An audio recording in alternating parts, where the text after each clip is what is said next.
The Hungry Stones, and 12 Other Stories. Written by Rabindranath Tagore. Narrated by Nathan Tarantula.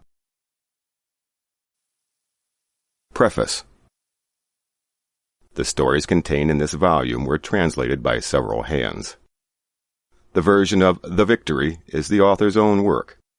The 7 stories which follow were translated by Mr. C. F. Andrews, with the help of the author's help. Assistance has also been given by the Reverend E. J. Thompson, Pana Lal Basu, Prabhat Kumar Mukherjee, and the sister Nivedita. The Hungry Stones. My kinsman and myself were returning to Calcutta from our puja trip when we met the man in a train. From his dress and bearing we took him at first for an up-country Mohammedan, but we were puzzled as we heard him talk. He discoursed upon all subjects so confidently that you might think the disposer of all things consulted him at all times in all that he did. Hitherto we had been perfectly happy, as we did not know that secret and unheard-of forces were at work, that the Russians had advanced close to us, that the English had deep and secret policies, that confusion among the native chiefs had come to a head. But our newly acquired friend said with a sly smile, "There happen more things in heaven and earth, Horatio, than are reported in your newspapers." As we had never stirred out of our homes before, the demeanor of the man struck us dumb with wonder. Be the topic ever so trivial, he would quote science or comment on the Vedas, or repeat quatrains from some Persian poet. And as we had no pretense to a knowledge of science or the Vedas or Persian, our admiration for him went on increasing, and my kinsman, a theosophist, was firmly convinced that our fellow passenger must have been supernaturally inspired by some strange magnetism or occult power, by an astral body, or something of that kind. He listened to the tritest saying that fell from the lips of our extraordinary companion with devotional rapture, and secretly took down notes of his conversation.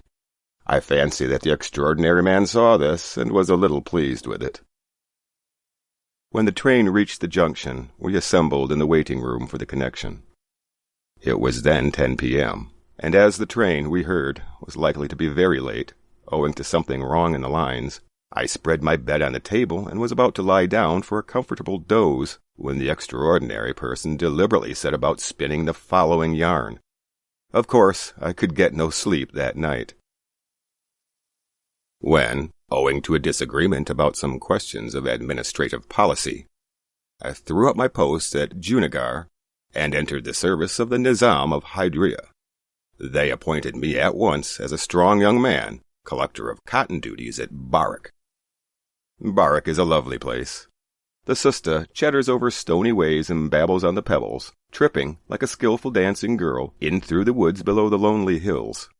A flight of 150 steps rises from the river, and above that flight, on the river's brim and at the foot of the hills, there stands a solitary marble palace. Around it there is no habitation of man, the village and the cotton mart of Barak being far off. About 250 years ago, the Emperor Mahmud Shah II had built this lonely place for his pleasure and luxury. In his days, jets of rose-water spurted from its fountains, and on the cold marble floors of its spray-cooled rooms, young Persian damsels would sit, their hair disheveled before bathing, and, splashing their soft naked feet in the clear water of the reservoirs, would sing, to the tune of the guitar, the ghazals of the vineyards. The fountains play no longer. The songs have ceased. No longer do snow-white feet step gracefully on the snowy marble. It is but the vast and solitary quarters of cess-collectors like us, men oppressed with solitude and deprived of the society of women. Now, Karim Khan, the old clerk of my office, warned me repeatedly not to take up my abode there. "Pass the day there if you like," said he, "but never stay the night." I passed it off with a light laugh. The servants said they would work till dark and go away at night.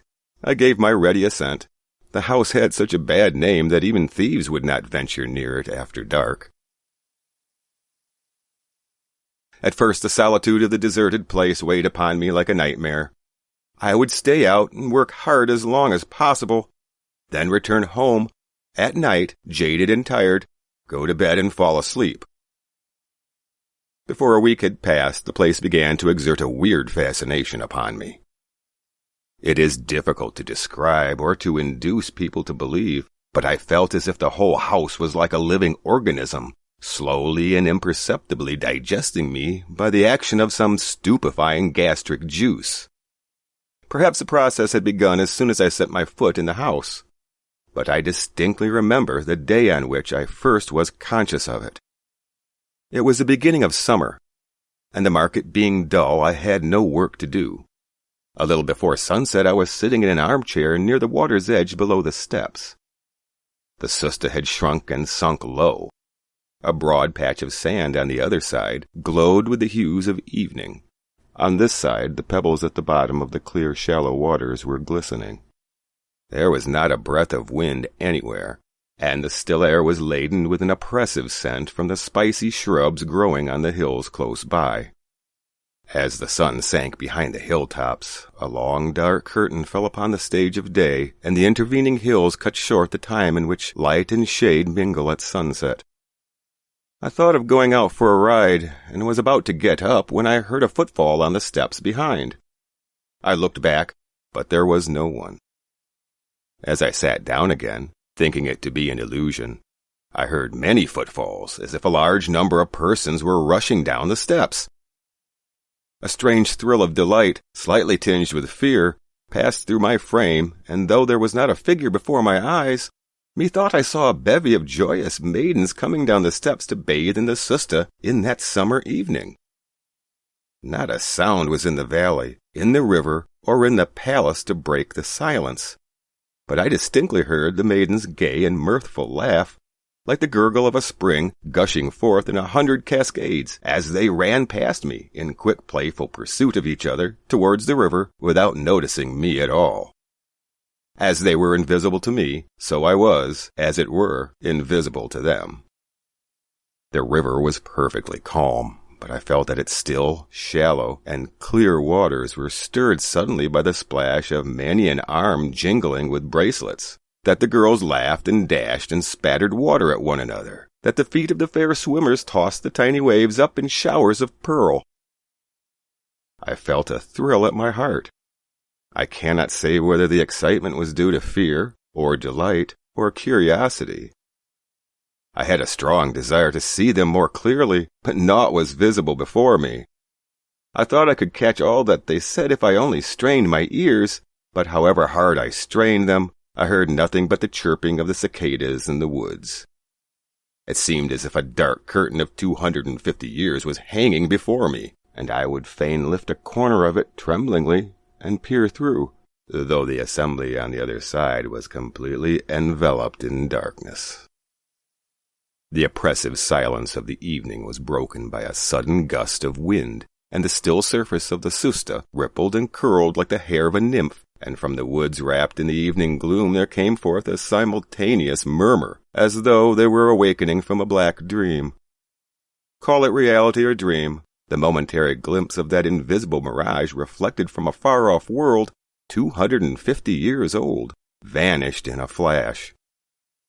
The mystic forms that brushed past me with their quick unbodied steps and loud voiceless laughter and threw themselves in the river did not go back wringing their dripping robes as they went. Like fragrance wafted away by the wind, they were dispersed by a single breath of the spring.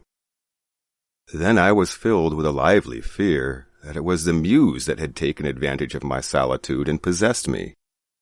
The witch had evidently come to ruin a poor devil like myself, making a living by collecting cotton duties. I decided to have a good dinner. It is the empty stomach that all sorts of incurable diseases find an easy prey. I sent for my cook and gave orders for a rich, sumptuous Magali dinner, redolent of spices and ghee. Next morning the whole affair appeared a queer fantasy. With a light heart, I put on a sola hat like the sahebs and drove out to my work. I was to have written my quarterly report that day, and I expected to return late, but before it was dark I was strangely drawn to my house. By what I could not say, I felt they were all waiting, and that I should delay no longer. Leaving my report unfinished, I rose, put on my Sulla hat, and startling the dark, shady, desolate path with the rattle of my carriage, I reached the vast, silent palace, standing on the gloomy skirts of the hills.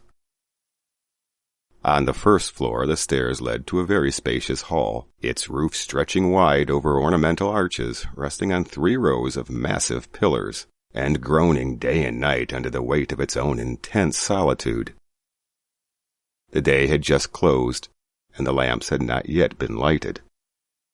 As I pushed the door open, a great bustle seemed to follow within, as if a throng of people had broken up in confusion and rushed out through the doors and windows and corridors and verandas and rooms to make its hurried escape. As I saw no one, I stood bewildered, my hair on end in a kind of ecstatic delight, and a faint scent of attar and unguents, almost affected by age, lingered in my nostrils. Standing in the darkness of that vast desolate hall, between the rows of those ancient pillars, I could hear the gurgle of fountains plashing on the marble floor, a strange tune on the guitar, the jingle of ornaments and the tinkle of anklets, the clang of bells tolling the hours, the distant note of Nahabat, the din of the crystal pendants of chandeliers shaken by the breeze, the song of bulbuls from the cages in the corridors, the cackle of storks in the gardens, all creating round me a strange, unearthly music. Then I came under such a spell that this intangible, inaccessible, unearthly vision appeared to be the only reality in the world, and all else a mere dream. That I, that is to say, Srijut so-and-so, the eldest son of so-and-so, of blessed memory, should be drawing a monthly salary of 450 rupees by the discharge of my duties as collector of cotton duties, and driving in my dog-cart to my office every day in a short coat and soya hat, appeared to me to be such an astonishingly ludicrous illusion that I burst into a horse laugh as I stood in the gloom of that vast, silent hall. At that moment my servant entered with a lighted kerosene lamp in his hand. I do not know whether he thought me mad, but it came back to me at once that I was in very deed Srijut so-and-so, son of so-and-so of blessed memory, and that, while our poets, great and small, alone could say whether inside of or outside the earth there was a region where unseen fountains perpetually played and fairy guitars, struck by invisible fingers, sent forth an eternal harmony, this at any rate was certain, that I collected duties at the cotton market at Banch, and earned thereby 450 rupees per mensem as my salary. I laughed in great glee at my curious illusion, as I sat over the newspaper at my camp table, lighted by the kerosene lamp. After I had finished my paper and eaten my Mowgli dinner, I put out the lamp and lay down on my bed in a small side room. Through the open window a radiant star, high above the Avali hills, skirted by the darkness of their woods, was gazing intently from millions and millions of miles away in the sky at Mr. Collector lying on a humble camp bedstead. I wondered and felt amused at the idea, and do not know when I fell asleep or how long I slept, but I suddenly awoke with a start. Though I heard no sound and saw no intruder, only the steady bright star on the hilltop had set, and the dim light of the new moon was stealthily entering the room through the open window, as if ashamed of its intrusion. I saw nobody, but felt as if someone was gently pushing me.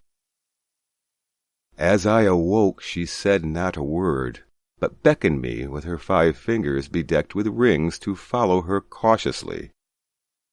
I got up noiselessly, and, though not a soul save myself was there, in the countless apartments of that deserted palace, with its slumbering sounds and waiting echoes, I feared at every step lest anyone should wake up. Most of the rooms of the palace were always kept closed, and I had never entered them. I followed breathless and with silent steps my invisible guide. I cannot now say where, what endless dark and narrow passages, what long corridors, what silent and solemn audience chambers and close secret cells I crossed. Though I could not see my fair guide, her form was not invisible to my mind's eye. An Arab girl, her arms hard and smooth as marble, visible through her loose sleeves, a thin veil falling on her face from the fringe of her cap, and a curved dagger at her waist. Methought that one of the 1,001 Arabian Nights had been wafted to me from the world of romance, and that at the dead of night I was wending my way through the dark, narrow alleys of slumbering Baghdad to a trysting place fraught with peril. At last my fair guide stopped abruptly before a deep blue screen, and seemed to point to something below. There was nothing there, but a sudden dread froze the blood in my heart. Methought I saw there on the floor at the foot of the screen a terrible Negro eunuch dressed in rich brocade, sitting and dozing with outstretched legs, with a naked sword on his lap. My fair guide lightly tripped over his legs and held up a fringe of the screen. I could catch a glimpse of a part of the room spread with a Persian carpet. Someone was sitting inside on a bed.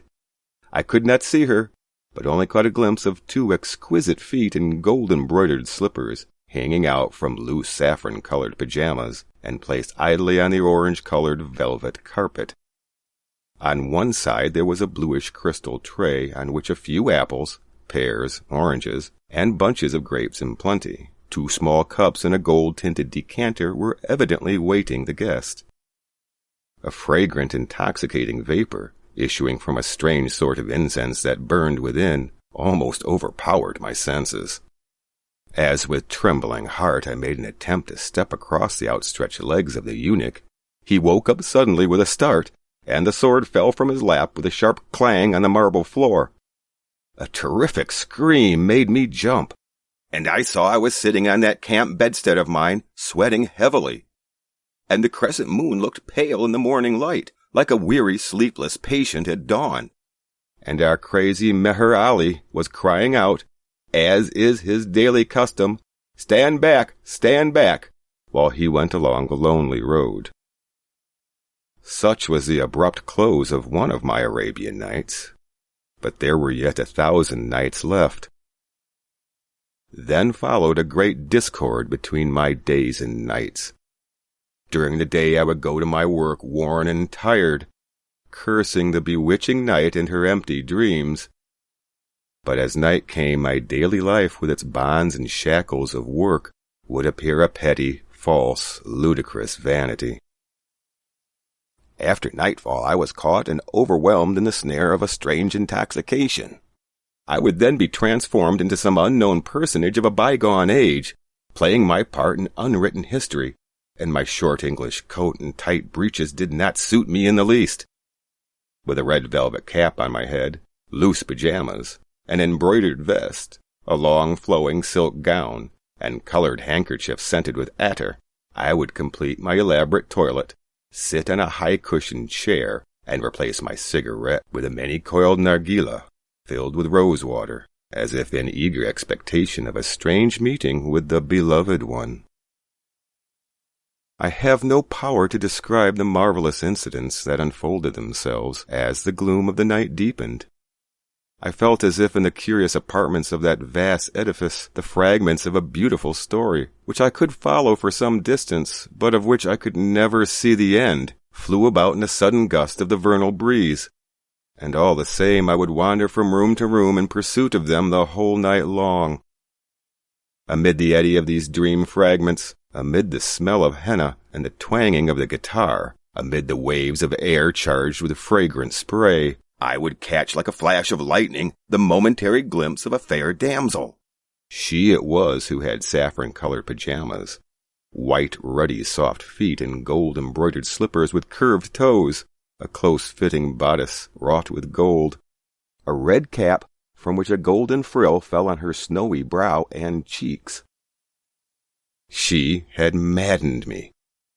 In pursuit of her, I wandered from room to room, from path to path among the bewildering maze of alleys in the enchanted dreamland of the netherworld of sleep. Sometimes in the evening, while arraying myself carefully as a prince of the blood royal before a large mirror, with a candle burning on either side, I would see a sudden reflection of the Persian beauty by the side of my own. A swift turn of her neck, a quick, eager glance of intense passion and pain glowing in her large dark eyes, just a suspicion of speech on her dainty red lips, her figure, fair and slim, crowned with youth like a blossoming creeper, quickly uplifted in her graceful tilting gait, a dazzling flash of pain and craving and ecstasy, a smile and a glance and a blaze of jewels and silk, and she melted away.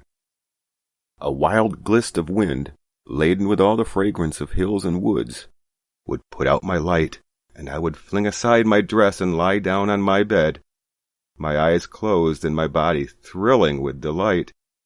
And there around me in the breeze, amid all the perfume of the woods and hills, floated through the silent gloom many a caress, and many a kiss, and many a tender touch of hands, and gentle murmurs in my ears, and fragrant breaths on my brow, or a sweetly perfumed kerchief was wafted again and again on my cheeks.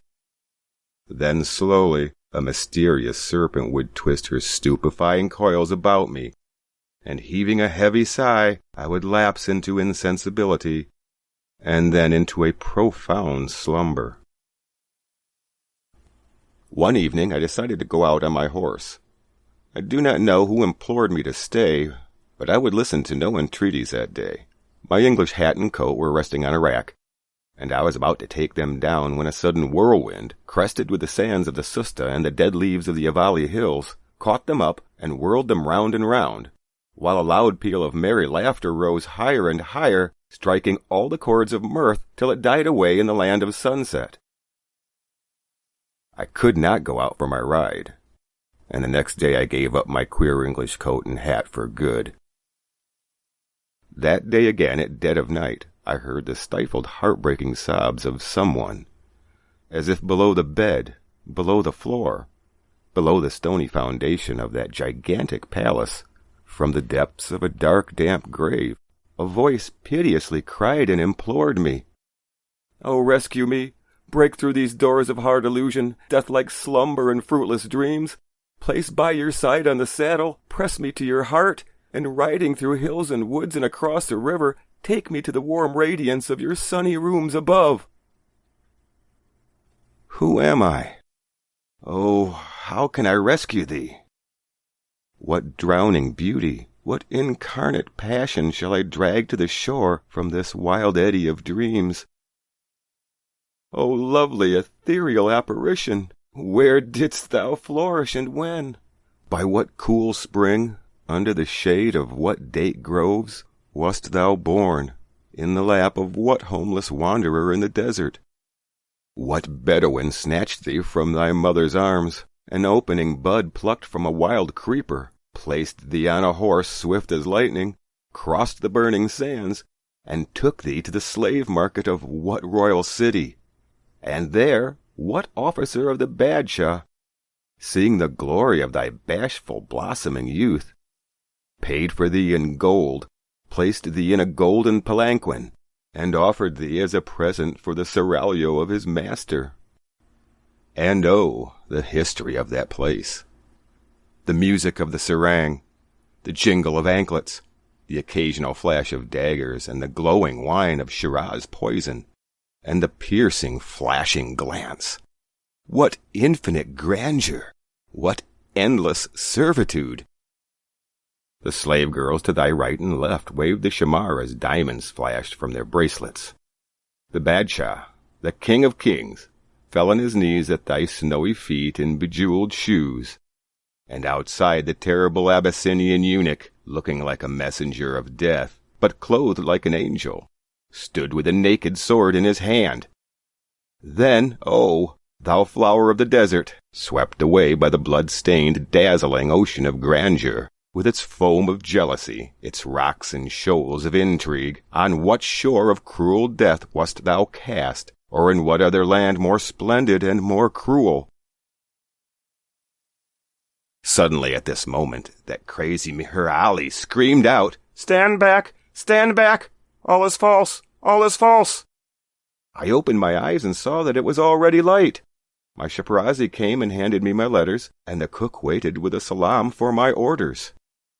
I said, "No, I can stay here no longer." That very day I packed up and moved to my office. Old Karim Khan smiled a little as he saw me. I felt nettled but said nothing, and fell to my work. As evening approached, I grew absent-minded. I felt as if I had an appointment to keep, and the work of examining the cotton accounts seemed wholly useless. Even the Nizamat of the Nizam did not appear to be of much worth. Whatever belonged to the present, whatever was moving and acting and working for bread, seemed trivial, meaningless, and contemptible. I threw my pen down, closed my ledgers, got into my dog-cart, and drove away. I noticed that it stopped of itself at the gate of the marble palace just at the hour of twilight. With quick steps I climbed the stairs and entered the room. A heavy silence was reigning within. The dark rooms were looking sullen, as if they had taken offense. My heart was full of contrition, but there was no one to whom I could lay it bare, or of whom I could ask forgiveness. I wandered about the dark rooms with a vacant mind. I wished I had a guitar to which I could sing to the unknown. "O fire, the poor moth that made a vain effort to fly away has come back to thee. Forgive it but this once. Burn its wings and consume it in thy flame." Suddenly 2 teardrops fell from overhead on my brow. Dark masses of clouds overcast the top of the Avali hills that day. The gloomy woods and the sooty waters of the Susta were waiting in terrible suspense and in an ominous calm. Suddenly land, water, and sky shivered, and a wild tempest blast rushed howling through the distant pathless woods, showing its lightning teeth like a raving maniac who had broken his chains. The desolate halls of the palace banged their doors and moaned in the bitterness of anguish. The servants were all in the office, and there was no one to light the lamps. The night was cloudy and moonless. In the dense gloom within, I could distinctly feel that a woman was lying on her face on the carpet below the bed, clasping and tearing her long disheveled hair with desperate fingers.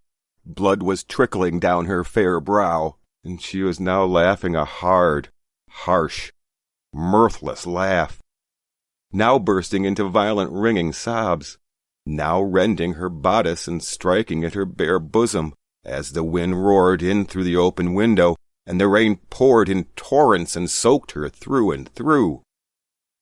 All night there was no cessation of the storm or of the passionate cry. I wandered from room to room in the dark, with unavailing sorrow. Whom could I console when no one was by? Whose was this intense agony of sorrow? Whence arose this inconsolable grief? And the madman cried out, "Stand back! Stand back! All is false! All is false!" I saw that the day had dawned, and Meher Ali was going round and round the palace with his usual cry in that dreadful weather. Suddenly it came to me that perhaps he also had once lived in that house, and that, though he had gone mad, he came there every day and went round and round, fascinated by the weird spell cast by the marble demon. Despite the storm and rain, I ran to him and asked, "Ho, Meher Ali! What is false?" The man answered nothing, but pushing me aside went round and round with his frantic cry, like a bird flying fascinated about the jaws of a snake, and made a desperate effort to warn himself by repeating, "Stand back! Stand back! All is false! All is false!" I ran like a madman through the pelting rain to my office and asked Karim Khan, "Tell me the meaning of all this." What I gathered from that old man was this, that at one time countless unrequited passions and unsatisfied longings and lurid flames of wild blazing pleasure raged within that palace, and that the curse of all the heartaches and blasted hopes had made its every stone thirsty and hungry, eager to swallow up like a famished ogress any living man who might chance to approach. Not one of those who lived there for 3 consecutive nights could escape these cruel jaws, save Meher Ali, who had escaped at the cost of his reason. I asked, Is there no means whatever of my release?" The old man said, "There is only one means, and that is very difficult. I will tell you what it is, but first you must hear the history of a young Persian girl who once lived in that pleasure dome. A stranger or more bitterly heart-rending tragedy was never enacted on this earth. Just at this moment the coolies announced that the train was coming. So soon? We hurriedly packed up our luggage as the tram steamed in. An English gentleman, apparently just aroused from slumber, was looking out of a first-class carriage endeavoring to read the name of the station. As soon as he caught sight of our fellow passenger, he cried, "Hello!" and took him into his own compartment. As we got into a second-class carriage, we had no chance of finding out who the man was, nor what was the end of his story. I said, "The man evidently took us for fools and imposed upon us out of fun. The story is pure fabrication from start to finish."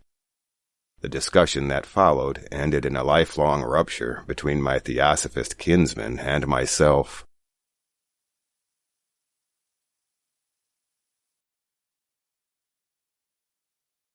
The Victory. She was the Princess Ajita, and the court poet of King Narayan had never seen her. On the day he recited a new poem to the king, he would raise his voice just to that pitch which could be heard by unseen hearers in the screened balcony high above the hall. He sent up his song towards the starland out of his reach, where, circled with light, the planet who ruled his destiny shone unknown and out of ken. He would espy some shadow moving behind the veil. A tinkling sound would come to his ear from afar, and would set him dreaming of the ankles whose tiny golden bells sang at each step. Ah, the rosy red tender feet that walked the dust of the earth like God's mercy on the fallen. The poet had placed them on the altar of his heart, where he wove his songs to the tune of those golden bells. Doubt never arose in his mind as to whose shadow it was that moved behind the screen, and whose anklets they were that sang to the time of his beating heart. Manjari, the maid of the princess, passed by the poet's house on her way to the river, and she never missed a day to have a few words with him on the sly. When she found the road deserted and the shadow of dusk on the land, she would boldly enter his room and sit at the corner of his carpet. There was a suspicion of an added care in the choice of the color of her veil, in the setting of the flower in her hair. People smiled and whispered at this, and they were not to blame, for Shakar the poet never took the trouble to hide the fact that these meetings were a pure joy to him. The meaning of her name was the spray of flowers. One must confess that for an ordinary mortal it was sufficient in its sweetness. But Shakar made his own addition to this name, and called her the spray of spring flowers. And ordinary mortals shook their heads and said, "Ah, me." In the spring songs that the poet sang, the praise of the spray of spring flowers was conspicuously reiterated, and the king winked and smiled at him when he heard it, and the poet smiled in answer. The king would put him the question, "Is it the business of the bee merely to hum in the court of the spring?" The poet would answer, "No, but also to sip the honey of the spray of spring flowers." And they all laughed in the king's hall. And it was rumored that the Princess Ajita also laughed at her maids accepting the poet's name for her, and Manjari felt glad in her heart. Thus truth and falsehood mingle in life, and to what God builds, man adds his own decoration. Only those were pure truths which were sung by the poet. The theme was Krishna, the lover god, and Radha, the beloved, the eternal man and the eternal woman, the sorrow that comes from the beginning of time, and the joy without end. The truth of these songs was tested in his inmost heart by everybody from the beggar to the king himself. The poet's songs were on the lips of all. At the merest glimmer of the moon and the faintest whisper of the summer breeze, his songs would break forth in the land from windows and courtyards, from sailing boats, from shadows of the wayside trees, in numberless voices. Thus passed the days happily. The poet recited, the king listened, the hearers applauded.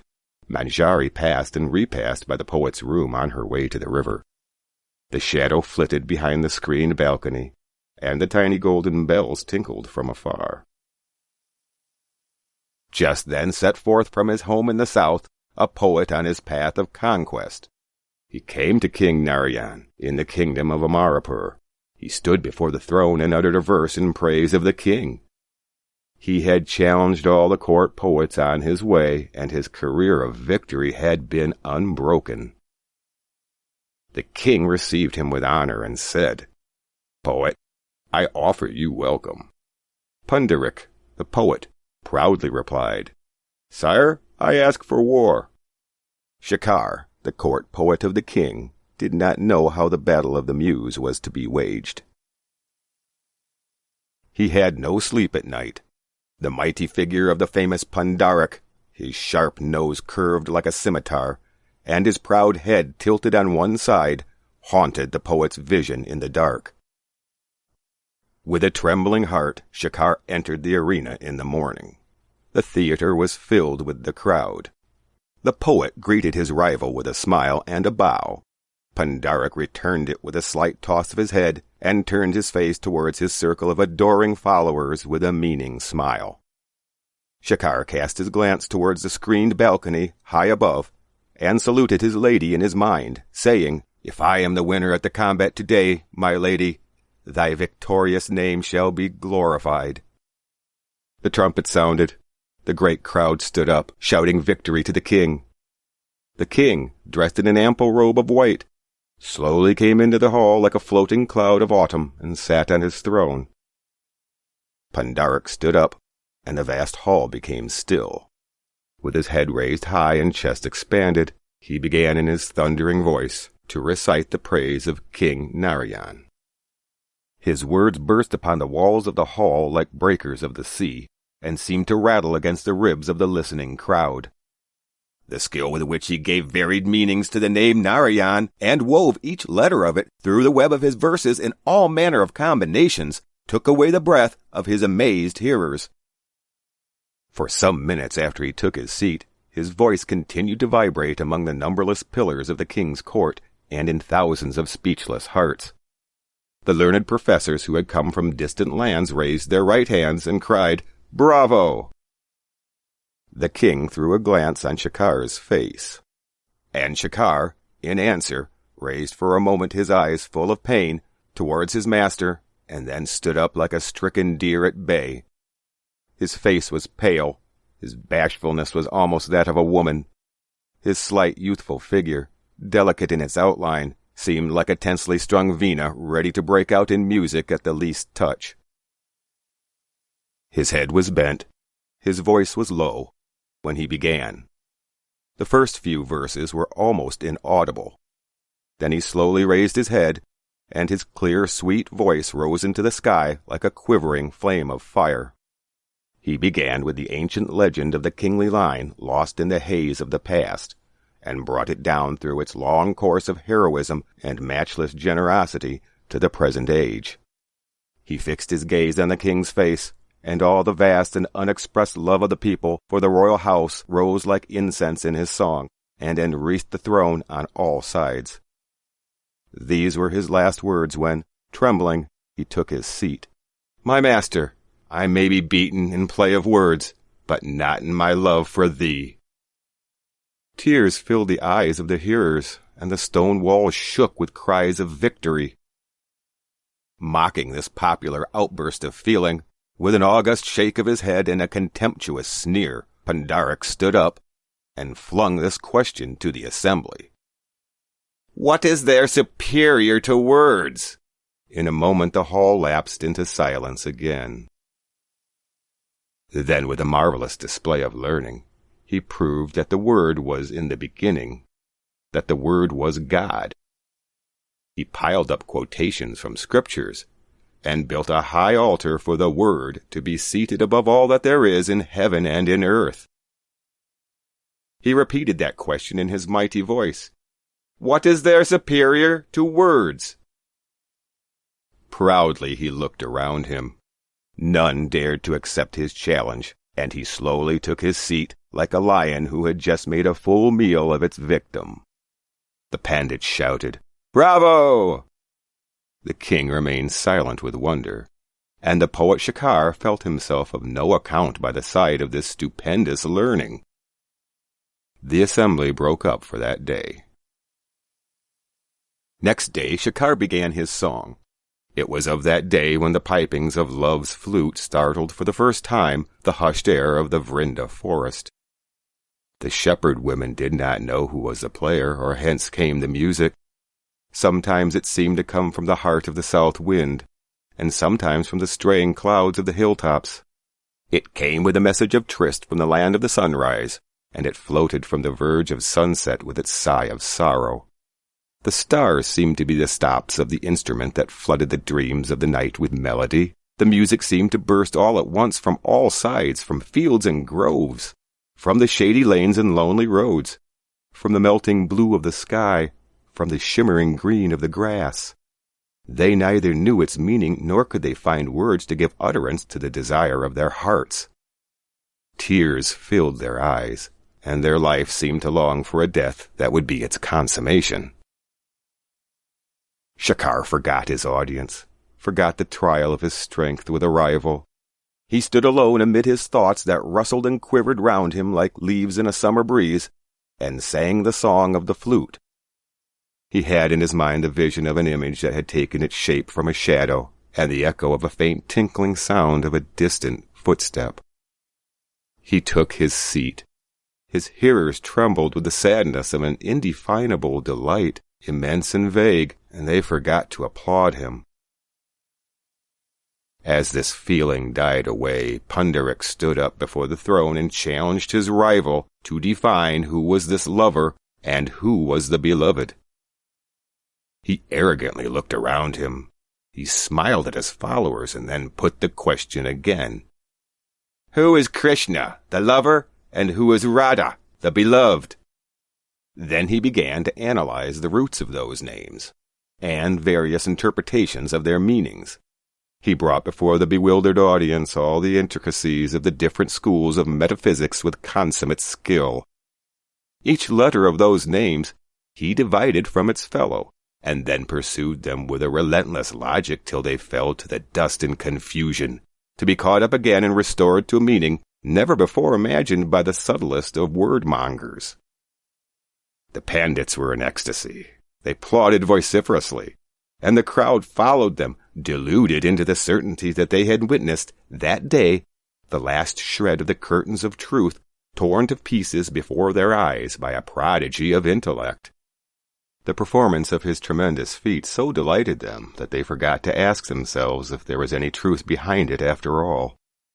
The king's mind was overwhelmed with wonder. The atmosphere was completely cleared of all illusion of music, and the vision of the world around seemed to be changed from its freshness of tender green to the solidity of a high road leveled and made hard with crushed stones. To the people assembled, their own poet appeared a mere boy in comparison with this giant, who walked with such case, knocking down difficulties at each step in the world of words and thoughts. It became evident to them for the first time that the poems Shakar wrote were absurdly simple, and it must be a mere accident that they did not write them themselves. They were neither new, nor difficult, nor instructive, nor necessary.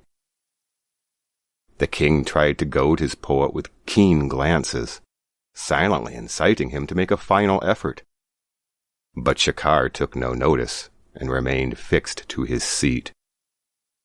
The king in anger came down from his throne, took off his pearl chain, and put it on Pundarik's head.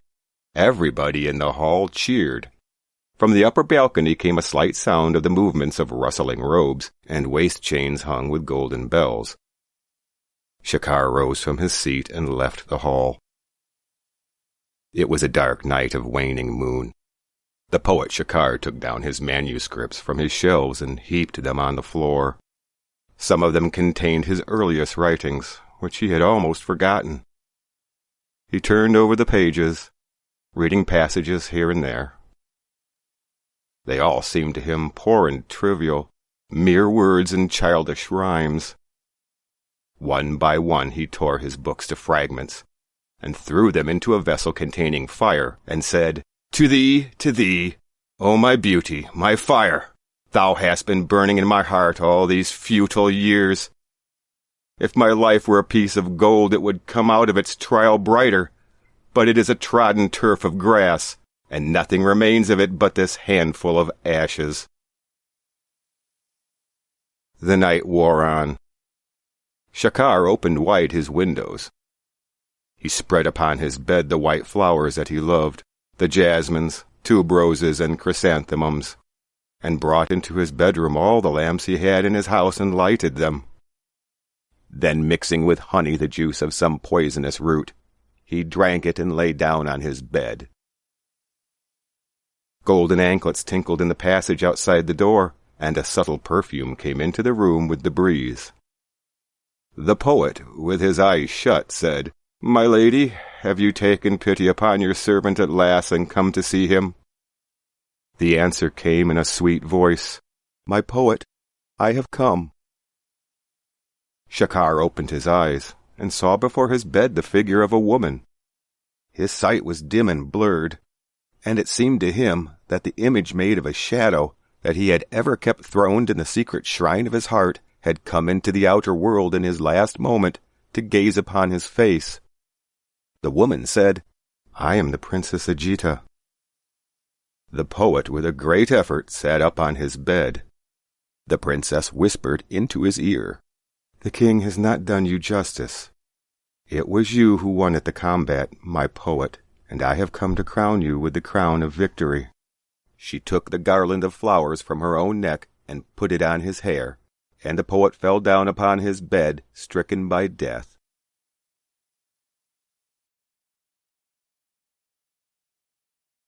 Once there was a king. Once upon a time there was a king. When we were children, there was no need to know who the king in the fairy story was. It didn't matter whether he was called Shiladitya or Shelaban, whether he lived at Kashi or Kanuj. The thing that made a 7-year-old boy's heart go thump, thump with delight was this one sovereign truth, this reality of all realities. Once there was a king. But the readers of this modern age are far more exact and exacting. When they hear such an opening to a story, they are at once critical and suspicious. They apply the searchlight of science to its legendary haze and ask, which king? The storytellers have become more precise in their turn. They are no longer content with the old indefinite, there was a king, but assume instead a look of profound learning, and begin, once there was a king named Ajatasattu. The modern reader's curiosity, however, is not so easily satisfied. He blinks at the author through his scientific spectacles, and asks again, which Ajatasattu? Every schoolboy knows, the author proceeds, that there were 3 Ajatasattrus. The first was born in the 20th century B.C., and died at the tender age of 2 years and 8 months. I deeply regret that it is impossible to find, from any trustworthy source, a detailed account of his reign. The second Ajatasattu is better known to historians, if you refer to the New Encyclopedia of History. By this time the modern reader's suspicions are dissolved. He feels he may safely trust his author. He says to himself, now we shall have a story that is both improving and instructive. Ah, how we all love to be deluded. We have a secret dread of being thought ignorant, and we end by being ignorant after all. Only we have done it in a long and roundabout way. There is an English proverb, ask me no questions and I will tell you no lies.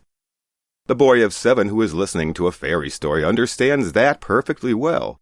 He withholds his questions while the story is being told, so the pure and beautiful falsehood of it all remains naked and innocent as a babe, transparent as truth itself, limpid as a fresh bubbling spring. But the ponderous and learned lie of our moderns has to keep its true character draped and veiled, and if there is discovered anywhere the least little peephole of deception, the reader turns away with a prudish disgust, and the author is discredited. When we were young, we understood all sweet things, and we could detect the sweets of a fairy story by an unerring science of our own. We never cared for such useless things as knowledge.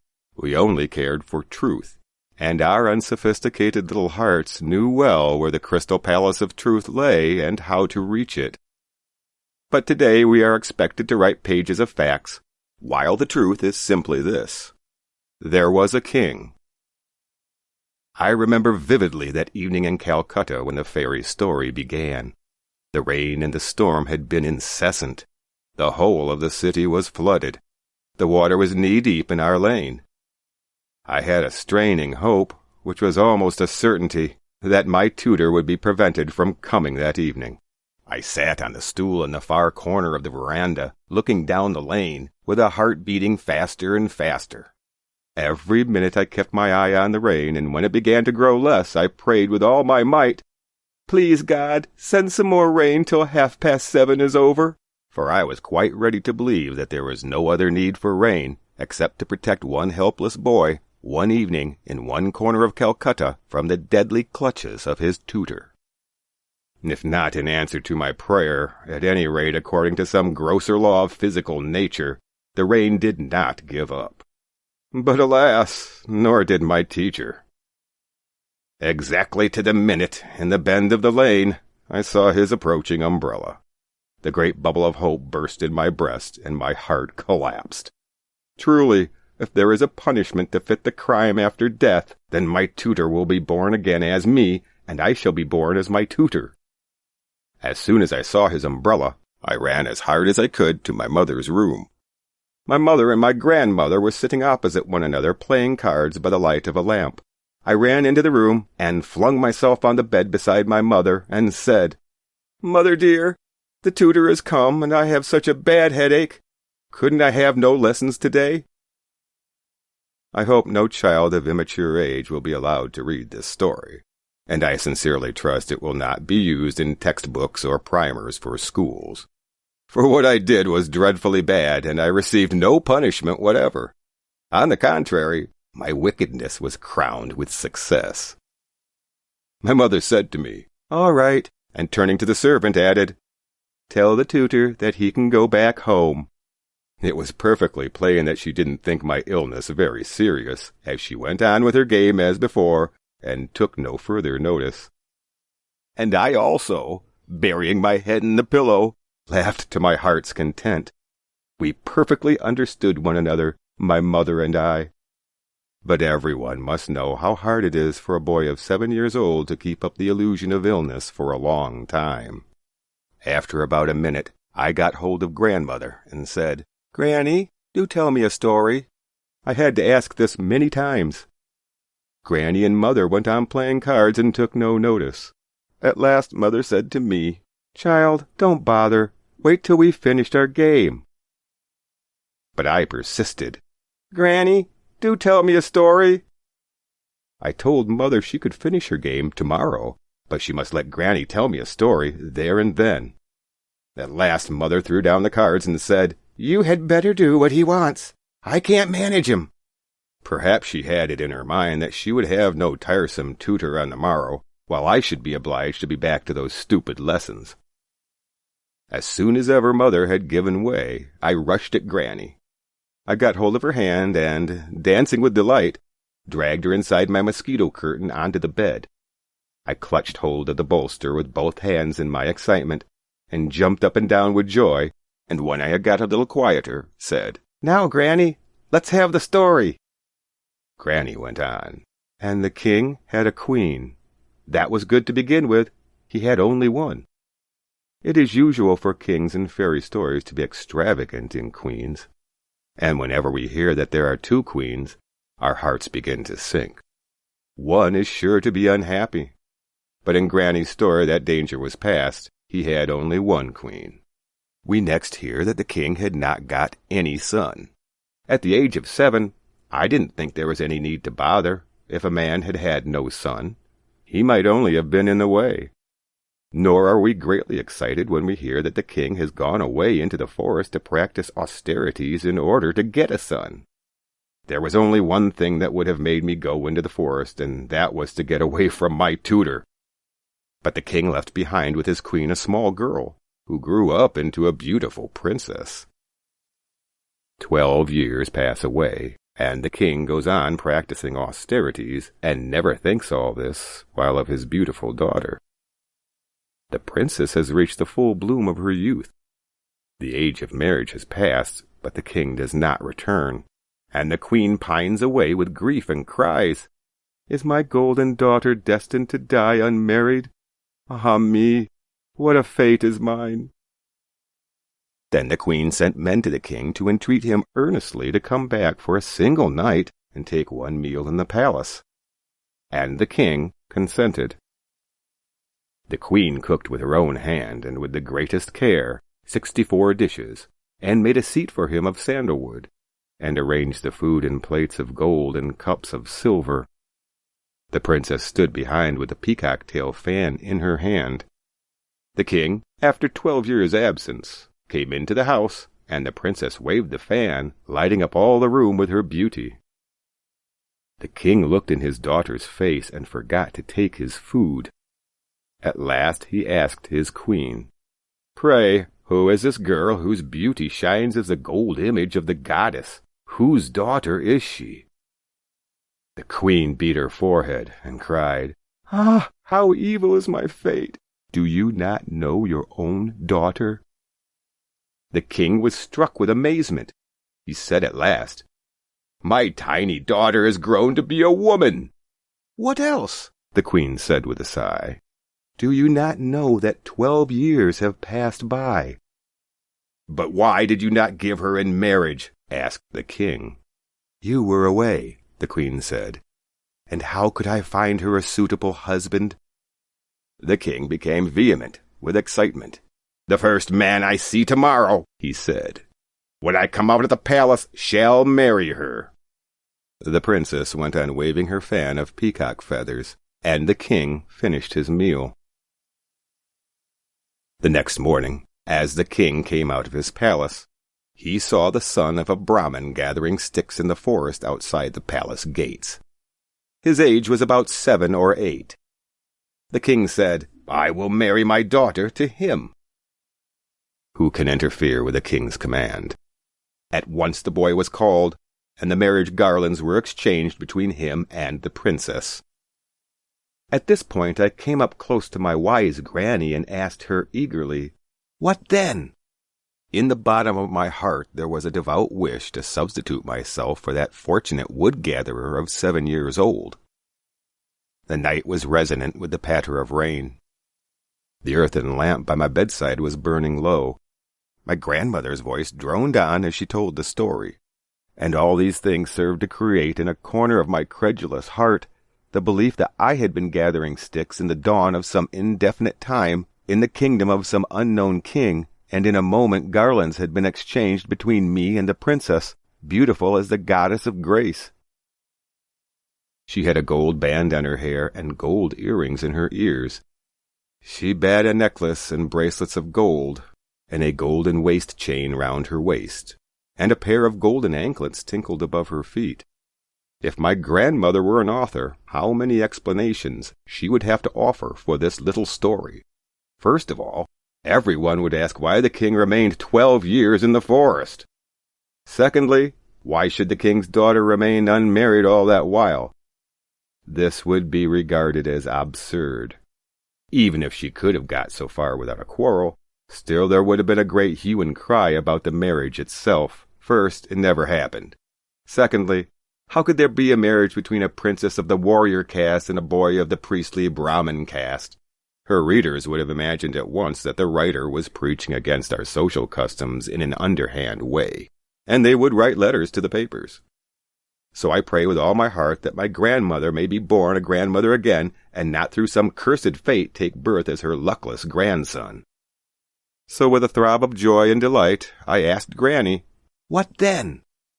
Granny went on. Then the princess took her little husband away in great distress, and built a large palace with 7 wings, and began to cherish her husband with great care. I jumped up and down in my bed and clutched at the bolster more tightly than ever and said, "What then?" Granny continued, The little boy went to school and learned many lessons from his teachers, and as he grew up his class fellows began to ask him, "Who is that beautiful lady who lives with you in the palace with the 7 wings?" The Brahmin's son was eager to know who she was. He could only remember how one day he had been gathering sticks, and a great disturbance arose. But all that was so long ago that he had no clear recollection. 4 or 5 years passed in this way. His companions always asked him, "Who is that beautiful lady in the palace with the 7 wings?" And the Brahmin's son would come back from school and sadly tell the princess, "My school companions always ask me who is that beautiful lady in the palace with the 7 wings, and I can give them no reply. Tell me, oh, tell me who you are." The princess said, "Let it pass today. I will tell you some other day." And every day the Brahmin's son would ask, "Who are you?" And the princess would reply, "Let it pass today. I will tell you some other day." In this manner 4 or 5 more years passed away. At last the Brahmin's son became very impatient and said, "If you do not tell me today who you are, O beautiful lady, I will leave this palace with the 7 wings." Then the princess said, "I will certainly tell you tomorrow." Next day the Brahmin's son, as soon as he came home from school, said, "Now tell me who you are." The princess said, "Tonight I will tell you after supper, when you are in bed." The Brahmin's son said, "Very well," and he began to count the hours in expectation of the night. And the princess, on her side, spread white flowers over the golden bed, and lighted a gold lamp with fragrant oil, and adorned her hair, and dressed herself in a beautiful robe of blue, and began to count the hours in expectation of the night. That evening when her husband, the Brahmin's son, had finished his meal, too excited almost to eat, and had gone to the golden bed in the bedchamber strewn with flowers, he said to himself, "Tonight I shall surely know who this beautiful lady is in the palace with the 7 wings." The princess took for her the food that was left over by her husband, and slowly entered the bedchamber.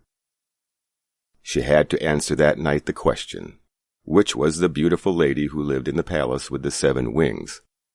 And as she went up to the bed to tell him, she found a serpent had crept out of the flowers and had bitten the Brahmin's son. Her boy husband was lying on the bed of flowers, with face pale in death. My heart suddenly ceased to throb, and I asked with choking voice, "What then?" Granny said, "Then?" But what is the use of going on any further with the story? It would only lead on to what was more and more impossible. The boy of 7 did not know that, if there were some "what then" after death, no grandmother of a grandmother could tell us all about it. But the child's faith never admits defeat, and it would snatch at the mantle of death itself to turn him back. It would be outrageous for him to think that such a story of one teacherless evening could so suddenly come to a stop. Therefore the grandmother had to call back her story from the ever-shut chamber of the great end, but she does it so simply. It is merely by floating the dead body on a banana stem on the river, and having some incantations read by a magician. But in that rainy night, and in the dim light of a lamp, death loses all its horror in the mind of the boy, and seems nothing more than a deep slumber of a single night. When the story ends, the tired eyelids are weighed down with sleep.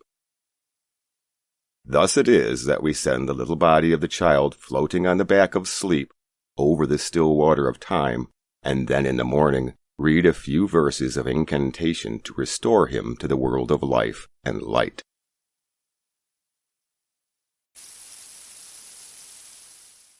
The Homecoming. Fetik Chakravorty was ringleader among the boys of the village. A new mischief got into his head.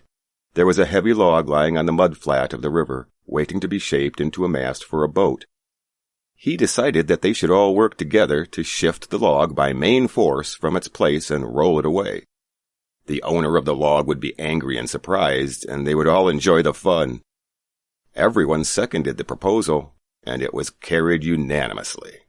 But just as the fun was about to begin, Makan, Fetik's younger brother, sauntered up and sat down on the log in front of them all without a word.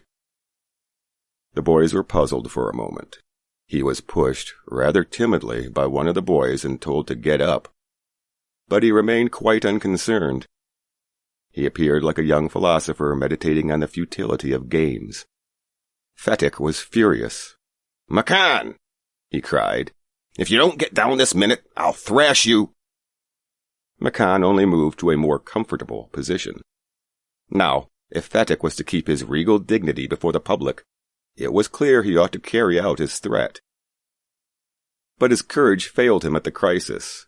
His fertile brain, however, rapidly seized upon a new maneuver which would discomfit his brother and afford his followers an added amusement. He gave the word of command to roll the log and Makan over together. Makan heard the order and made it a point of honor to stick on, but he overlooked the fact, like those who attempt earthly fame in other matters, that there was peril in it. The boys began to heave at the log with all their might, calling out, "1, 2, 3, go!" At the word go, the log went, and with it went Makan's philosophy, glory and all. All the other boys shouted themselves hoarse with delight. But Fetic was a little frightened. He knew what was coming, and sure enough, Makan rose from Mother Earth blind as fate and screaming like the Furies. He rushed at Fetic and scratched his face and beat him and kicked him, and then went crying home. The first act of the drama was over. Fetic wiped his face and sat down on the edge of a sunken barge on the river bank and began to chew a piece of grass. A boat came up to the landing, and a middle-aged man with gray hair and dark mustache stepped on shore. He saw the boy sitting there doing nothing and asked him where the Chakravortis lived. Fetic went on chewing the grass and said, "Over there." But it was quite impossible to tell where he pointed. The stranger asked him again. He swung his legs to and fro on the side of the barge and said, "Go and find out," and continued to chew the grass as before. But now a servant came down from the house and told Fetic his mother wanted him. Fetic refused to move, but the servant was the master on this occasion. He took Fetic up roughly and carried him, kicking and struggling in impotent rage. When Fetic came into the house, his mother saw him. She called out angrily, "So you have been hitting Makan again?" Fetic answered indignantly, "No, I haven't. Who told you that?" His mother shouted, "Don't tell lies! You have!" Fetic said suddenly, "I tell you I haven't. You ask Makan." But Makan thought it best to stick to his previous statement. He said, "Yes, mother, Fetic did hit me." Fetic's patience was already exhausted. He could not hear this injustice. He rushed at Makan and hammered him with blows. "Take that," he cried, and that for telling lies." His mother took Makan's side in a moment and pulled Fetic away, beating him with her hands. When Fetic pushed her aside, she shouted out, "What are you, little villain? Would you hit your own mother?" It was just at this critical juncture that the gray-haired stranger arrived. He asked what was the matter. Fetic looked sheepish and ashamed. But when his mother stepped back and looked at the stranger, her anger was changed to surprise, for she recognized her brother and cried, "Why, Dada, where have you come from?" As she said these words, she bowed to the ground and touched his feet. Her brother had gone away soon after she had married, and he had started business in Bombay. His sister had lost her husband while he was in Bombay. Bishamber had now come back to Calcutta and had at once made enquiries about his sister. He had then hastened to see her as soon as he found out where she was. The next few days were full of rejoicing. The brother asked after the education of the two boys. He was told by his sister that Fetic was a perpetual nuisance. He was lazy, disobedient, and wild. But Makan was as good as gold, as quiet as a lamb, and very fond of reading. Bishamber kindly offered to take Fetic off his sister's hands and educate him with his own children in Calcutta. The widowed mother readily agreed. When his uncle asked Fetic if he would like to go to Calcutta with him, his joy knew no bounds, and he said, "Oh, yes, uncle," in a way that made it quite clear that he meant it. It was an immense relief to the mother to get rid of Fetic. She had a prejudice against the boy, and no love was lost between the two brothers. She was in daily fear that he would either drown Makan some day in the river, or break his head in a fight, or run him into some danger or other. At the same time, she was somewhat distressed to see Fatik's extreme eagerness to get away. Fatik, as soon as all was settled, kept asking his uncle every minute when they were to start. He was on pins and needles all day long with excitement, and lay awake most of the night. He bequeathed to Makan, in perpetuity, his fishing rod, his big kite, and his marbles. Indeed, at this time of departure, his generosity towards Makan was unbounded. When they reached Calcutta, Fatik made the acquaintance of his aunt for the first time. She was by no means pleased with this unnecessary addition to her family. She found her own 3 boys quite enough to manage without taking anyone else, and to bring a village lad of 14 into their midst was terribly upsetting. Bishamber should really have thought twice before committing such an indiscretion.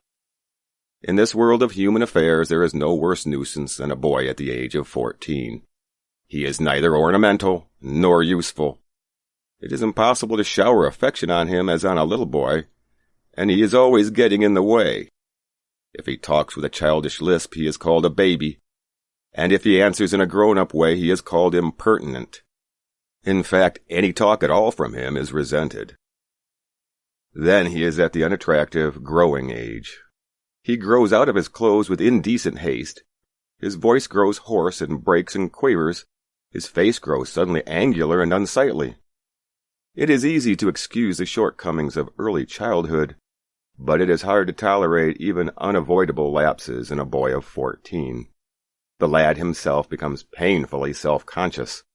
When he talks with elderly people, he is either unduly forward, or else so unduly shy that he appears ashamed of his very existence. Yet it is at this very age when in his heart of hearts a young lad most craves for recognition and love, and he becomes a devoted slave of anyone who shows him consideration. But none dare openly love him, for that would be regarded as undue indulgence and therefore bad for the boy. So, what with scolding and chiding, he becomes very much like a stray dog that has lost his master. For a boy of 14, his own home is the only paradise. To live in a strange house with strange people is little short of torture, while the height of bliss is to receive the kind looks of women and never to be slighted by them. It was anguish to Fatik to be the unwelcome guest in his aunt's house, despised by this elderly woman, and slighted on every occasion. If she ever asked him to do anything for her, he would be so overjoyed that he would overdo it, and then she would tell him not to be so stupid, but to get on with his lessons. The cramped atmosphere of neglect in his aunt's house oppressed Fatik so much that he felt that he could hardly breathe. He wanted to go out in the open country and fill his lungs and breathe freely. But there was no open country to go to. Surrounded on all sides by Calcutta houses and walls, he would dream night after night of his village home, and long to be back there. He remembered the glorious meadow where he used to fly his kite all day long, the broad river banks where he would wander about the livelong day, singing and shouting for joy, the narrow brook where he could go and dive and swim at any time he liked. He thought of his band of boy companions over whom he was despot, and above all, the memory of that tyrant mother of his, who had such a prejudice against him, occupied him day and night. A kind of physical love like that of animals, a longing to be in the presence of the one who is loved, an inexpressible wistfulness during absence, a silent cry of the innermost heart for the mother. Like the lowing of a calf in the twilight, this love, which was almost an animal instinct, agitated the shy, nervous, lean, uncouth, and ugly boy. No one could understand it, but it preyed upon his mind continually. There was no more backward boy in the whole school than Fatik. He gaped and remained silent when the teacher asked him a question, and like an overladen ass patiently suffered all the blows that came down on his back. When other boys were out at play, he stood wistfully by the window and gazed at the roofs of the distant houses. And if by chance he espied children playing on the open terrace of any roof, his heart would ache with longing. One day he summoned up all his courage and asked his uncle, "Uncle, when can I go home?" His uncle answered, Wait till the holidays come." But the holidays would not come till November, and there was a long time still to wait. One day Fatik lost his lesson book. Even with the help of books, he had found it very difficult indeed to prepare his lesson. Now it was impossible. Day after day the teacher would cane him unmercifully. His condition became so abjectly miserable that even his cousins were ashamed to own him. They began to jeer and insult him more than the other boys. He went to his aunt at last and told her that he had lost his book. His aunt pursed her lips in contempt and said, "You great clumsy country lout! How can I afford, with all my family, to buy you new books 5 times a month?" That night, on his way back from school, Fatik had a bad headache with a fit of shivering. He felt he was going to have an attack of malarial fever. His one great fear was that he would be a nuisance to his aunt. The next morning Fatik was nowhere to be seen. All searches in the neighborhood proved futile. The rain had been pouring in torrents all night, and those who went out in search of the boy got drenched through to the skin. At last Bishamber asked help from the police. At the end of the day a police van stopped at the door before the house. It was still raining and the streets were all flooded. 2 constables brought out Fatik in their arms and placed him before Bishamber. He was wet through from head to foot, muddy all over, his face and eyes flushed red with fever, and his limbs all trembling. Bishamber carried him in his arms and took him into the inner apartments. When his wife saw him, she exclaimed, "What a heap of trouble this boy has given us! Hadn't you better send him home?" Fatik heard her words and sobbed out loud, "Uncle, I was just going home, but they dragged me back again." The fever rose very high, and all that night the boy was delirious. Bishamber brought in a doctor. Fatik opened his eyes, flushed with fever, and looked up to the ceiling and said vacantly, "Uncle, have the holidays come yet? May I go home?" Bishamber wiped the tears from his own eyes and took Fatik's lean and burning hands in his own and sat by him through the night. The boy began again to mutter. At last his voice became excited. "Mother," he cried, "don't beat me like that. Mother, I am telling the truth." The next day Fatik became conscious for a short time. He turned his eyes about the room, as if expecting someone to come. At last, with an air of disappointment, his head sank back on the pillow. He turned his face to the wall with a deep sigh. Bishamber knew his thoughts, and, bending down his head, whispered, "Fatik, I have sent for your mother." The day went by. The doctor said in a troubled voice that the boy's condition was very critical. Fatik began to cry out, "By the mark! 3 fathoms, by the mark! 4 fathoms, by the mark!" He had heard the sailor on the river steamer calling out the mark on the plumb line. Now he was himself plumbing an unfathomable sea. Later in the day, Fatik's mother burst into the room like a whirlwind and began to toss from side to side and moan and cry in a loud voice. Bishamber tried to calm her agitation, but she flung herself on the bed and cried, "Fatik, my darling, my darling!" Fatik stopped his restless movements for a moment. His hands ceased beating up and down. He said, "Eh?" The mother cried again, "Fatik, my darling, my darling!" Fatik very slowly turned his head and, without seeing anybody, said, "Mother, the holidays have come."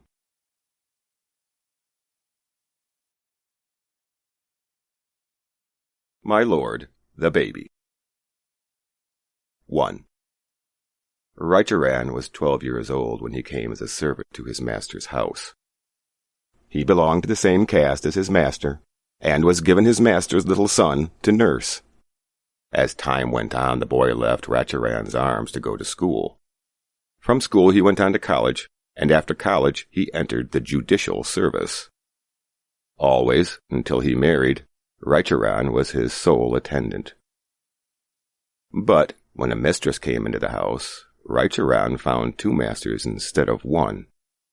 All his former influence passed to the new mistress. This was compensated for by a fresh arrival. Anakal had a son born to him, and Raicharan, by his unsparing attentions, soon got a complete hold over the child. He used to toss him up in his arms, call to him in absurd baby language, put his face close to the baby's and draw it away again with a grin. Presently the child was able to crawl and cross the doorway. When Raicharan went to catch him, he would scream with mischievous laughter and make for safety. Raicharan was amazed at the profound skill and exact judgment the baby showed when pursued. He would say to his mistress with a look of awe and mystery, "Your son will be a judge some day." New wonders came in their turn. When the baby began to toddle, that was to Raicharan an epoch in human history. When he called his father Baba and his mother Mama, and Raicharan Channa, then Raicharan's ecstasy knew no bounds. He went out to tell the news to all the world. After a while, Raicharan was asked to show his ingenuity in other ways. He had, for instance, to play the part of a horse, holding the reins between his teeth and prancing with his feet. He had also to wrestle with his little charge, and if he could not, by a wrestler's trick, fall on his back defeated at the end, a great outcry was certain. About this time, Anakul was transferred to a district on the banks of the Padma. On his way through Calcutta, he bought his son a little go-cart. He bought him also a yellow satin waistcoat, a gold-laced cap, and some gold bracelets and anklets. Raicharan was wont to take these out and put them on his little charge with ceremonial pride whenever they went for a walk. Then came the rainy season, and day after day the rain poured down in torrents. The hungry river, like an enormous serpent, swallowed down terraces, villages, cornfields, and covered with its flood the tall grasses and wild casuarinas on the sandbanks. From time to time there was a deep thud as the river banks crumbled. The unceasing roar of the rain current could be heard from far away.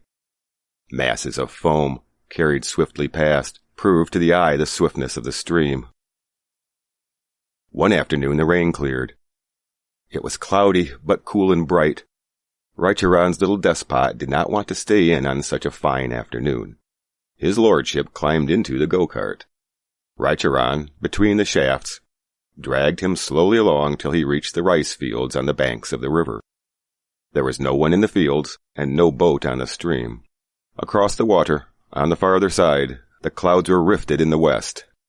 The silent ceremonial of the setting sun was revealed in all its glowing splendor. In the midst of that stillness the child, all of a sudden, pointed with his finger in front of him and cried, "Chenal piti phao!" Close by on a mud flat stood a large kadamba tree in full flower. My lord, the baby, looked at it with greedy eyes, and Raicharan knew his meaning. Only a short time before he had made, out of these very flower balls, a small go-cart, and the child had been so entirely happy dragging it about with a string that for the whole day Raicharan was not made to put on the reins at all. He was promoted from a horse into a groom. But Raicharan had no wish that evening to go splashing knee-deep through the mud to reach the flowers. So he quickly pointed his finger in the opposite direction, calling out, "Oh, look, baby, look! Look at the bird!" And with all sorts of curious noises he pushed the go-cart rapidly away from the tree. But a child, destined to be a judge, cannot be put off so easily. And besides, there was at the time nothing to attract his eyes. And you cannot keep up forever the pretense of an imaginary bird. The little master's mind was made up, and Raicharan was at his wit's end. "Very well, baby," he said at last. "You sit still in the cart, and I'll go and get you the pretty flower. Only mind you don't go near the water." As he said this, he made his legs bare to the knee and waded through the oozing mud towards the tree. The moment Raicharan had gone, his little master went off at racing speed to the forbidden water. The baby saw the river rushing by, splashing and gurgling as it went. It seemed as though the disobedient wavelets themselves were running away from some greater Raicharan with the laughter of 1,000 children. At the sight of their mischief, the heart of the human child grew excited and restless. He got down stealthily from the go-cart and toddled off towards the river. On his way he picked up a small stick and leant over the bank of the stream pretending to fish. The mischievous fairies of the river, with their mysterious voices, seemed inviting him into their playhouse. Raicharan had plucked a handful of flowers from the tree and was carrying them back in the end of his cloth, with his face wreathed in smiles. But when he reached the go-kart, there was no one there. He looked on all sides, and there was no one there. He looked back at the cart, and there was no one there. In that first terrible moment, his blood froze within him.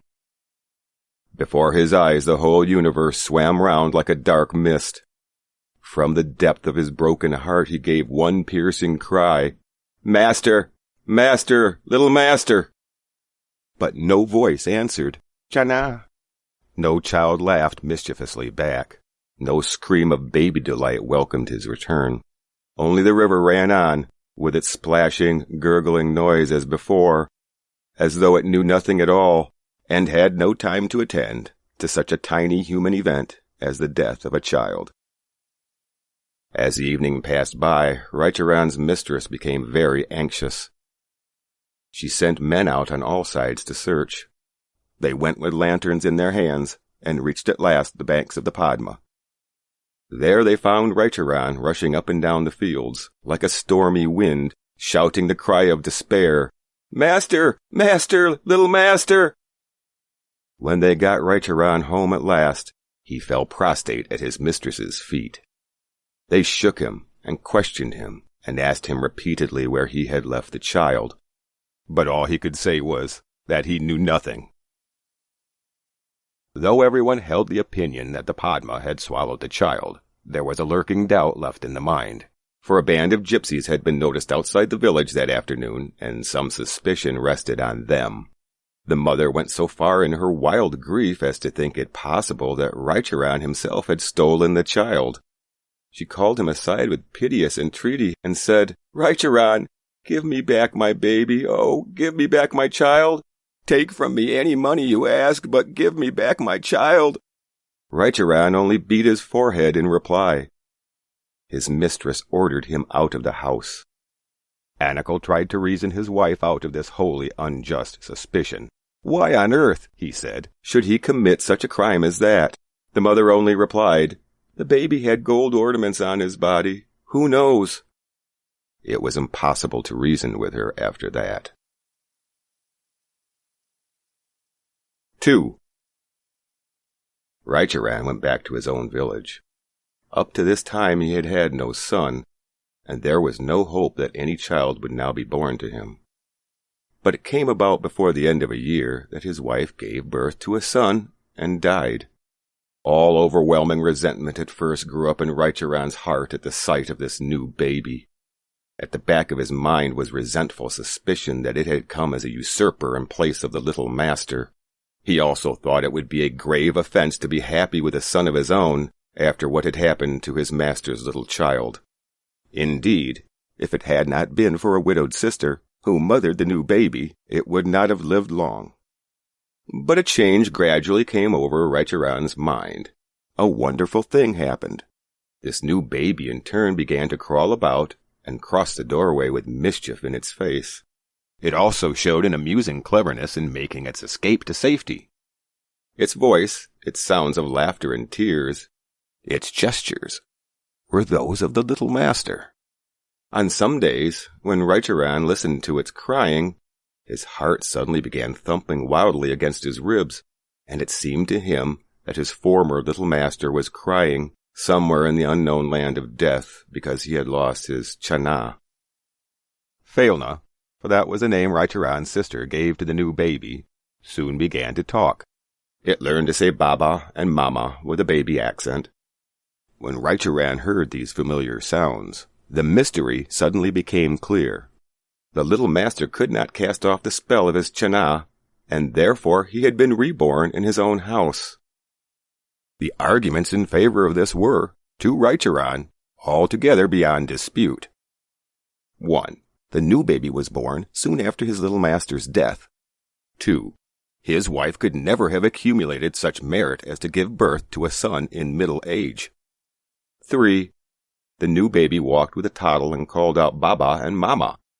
There was no sign lacking which marked out the future judge. Then suddenly Raicharan remembered that terrible accusation of the mother. Ah, he said to himself with amazement, the mother's heart was right. She knew I had stolen her child. When once he had come to this conclusion, he was filled with remorse for his past neglect. He now gave himself over, body and soul, to the new baby, and became its devoted attendant. He began to bring it up as if it were the son of a rich man. He bought a go-kart, a yellow satin waistcoat, and a gold-embroidered cap. He melted down the ornaments of his dead wife and made gold bangles and anklets. He refused to let the little child play with anyone of the neighborhood and became himself its sole companion day and night. As the baby grew up to boyhood, he was so petted and spoilt and clad in such finery that the village children would call him "Your Lordship" and jeer at him, and older people regarded Raicharan as unaccountably crazy about the child. At last the time came for the boy to go to school. Raicharan sold his small piece of land and went to Calcutta. There he got employment with great difficulty as a servant and sent Phalna to school. He spared no pains to give him the best education, the best clothes, the best food. Meanwhile, he lived himself on a mere handful of rice and would say in secret, "Ah, my little master, my dear little master, you loved me so much that you came back to my house. You shall never suffer from any neglect of mine." 12 years passed away in this manner. The boy was able to read and write well. He was bright and healthy and good-looking. He paid a great deal of attention to his personal appearance and was specially careful in parting his hair. He was inclined to extravagance and finery and spent money freely. He could never quite look on Raicharan as a father because, though fatherly in affection, he had the manner of a servant. A further fault was this, that Raicharan kept secret from everyone that himself was the father of the child. The students of the hostel, where Phalna was a boarder, were greatly amused by Raicharan's country manners, and I have to confess that behind his father's back, Phalna joined in their fun. But, in the bottom of their hearts, all the students loved the innocent and tender-hearted old man, and Phalna was very fond of him also. But, as I have said before, he loved him with a kind of condescension. Raicharan grew older and older, and his employer was continually finding fault with him for his incompetent work. He had been starving himself for the boy's sake, so he had grown physically weak and no longer up to his work. He would forget things, and his mind became dull and stupid. But his employer expected a full servant's work out of him, and would not brook excuses. The money that Raicharan had brought with him from the sale of his land was exhausted.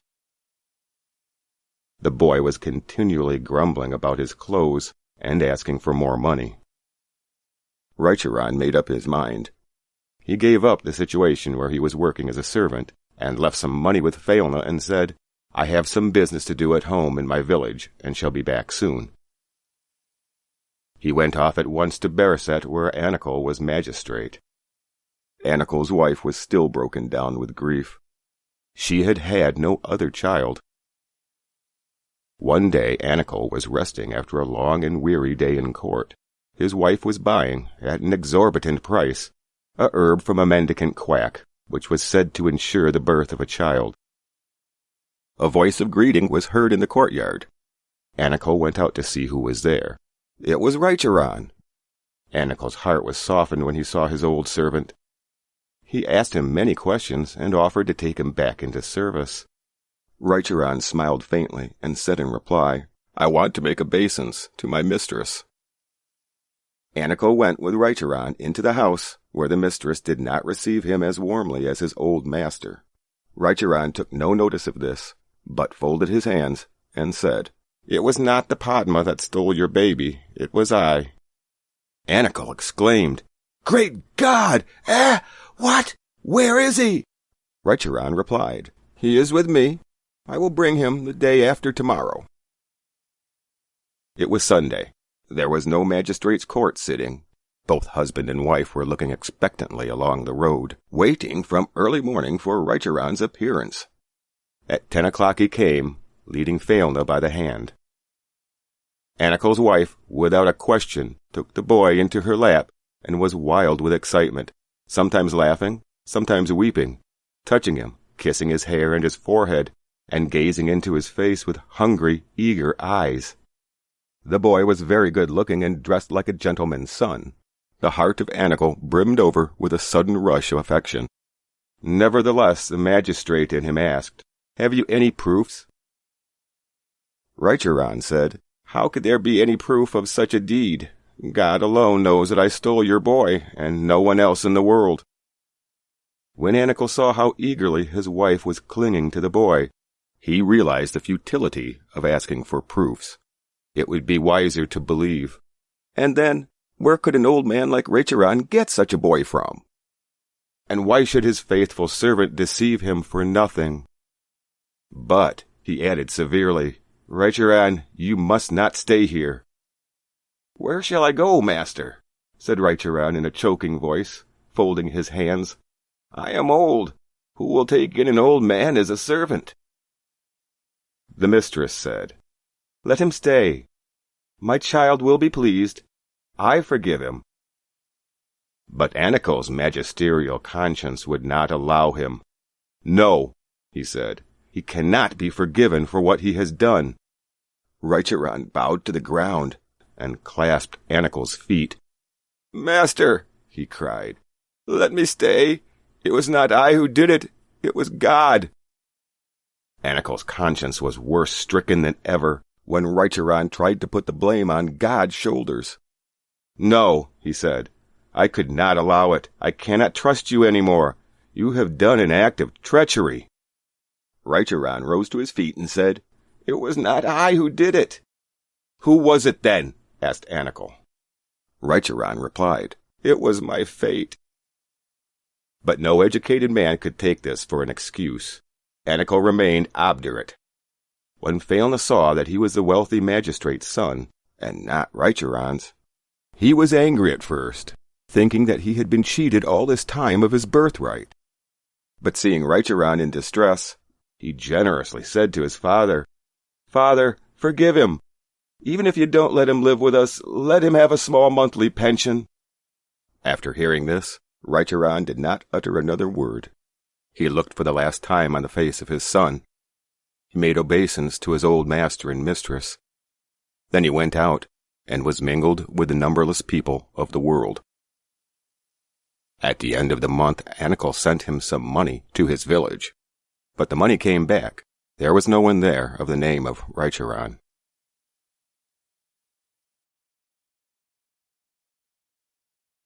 The Kingdom of Cards. 1. Once upon a time, there was a lonely island in a distant sea, where lived the kings and queens, the aces and the knaves, in the kingdom of cards. The tens and nines, with the twos and threes, and all the other members, had long ago settled there also. But these were not twice-born people, like the famous court cards. The ace, the king, and the knave were the three highest castes. The fourth caste was made up of a mixture of the lower cards. The twos and threes were lowest of all. These inferior cards were never allowed to sit in the same row with the great court cards. Wonderful indeed were the regulations and rules of that island kingdom. The particular rank of each individual had been settled from time immemorial. Everyone had his own appointed work, and never did anything else.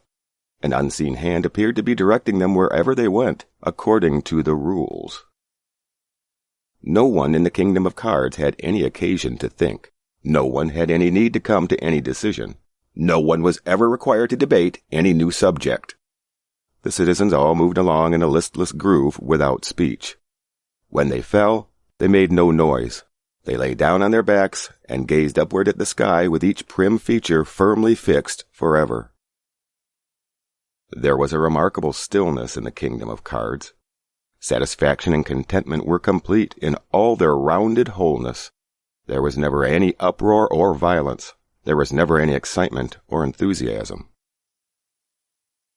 The great ocean, crooning its lullaby with one unceasing melody, lapped the island to sleep with 1,000 soft touches of its waves' white hands. The vast sky, like the outspread azure wings of the brooding mother bird, nestled the island round with its downy plume. For on the distant horizon a deep blue line betokened another shore. But no sound of quarrel or strife could reach the island of cards to break its calm repose. 2. In that far-off foreign land across the sea, there lived a young prince whose mother was a sorrowing queen. This queen had fallen from favor, and was living with her only son on the seashore. The prince passed his childhood alone and forlorn, sitting by his forlorn mother, weaving the net of his big desires. He longed to go in search of the flying horse, the jewel in the cobra's hood, the rose of heaven, the magic roads, or to find where the Princess Beauty was sleeping in the ogre's castle over the 13 rivers and across the 7 seas. From the son of the merchant at school, the young prince learnt the stories of foreign kingdoms. From the son of the Kotwal, he learnt the adventures of the 2 genii of the lamp. And when the rain came beating down, and the clouds covered the sky, he would sit on a threshold facing the sea, and say to his sorrowing mother, "Tell me, mother, a story of some very far-off land." And his mother would tell him an endless tale she had heard in her childhood of a wonderful country beyond the sea, where dwelt the Princess Beauty. And the heart of the young prince would become sick with longing, as he sat on the threshold, looking out on the ocean, listening to his mother's wonderful story, while the rain outside came beating down and the gray clouds covered the sky. One day the son of the merchant came to the prince and said boldly, "Comrade, my studies are over. I am now setting out on my travels to seek my fortunes on the sea. I have come to bid you goodbye." The prince said, "I will go with you." And the son of Kotwal said also, "Comrades, trusty and true, you will not leave me behind. I also will be your companion." Then the young prince said to his sorrowing mother, "Mother, I am now setting out on my travels to seek my fortune. When I come back once more, I shall surely have found some way to remove all your sorrow." So the 3 companions set out on their travels together. In the harbor were anchored the 12 ships of the merchant, and the 3 companions got on board.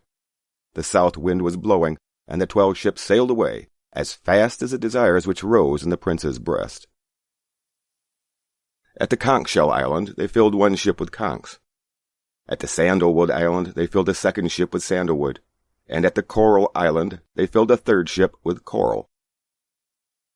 4 years passed away, and they filled 4 more ships, 1 with ivory, 1 with musk, 1 with cloves, and 1 with nutmegs.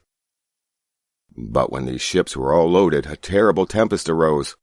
The ships were all of them sunk, with their cloves and nutmeg, and musk and ivory, and coral and sandalwood and conchs. But the ship with the 3 companions struck on an island reef, buried them safe ashore, and itself broke in pieces. This was the famous island of cards, where lived the ace and king and queen and knave, with the 9s and 10s and all the other members, according to the rules. 3. Up till now there had been nothing to disturb that island's stillness. No new thing had ever happened. No discussion had ever been held. And then, of a sudden, the 3 companions appeared, thrown up by the sea, and the great debate began. There were 3 main points of dispute. First, to what caste should these unclassed strangers belong? Should they rank with the court cards, or were they merely lower caste people to be ranked with the 9s and 10s? No precedent could be quoted to decide this weighty question. Secondly, what was their clan? Had they the fairer hue and bright complexion of the hearts, or was theirs the darker complexion of the clubs? Over this question there were interminable disputes. The whole marriage system of the island, with its intricate regulations, would depend on its nice adjustment.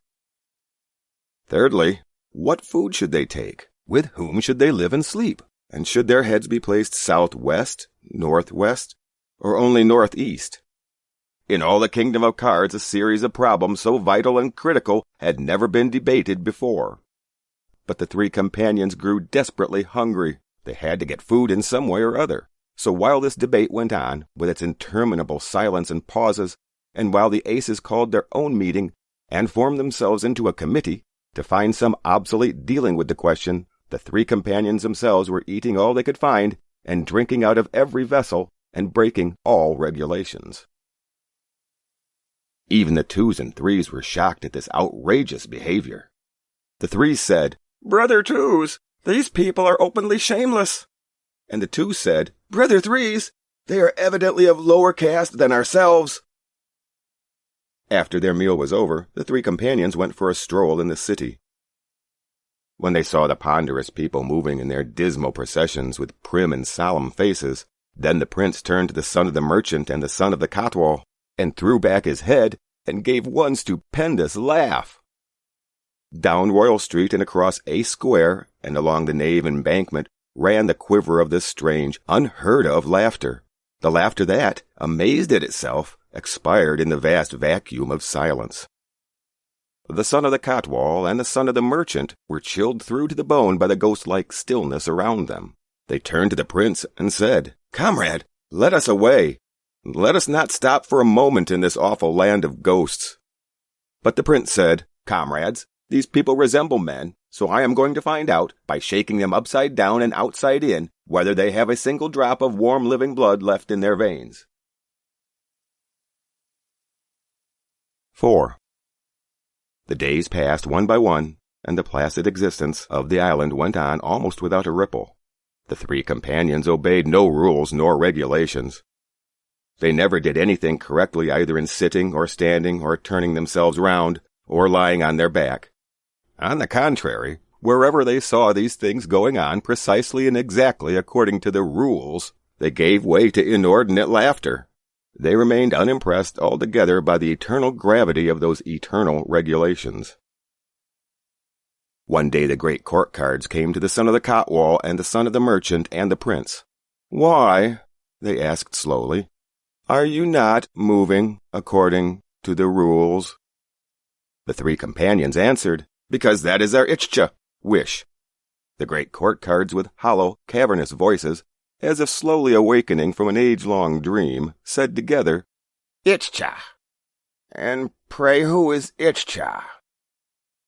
They could not understand who Ichcha was then, but the whole island was to understand it by and by. The first glimmer of light passed the threshold of their minds when they found out, through watching the actions of the prince, that they might move in a straight line in an opposite direction from the one in which they had always gone before. Then they made another startling discovery, that there was another side to the cards which they had never yet noticed with attention. This was the beginning of the change. Now that the change had begun, the three companions were able to initiate them more and more deeply into the mysteries of Ichcha. The cards gradually became aware that life was not bound by regulations. They began to feel a secret satisfaction in the kingly power of choosing for themselves. But with this first impact of Ichcha, the whole pack of cards began to totter slowly, and then tumble down to the ground. The scene was like that of some huge python awaking from a long sleep, as it slowly unfolds its numberless coils with a quiver that runs through its whole frame. 5.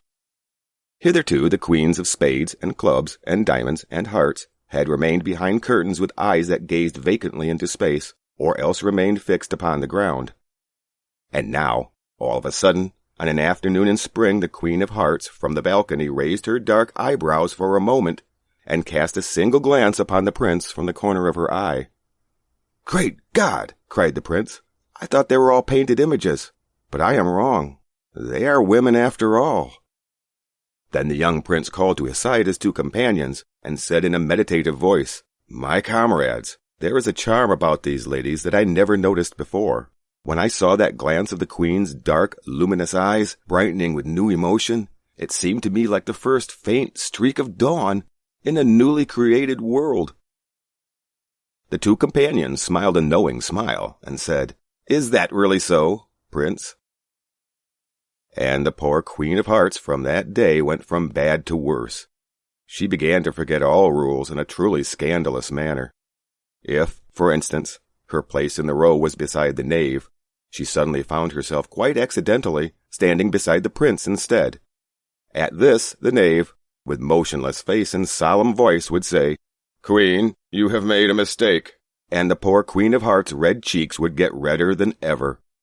But the prince would come gallantly to her rescue and say, "No, there is no mistake.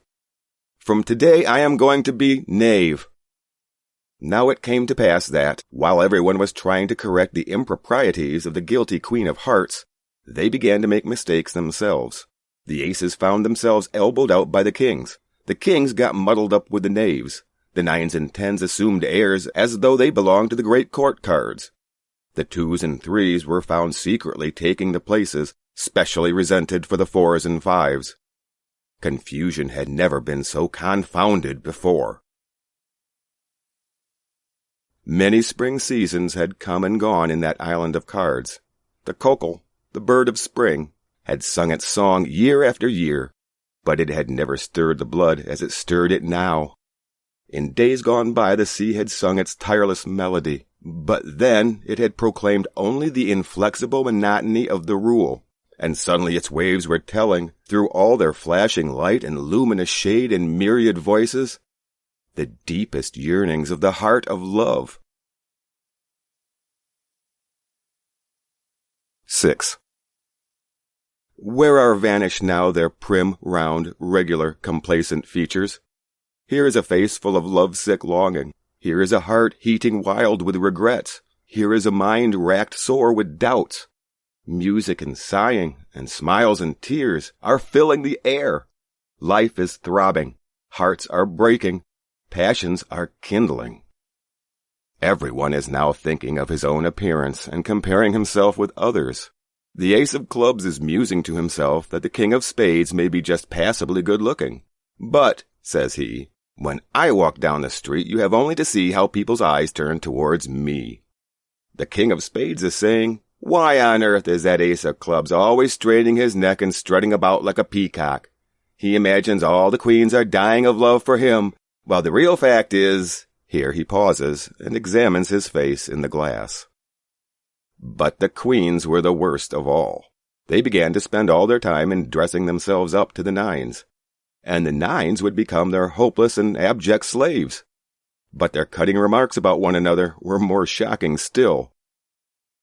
So the young men would sit listless on the leaves under the trees, lolling with outstretched limbs in the forest shade.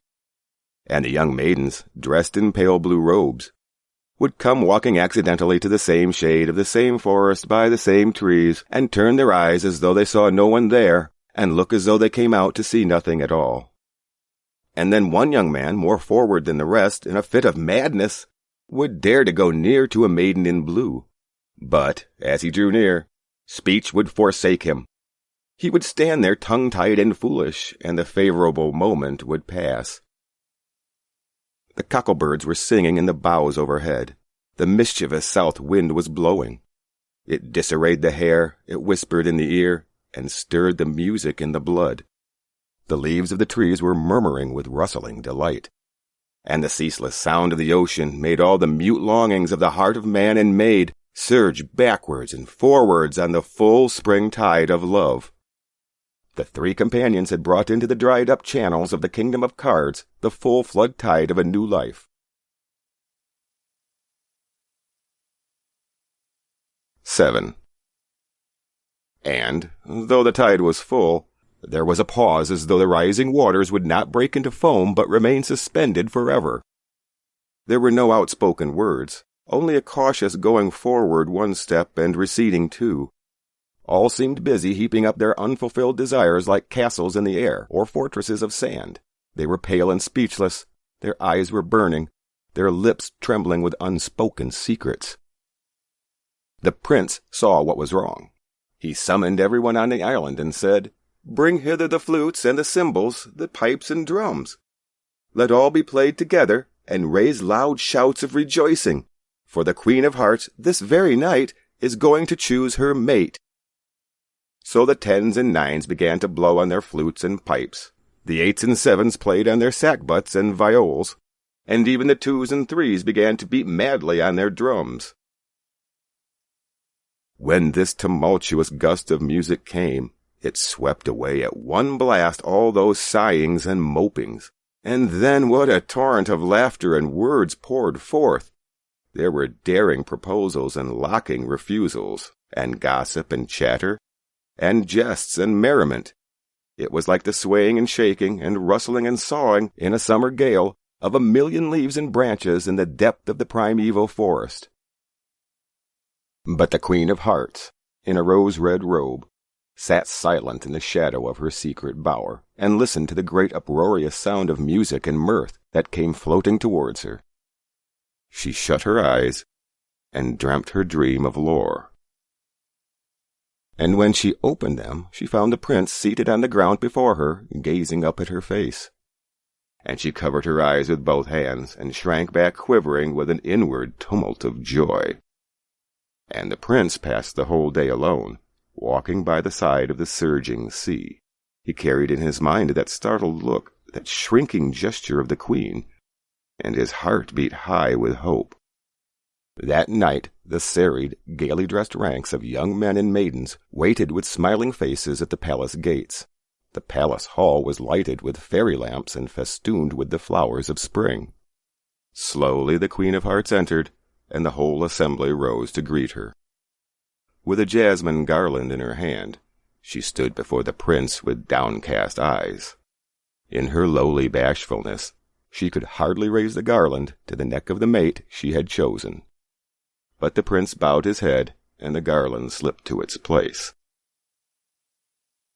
The assembly of youths and maidens had waited her choice with eager, expectant hush. And when the choice was made, the whole vast concourse rocked and swayed with a tumult of wild delight, and the sound of their shouts was heard in every part of the island, and by ships far out at sea. Never had such a shout been raised in the kingdom of cards before. And they carried the prince and his bride, and seated them on the throne, and crowned them then and there in the ancient island of cards. And the sorrowing mother queen, on the far-off island shore on the other side of the sea, came sailing to her son's new kingdom in a ship adorned with gold. And the citizens are no longer regulated according to the rules, but are good or bad, or both, according to their ichcha.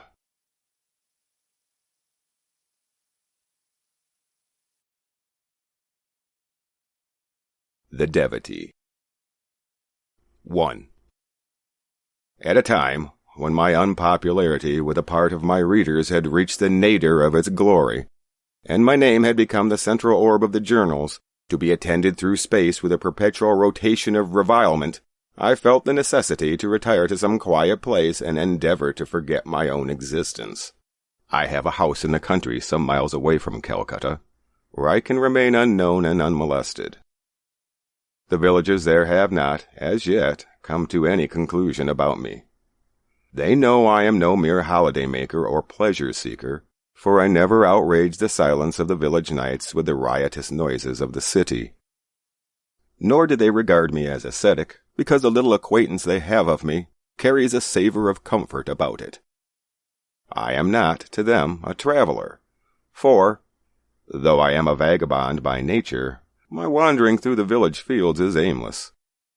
They are hardly even quite certain whether I am married or single, for they have never seen me with my children. So, not being able to classify me in any animal or vegetable kingdom that they know, they have long since given me up and left me stolidly alone. But quite lately I have come to know that there is one person in the village who is deeply interested in me. Our acquaintance began on a sultry afternoon in July. There had been rain all the morning, and the air was still wet and heavy with mist, like eyelids when weeping is over. I sat lazily watching a dappled cow grazing on the high bank of the river. The afternoon sun was playing on her glossy hide.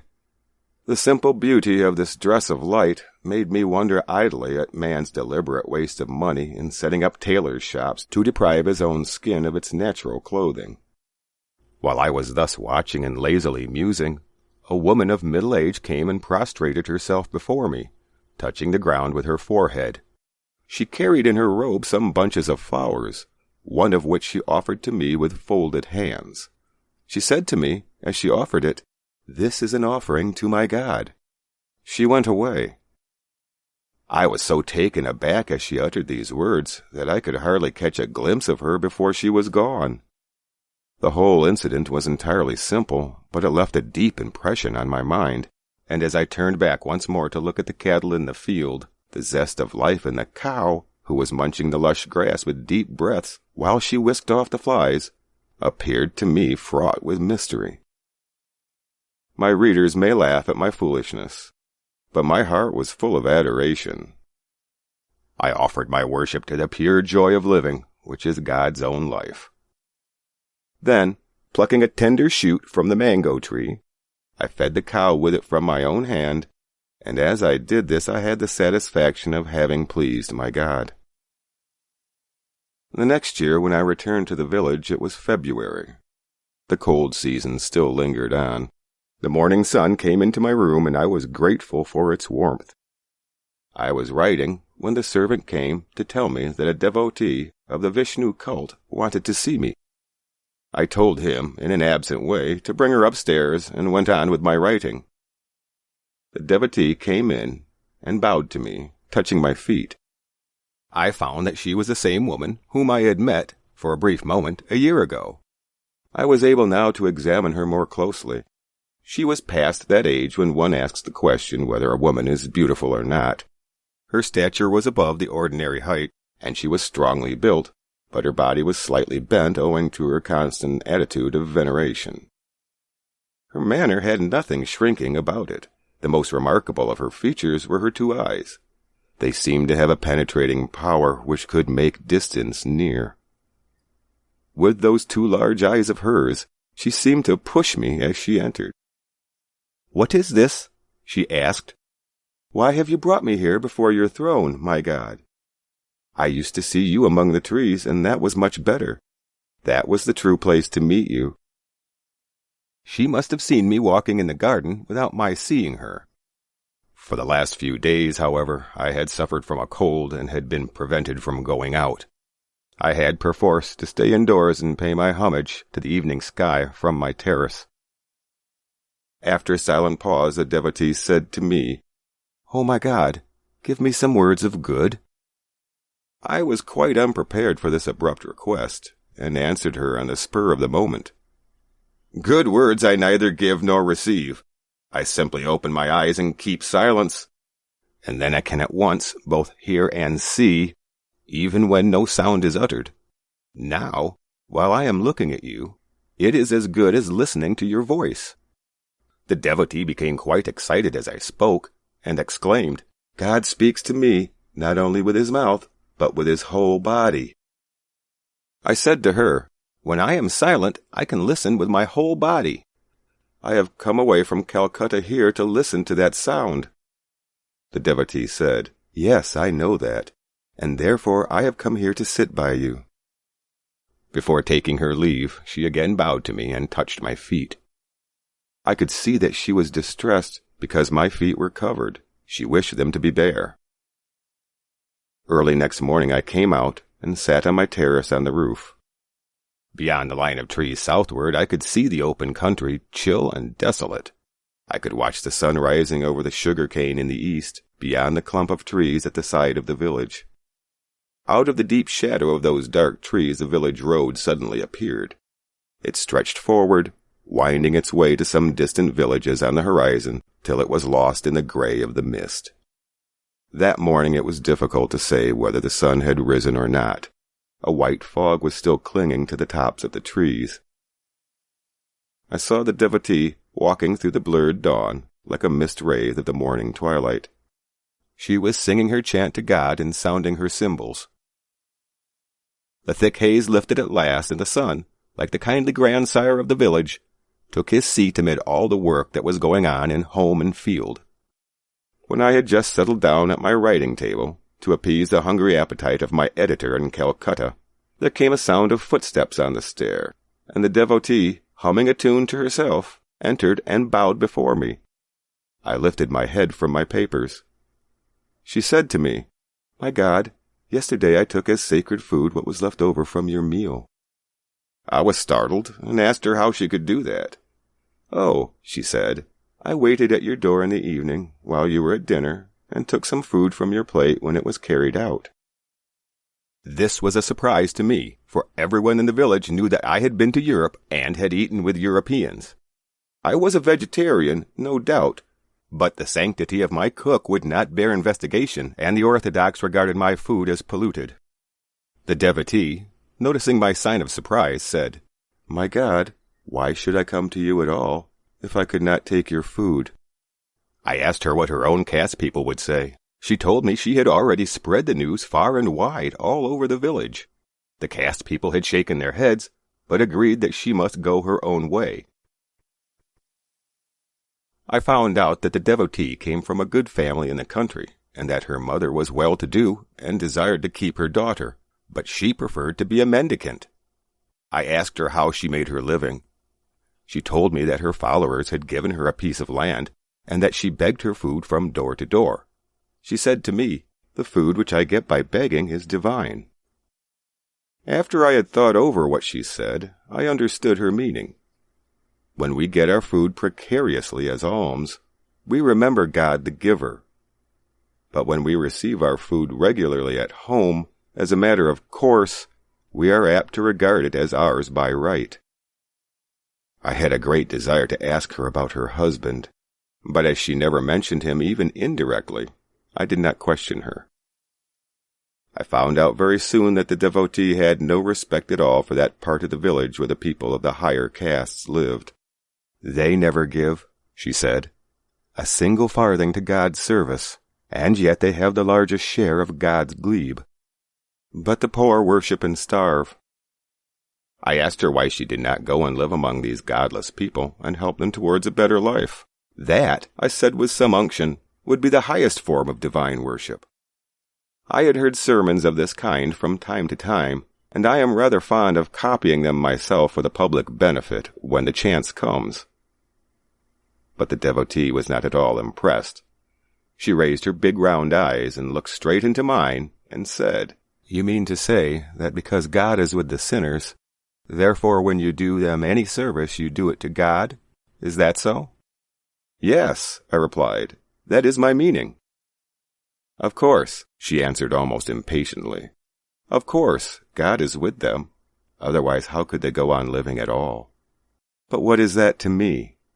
My God is not there.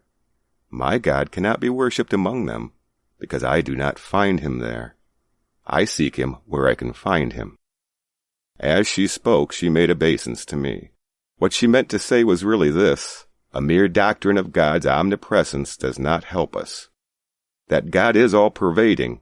This truth may be a mere intangible abstraction, and therefore unreal to ourselves.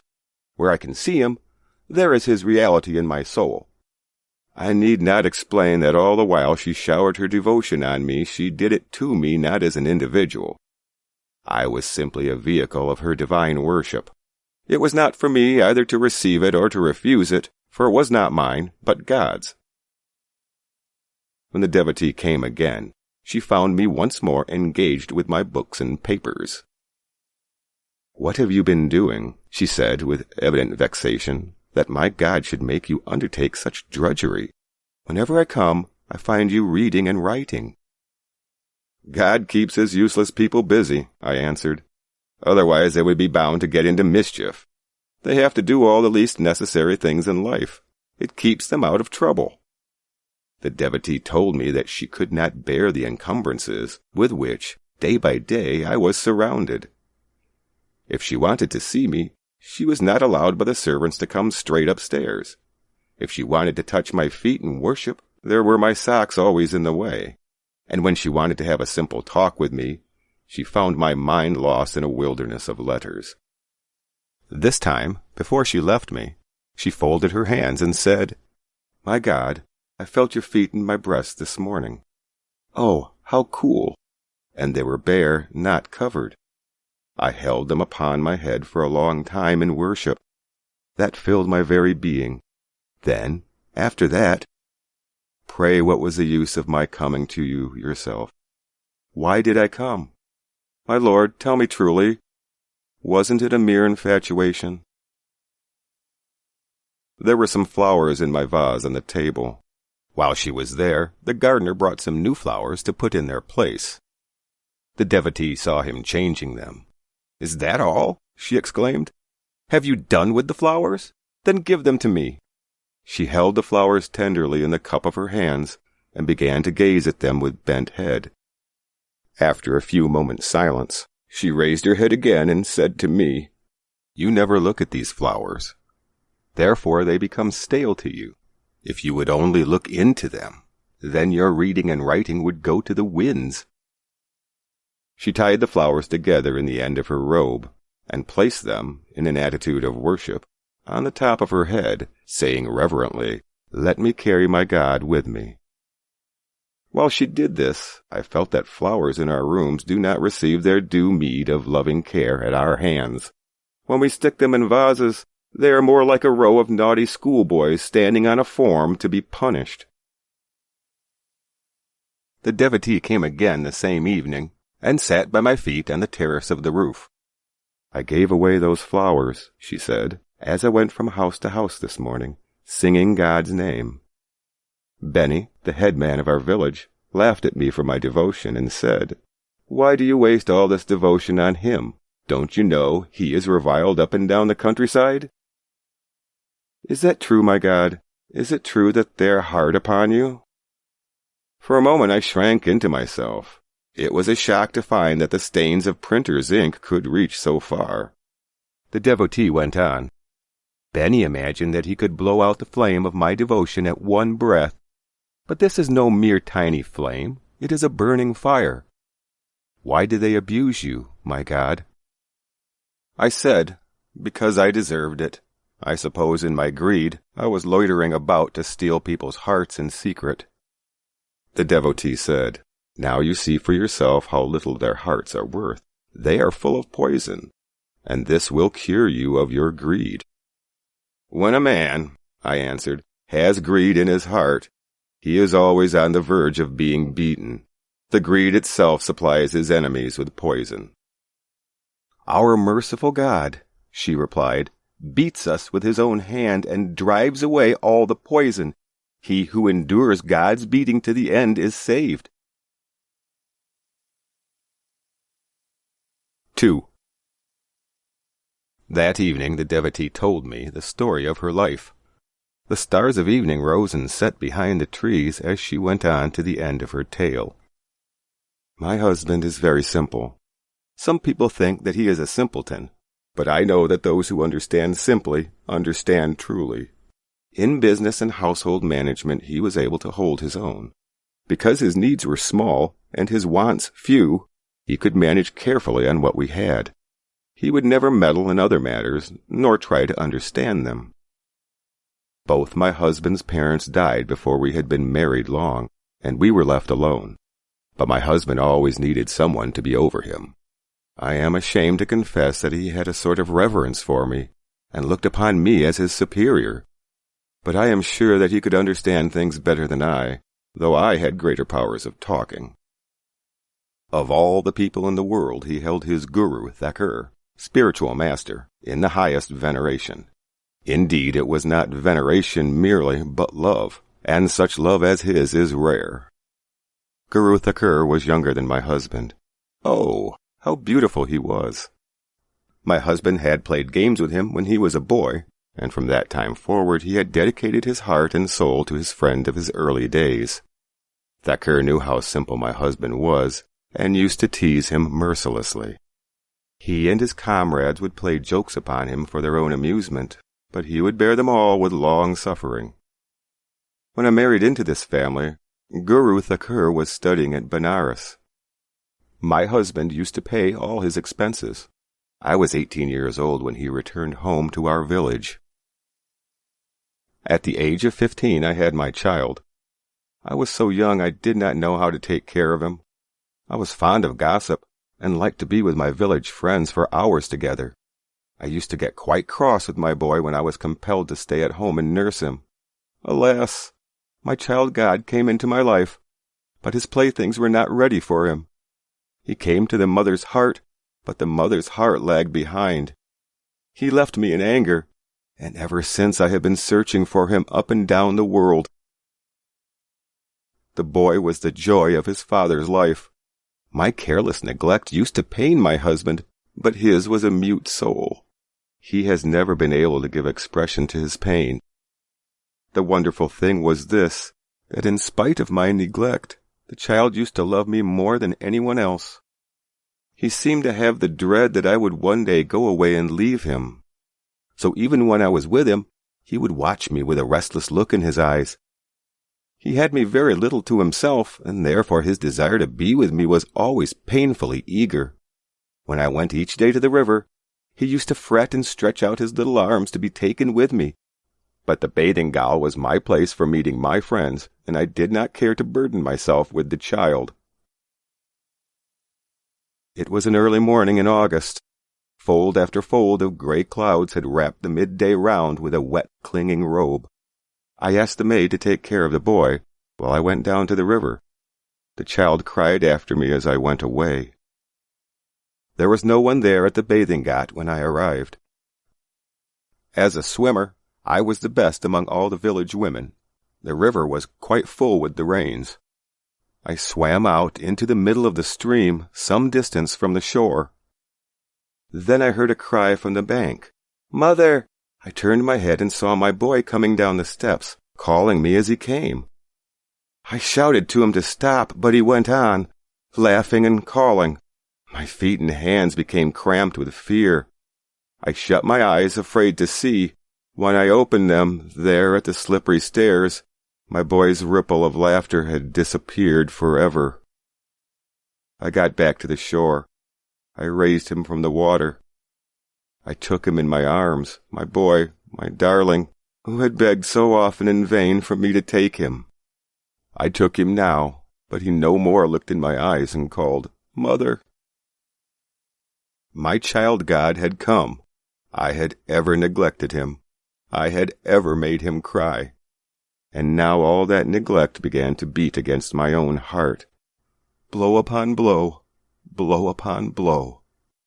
When my boy was with me, I had left him alone. I had refused to take him with me, and now, when he is dead, his memory clings to me and never leaves me. God alone knows all that my husband suffered. If he had only punished me for my sin, it would have been better for us both, but he knew only how to endure in silence, not how to speak. When I was almost mad with grief, Guru Thakur came back. In earlier days, the relation between him and my husband had been that of boyish friendship. Now, my husband's reverence for his sanctity and learning was unbounded. He could hardly speak in his presence. His awe of him was so great. My husband asked his guru to try to give me some consolation. Guru Thakur began to read and explain to me the scriptures. But I do not think they had much effect on my mind. All their value for me lay in the voice that uttered them. God makes the draught of divine life deepest in the heart for man to drink through the human voice. He has no better vessel in his hand than that, and he himself drinks his divine draught out of the same vessel. My husband's love and veneration for his guru filled our house as incense fills a temple shrine. I showed that veneration and had peace. I saw my God in the form of that guru. He used to come to take his meal at our house every morning. The first thought that would come to my mind on waking from sleep was that of his food as a sacred gift from God. When I prepared the things for his meal, my fingers would sing for joy. When my husband saw my devotion to his guru, his respect for me greatly increased. He noticed his guru's eager desire to explain the scriptures to me. He used to think that he could never expect to earn any regard from his guru himself, on account of his stupidity, but his wife had made up for it. Thus another 5 years went by happily, and my whole life would have passed like that, but beneath the surface some stealing was going on somewhere in secret. I could not detect it, but it was detected by the God of my heart. Then came a day when, in a moment, our whole life was turned upside down. It was a morning in midsummer. I was returning home from bathing, my clothes all wet, down a shady lane. At the bend of the road, under the mango tree, I met my guru Thakur. He had his towel on his shoulder and was repeating some Sanskrit verses as he was going to take his bath. With my wet clothes clinging all about me, I was ashamed to meet him.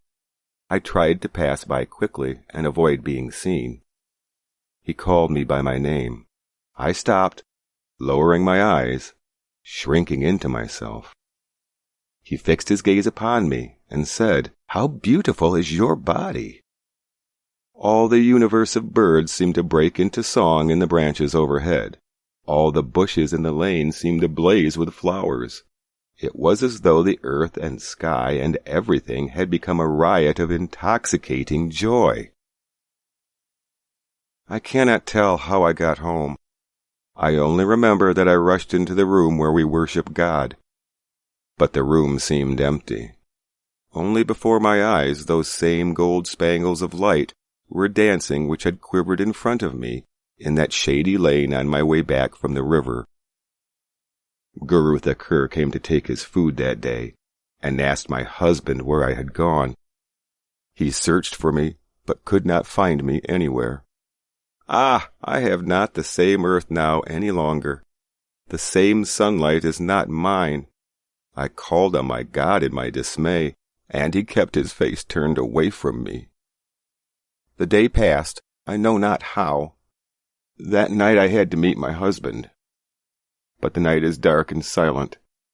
It is the time when my husband's mind comes out shining like stars at twilight.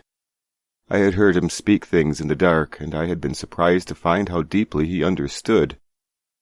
Sometimes I am late in the evening and going to rest on account of household work. My husband waits for me, seated on the floor, without going to bed. Our talk at such times had often begun with something about our guru. That night, when it was past midnight, I came to my room and found my husband sleeping on the floor. Without disturbing him, I lay down on the ground at his feet, my head towards him. Once he stretched his feet while sleeping and struck me on the breast. That was his last bequest. Next morning, when my husband woke up from his sleep, I was already sitting by him. Outside the window, over the thick foliage of the jackfruit tree, appeared the first pale red of the dawn at the fringe of the night. It was so early that the crows had not yet begun to call. I bowed and touched my husband's feet with my forehead. He sat up, starting as if waking from a dream, and looked at my face in amazement. I said, "I have made up my mind. I must leave the world. I cannot belong to you any longer. I must leave your home." Perhaps my husband thought that he was still dreaming. He said not a word. "Ah, do hear me," I pleaded with infinite pain. "Do hear me and understand. You must marry another wife. I must take my leave." My husband said, "What is all this wild, mad talk? Who advises you to leave the world?" I said, "My guru, Thakur." My husband looked bewildered. "Guru Thakur!" he cried. "When did he give you this advice?" "In the morning," I answered. "Yesterday, when I met him on my way back from the river." His voice trembled a little. He turned and looked in my face and asked me, "Why did he give you such a behest?" "I do not know," I answered. "Ask him. He will tell you himself, if he can." My husband said, "It is possible to leave the world, even when continuing to live in it. You need not leave my home. I will speak to my guru about it." "Your guru," I said, "may accept your petition, but my heart will never give its consent. I must leave your home. From henceforth, the world is no more to me." My husband remained silent, and we sat there on the floor in the dark. When it was light, he said to me, "Let us both come to him." I folded my hands and said, "I shall never meet him again." He looked into my face. I lowered my eyes. He said no more. I knew that, somehow, he had seen into my mind and understood what was there. In this world of mine, there were only two who loved me best, my boy and my husband. That love was my God, and therefore it could brook no falsehood. One of these two left me, and I left the other. Now I must have truth, and truth alone. She touched the ground at my feet, rose and bowed to me, and departed.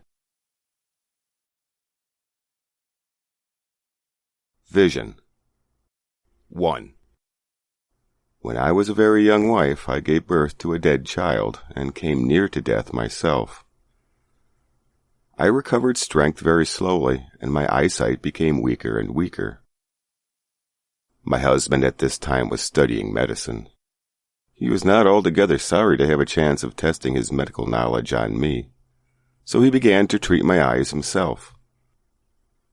My elder brother was reading for his law examination. One day he came to see me, and was alarmed at my condition. "What are you doing?" he said to my husband. "You are ruining Kumo's eyes. You ought to consult a good doctor at once." My husband said irritably, "Why? What can a good doctor do more than I am doing? The case is quite a simple one, and the remedies are all well known." Dada answered with scorn, "I suppose you think there is no difference between you and a professor in your own medical college." My husband replied angrily, "If you ever get married, and there is a dispute about your wife's property, you won't take my advice about law. Why, then, do you now come advising me about medicine?" While they were quarreling, I was saying to myself that it was always the poor grass that suffered the most when two kings went to war. Here was a dispute going on between these two, and I had to bear the brunt of it. It also seemed to me very unfair that, when my family had given me in marriage, they should interfere afterwards. After all, my pleasure and pain are my husband's concern, not theirs. From that day forward, merely over this trifling matter of my eyes, the bond between my husband and Dada was strained. To my surprise one afternoon, while my husband was away, Dada brought a doctor in to see me. He examined my eyes very carefully and looked grave. He said that further neglect would be dangerous. He wrote out a prescription and Dada for the medicine at once. When the strange doctor had gone, I implored my Dada not to interfere. I was sure that only evil would come from the stealthy visits of a doctor. I was surprised at myself for plucking up courage to speak to my brother like that. I had always hitherto been afraid of him. I am sure also that Dada was surprised at my boldness. He kept silence for a while, and then said to me, "Very well, Kumo, I won't call in the doctor any more, but when the medicine comes you must take it." Dada then went away. The medicine came from chemist. I took it, bottles, powders, prescriptions and all, and threw it down the well. My husband had been irritated by Dada's interference, and he began to treat my eyes with greater diligence than ever. He tried all sorts of remedies. I bandaged my eyes as he told me. I wore his colored glasses. I put in his drops. I took all his powders. I even drank the cod liver oil he gave me, though my gorge rose against it. Each time he came back from the hospital, he would ask me anxiously how I felt, and I would answer, "Oh, much better." Indeed, I became an expert in self-delusion.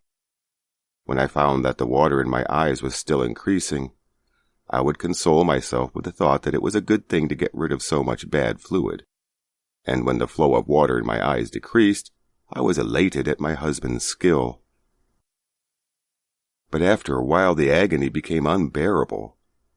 My eyesight faded away, and I had continual headaches day and night. I saw how much alarmed my husband was getting. I gathered from his manner that he was casting about for a pretext to call in a doctor, so I hinted that it might be as well to call one in. That he was greatly relieved, I could see. He called in an English doctor that very day. I do not know what talk they had together, but I gathered that the Sahib had spoken very sharply to my husband. He remained silent for some time after the doctor had gone. I took his hands in mine and said, "What an ill-mannered brute that was! Why didn't you call in an Indian doctor? That would have been much better. Do you think that man knows better than you do about my eyes?" My husband was very silent for a moment, and then said with a broken voice, "Kumo, your eyes must be operated on." I pretended to be vexed with him for concealing the fact from me so long. Here you have known this all the time, said I, and yet you have said nothing about it. Do you think I am such a baby as to be afraid of an operation? At that he regained his good spirits. There are very few men, said he, who are heroic enough to look forward to an operation without shrinking. I laughed at him. Yes, that is so. Men are heroic only before their wives. He looked at me gravely and said, You are perfectly right. We men are dreadfully vain. I laughed away his seriousness. Are you sure you can beat us women, even in vanity? When Dada came, I took him aside. Dada, that treatment your doctor recommended would have done me a world of good. Only, unfortunately, I mistook the mixture for the lotion, and since the day I made the mistake, my eyes have grown steadily worse, and now an operation is needed. Dada said to me, You were under your husband's treatment, and that is why I gave up coming to visit you. No, I answered. In reality, I was secretly treating myself in accordance with your doctor's directions. Oh, what lies we women have to tell. When we are mothers, we tell lies to pacify our children, and when we are wives, we tell lies to pacify the fathers of our children. We are never free from this necessity. My deception had the effect of bringing about a better feeling between my husband and Dada. Dada blamed himself for asking me to keep a secret from my husband, and my husband regretted that he had not taken my brother's advice at the first. At last, with the consent of both, an English doctor came and operated on my left eye. That eye, however, was too weak to bear the strain, and the last flickering glimmer of light went out. Then the other eye gradually lost itself in darkness. One day my husband came to my bedside. I cannot brazen it out before you any longer, said he. Kumo, it is I who have ruined your eyes. I felt that his voice was choking with tears, and so I took up his right hand in both of mine and said, Why, you did exactly what was right. You have dealt only with that which was your very own. Just imagine if some strange doctor had come and taken away my eyesight. What consolation should I have had then? But now I can feel that all has happened for the best, and my great comfort is to know that it is at your hands I have lost my eyes.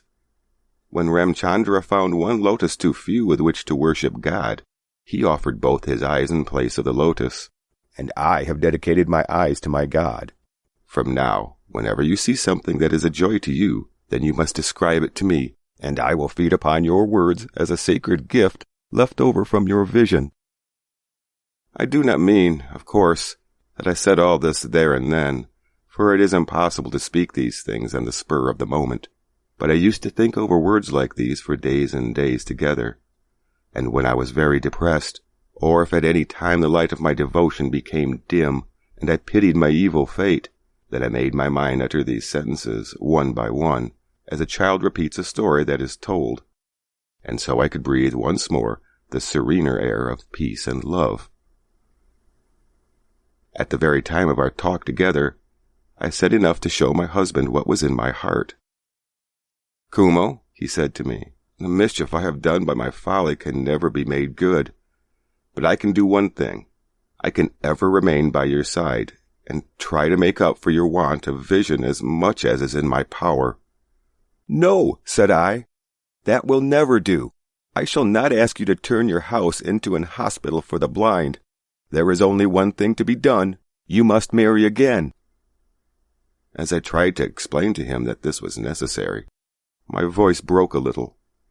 I coughed and tried to hide my emotion, but he burst out, saying, Kumo, I know I am a fool, and a braggart, and all that, but I am not a villain. If ever I marry again, I swear to you the most solemn oath by my family god, Gopinath, may that most hated of all sins, the sin of parricide, fall on my head.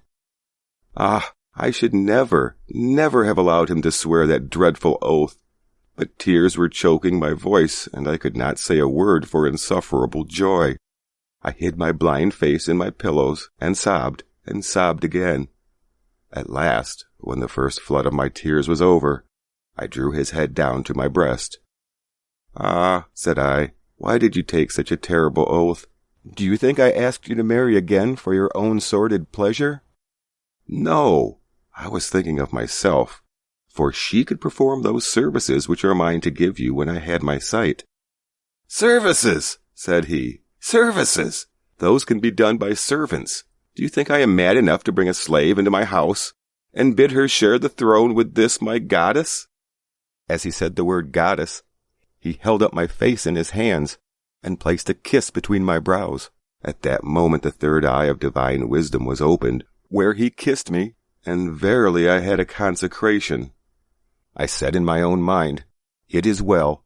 I am no longer able to serve him in the lower world of household cares, but I shall rise to a higher region. I shall bring down blessings from above. No more lies, no more deceptions for me. All the littlenesses and hypocrisies of my former life shall be banished forever." That day, the whole day through, I felt a conflict going on within me. The joy of the thought that after this solemn oath it was impossible for my husband to marry again fixed its roots deep in my heart, and I could not tear them out. But the new goddess, who had taken her new throne in me, said, the time might come when it would be good for your husband to break his oath and marry again. But the woman who was within me said, that may be, but all the same, an oath is an oath, and there is no way out. The goddess who was within me answered, that is no reason why you should exult over it. But the woman who was within me replied, what you say is quite true, no doubt. All the same, he has taken his oath, and the same story went on again and again. At last the goddess frowned in silence, and the darkness of a horrible fear came down upon me. My repentant husband would not let the servants do my work. He must do it all himself. At first it gave me unbounded delight to be dependent on him thus for every little thing. It was a means of keeping him by my side, and my desire to have him with me had become intense since my blindness. That share of his presence, which my eyes had lost, my other senses craved. When he was absent from my side, I would feel as if I were hanging in mid-air, and had lost my hold of all things tangible. Formerly, when my husband came back late from the hospital, I used to open my window and gaze at the road. That road was the link which connected his world with mine. Now, when I had lost that link through my blindness, all my body would go out to seek him. The bridge that united us had given way, and there was now this unsurpassable chasm. When he left my side, the gulf seemed to yawn wide open. I could only wait for the time when he should cross back again from his own shore to mine. But such intense longing and such utter dependence can never be good. A wife is a burden enough to a man in all conscience, and to add to it the burden of this blindness was to make his life unbearable. I vowed that I would suffer alone, and never wrap my husband round in the folds of my all-pervading darkness. Within an incredibly short space of time, I managed to train myself to do all my household duties by the help of touch and sound and smell. In fact, I soon found that I could get on with greater skill than before. For sight often distracts rather than helps us, and so it came to pass that, when these roving eyes of mine could do their work no longer, all the other senses took up their several duties with quietude and completeness. When I had gained experience by constant practice, I would not let my husband do any more household duties for me. He complained bitterly at first that I was depriving him of his penance. This did not convince me. Whatever he might say, I could feel that he had a real sense of relief when these household duties were over. To serve daily a wife who is blind can never make up the life of a man. 2. My husband at last had finished his medical course. He went away from Calcutta to a small town to practice as a doctor. There in the country I felt with joy, through all my blindness, that I was restored to the arms of my mother. I had left my village birthplace for Calcutta when I was 8 years old. Since then, 10 years had passed away, and in the great city the memory of my village home had grown dim. As long as I had eyesight, Calcutta with its busy life screened from view the memory of my early days. But when I lost my eyesight, I knew for the first time that Calcutta allured only the eyes. It could not fill the mind. And now, in my blindness, the scenes of my childhood shone out once more, like stars that appear one by one in the evening sky at the end of the day. It was the beginning of November when we left Calcutta for Harsingpur. The place was new to me, but the scents and sounds of the countryside pressed round and embraced me. The morning breeze coming fresh from the newly plowed land, the sweet and tender smell of the flowering mustard, the shepherd boy's flute sounding in the distance, even the creaking noise of the bullock cart as it groaned over the broken village road, filled my world with delight. The memory of my past life, with all its ineffable fragrance and sound, became a living present to me, and my blind eyes could not tell me I was wrong. I went back and lived over again my childhood. Only one thing was absent. My mother was not with me. I could see my home with the large peepul trees growing along the edge of the village pool. I could picture in my mind's eye my old grandmother seated on the ground, with her thin wisps of hair untied, warming her back in the sun as she made the little round lentil balls to be dried and used for cooking. But somehow I could not recall the songs she used to croon to herself in her weak and quavering voice. In the evening, whenever I heard the lowing of cattle, I could almost watch the figure of my mother going round the sheds with lighted lamp in her hand. The smell of the wet fodder and the pungent smoke of the straw fire would enter into my very heart, and in the distance I seemed to hear the clanging of the temple bell, wafted up by the breeze from the river bank. Calcutta, with all its turmoil and gossip, curdles the heart. There, all the beautiful duties of life lose their freshness and innocence. I remember one day when a friend of mine came in and said to me, "Kumo, why don't you feel angry? If I had been treated like you by my husband, I would never look upon his face again." She tried to make me indignant, because he had been so long calling in a doctor. "My blindness," said I, "was itself a sufficient evil. Why should I make it worse by allowing hatred to grow up against my husband?" My friend shook her head in great contempt when she heard such old-fashioned talk from the lips of a mere chit of a girl. She went away in disdain. But whatever might be my answer at the time, such words as these left their poison, and the venom was never wholly got out of the soul when once they had been uttered. So you see, Calcutta, with its never-ending gossip, does harden the heart. But when I came back to the country, all my earlier hopes and faiths, all that I held true in life during childhood, became fresh and bright once more. God came to me and filled my heart and my world. I bowed to him and said, "It is well that thou hast taken away my eyes. Thou art with me." Ah, but I said more than was right. It was a presumption to say, "Thou art with me." All we can say is this: I must be true to thee. Even when nothing is left for us, still we have to go on living. 3. We passed a few happy months together. My husband gained some reputation in his profession as a doctor, and money came with it. But there is a mischief in money. I cannot point to any one event, but, because the blind have keener perceptions than other people, I could discern the change which came over my husband along with the increase of wealth. He had a keen sense of justice when he was younger, and had often told me of his great desire to help the poor when once he obtained a practice of his own. He had a noble contempt for those in his profession who would not feel the pulse of a poor patient before collecting his fee.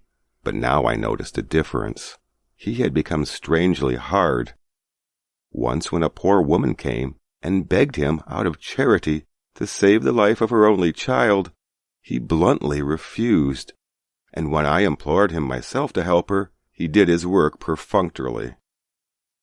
While we were less rich, my husband disliked sharp practice in money matters. He was scrupulously honorable in such things. But since he had got a large account at the bank, he was often closeted for hours with some scamp of a landlord's agent for purposes which clearly boded no good. Where has he drifted? What has become of this husband of mine? The husband I knew before I was blind, the husband who kissed me that day between my brows, and enshrined me on the throne of a goddess. Those whom a sudden gust of passion brings down to the dust can rise up again with a new strong impulse of goodness. But those who, day by day, become dried up in the very fiber of their moral being, those who by some outer parasitic growth choke the inner life by slow degrees, such wench one day a deadness which knows no healing. The separation caused by blindness is the merest physical trifle. But, it suffocates me to find that he is no longer with me, where he stood with me in that hour when we both knew that I was blind. That is a separation indeed. I, with my love fresh and my faith unbroken, have kept to the shelter of my heart's inner shrine. But my husband has left the cool shade of those things that are ageless and unfading. He is fast disappearing into the barren, waterless waste in his mad thirst for gold. Sometimes the suspicion comes to me that things not so bad as they seem, that perhaps I exaggerate because I am blind. It may be that, if my eyesight were unimpaired, I should have accepted the world as I found it. This, at any rate, was the light in which my husband looked at all my moods and fancies. One day an old Mussulman came to the house. He asked my husband to visit his little granddaughter. I could hear the old man say, "Baba, I am a poor man, but come with me, and Allah will do you good." My husband answered coldly, "What Allah will do won't help matters. I want to know what you can do for me." When I heard it, I wondered in my mind why God had not made me deaf as well as blind. The old man heaved a deep sigh and departed. I sent my maid to fetch him to my room. I met him at the door of the inner apartment and put some money into his hand. "Please take this from me," said I, "for your little granddaughter, and get a trustworthy doctor to look after her, and pray for my husband." But the whole of that day I could take no food at all. In the afternoon, when my husband got up from sleep, he asked me, "Why do you look so pale?" I was about to say, as I used to do in the past, "Oh, it's nothing." But those days of deception were over, and I spoke to him plainly. "I have been hesitating," I said, "for days together to tell you something. It has been hard to think out what exactly it was I wanted to say. Even now I may not be able to explain what I had in my mind, but I am sure you know what has happened. Our lives have drifted apart." My husband laughed in a forced manner and said, "Change is the law of nature." I said to him, "I know that, but there are some things that are eternal." Then he became serious. "There are many women," said he, "who have a real cause for sorrow. There are some whose husbands do not earn money. There are others whose husbands do not love them, but you are making yourself wretched about nothing at all." Then it became clear to me that my very blindness had conferred on me the power of seeing a world which is beyond all change. Yes, it is true. I am not like other women, and my husband will never understand me. 4. Our two lives went on with their dull routine for some time. Then there was a break in the monotony. An aunt of my husband came to pay us a visit. The first thing she blurted out after our first greeting was this: "Well, Crumb, it's a great pity you have become blind, but why do you impose your own affliction on your husband? You must get him to another wife." There was an awkward pause. If my husband had only said something in jest, or laughed in her face, all would have been over. But he stammered and hesitated, and said at last in a nervous, stupid way, "Do you really think so? Really, Aunt? You shouldn't talk like that." His aunt appealed to me. "Was I wrong, Kumo?" I laughed a hollow laugh. "Had not you better," said I, "consult someone more competent to decide? The pickpocket never asks permission from the man whose pocket he is going to pick." "You are quite right," she replied blandly. "Abinash, my dear, let us have our little conference in private. What do you say to that?" After a few days my husband asked her, in my presence, if she knew of any girl of a decent family who could come and help me in my household work. He knew quite well that I needed no help. I kept silence. "Oh, there are heaps of them," replied his aunt. "My cousin has a daughter who is just of the marriageable age, and as nice a girl as you could wish. Her people would be only too glad to secure you as a husband." Again there came from him that forced, hesitating laugh, and he said, "But I never mentioned marriage." "How could you expect," asked his aunt, "a girl of decent family to come and live in your house without marriage?" He had to admit that this was reasonable, and remained nervously silent. I stood alone within the closed doors of my blindness after he had gone, and called upon my God and prayed, "O God, save my husband." When I was coming out of the household shrine from my morning worship a few days later, his aunt took hold of both my hands warmly. "Kumo, here is the girl," said she, "we were speaking about the other day. Her name is Hemangini. She will be delighted to meet you. Hemo, come here and be introduced to your sister." My husband entered the room at the same moment. He feigned surprise when he saw the strange girl and was about to retire. But his aunt said, "Abinash, my dear, what are you running away for? There is no need to do that. Here is my cousin's daughter, Hemangini, come to see you. Hemo, make your bow to him." As if taken by surprise, he began to ply his aunt with questions about the when and why and how of the new arrival. I saw the hollowness of the whole thing, and took Hemangini by the hand and led her to my own room. I gently stroked her face and arms and hair, and found that she was about 15 years old and very beautiful. As I felt her face, she suddenly burst out laughing and said, "Why, what are you doing? Are you hypnotizing me?" That sweet, ringing laughter of hers swept away in a moment all the dark clouds that stood between us. I threw my right arm about her neck. "Dear one," said I am trying to see you." And again I stroked her soft face with my left hand. "Trying to see me?" she said, with a new burst of laughter. "Am I like a vegetable marrow grown in your garden, that you want to feel me all round to see how soft I am?" I suddenly bethought me that she did not know I had lost my sight.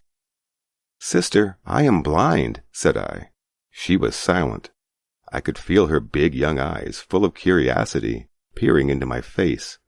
I knew they were full of pity.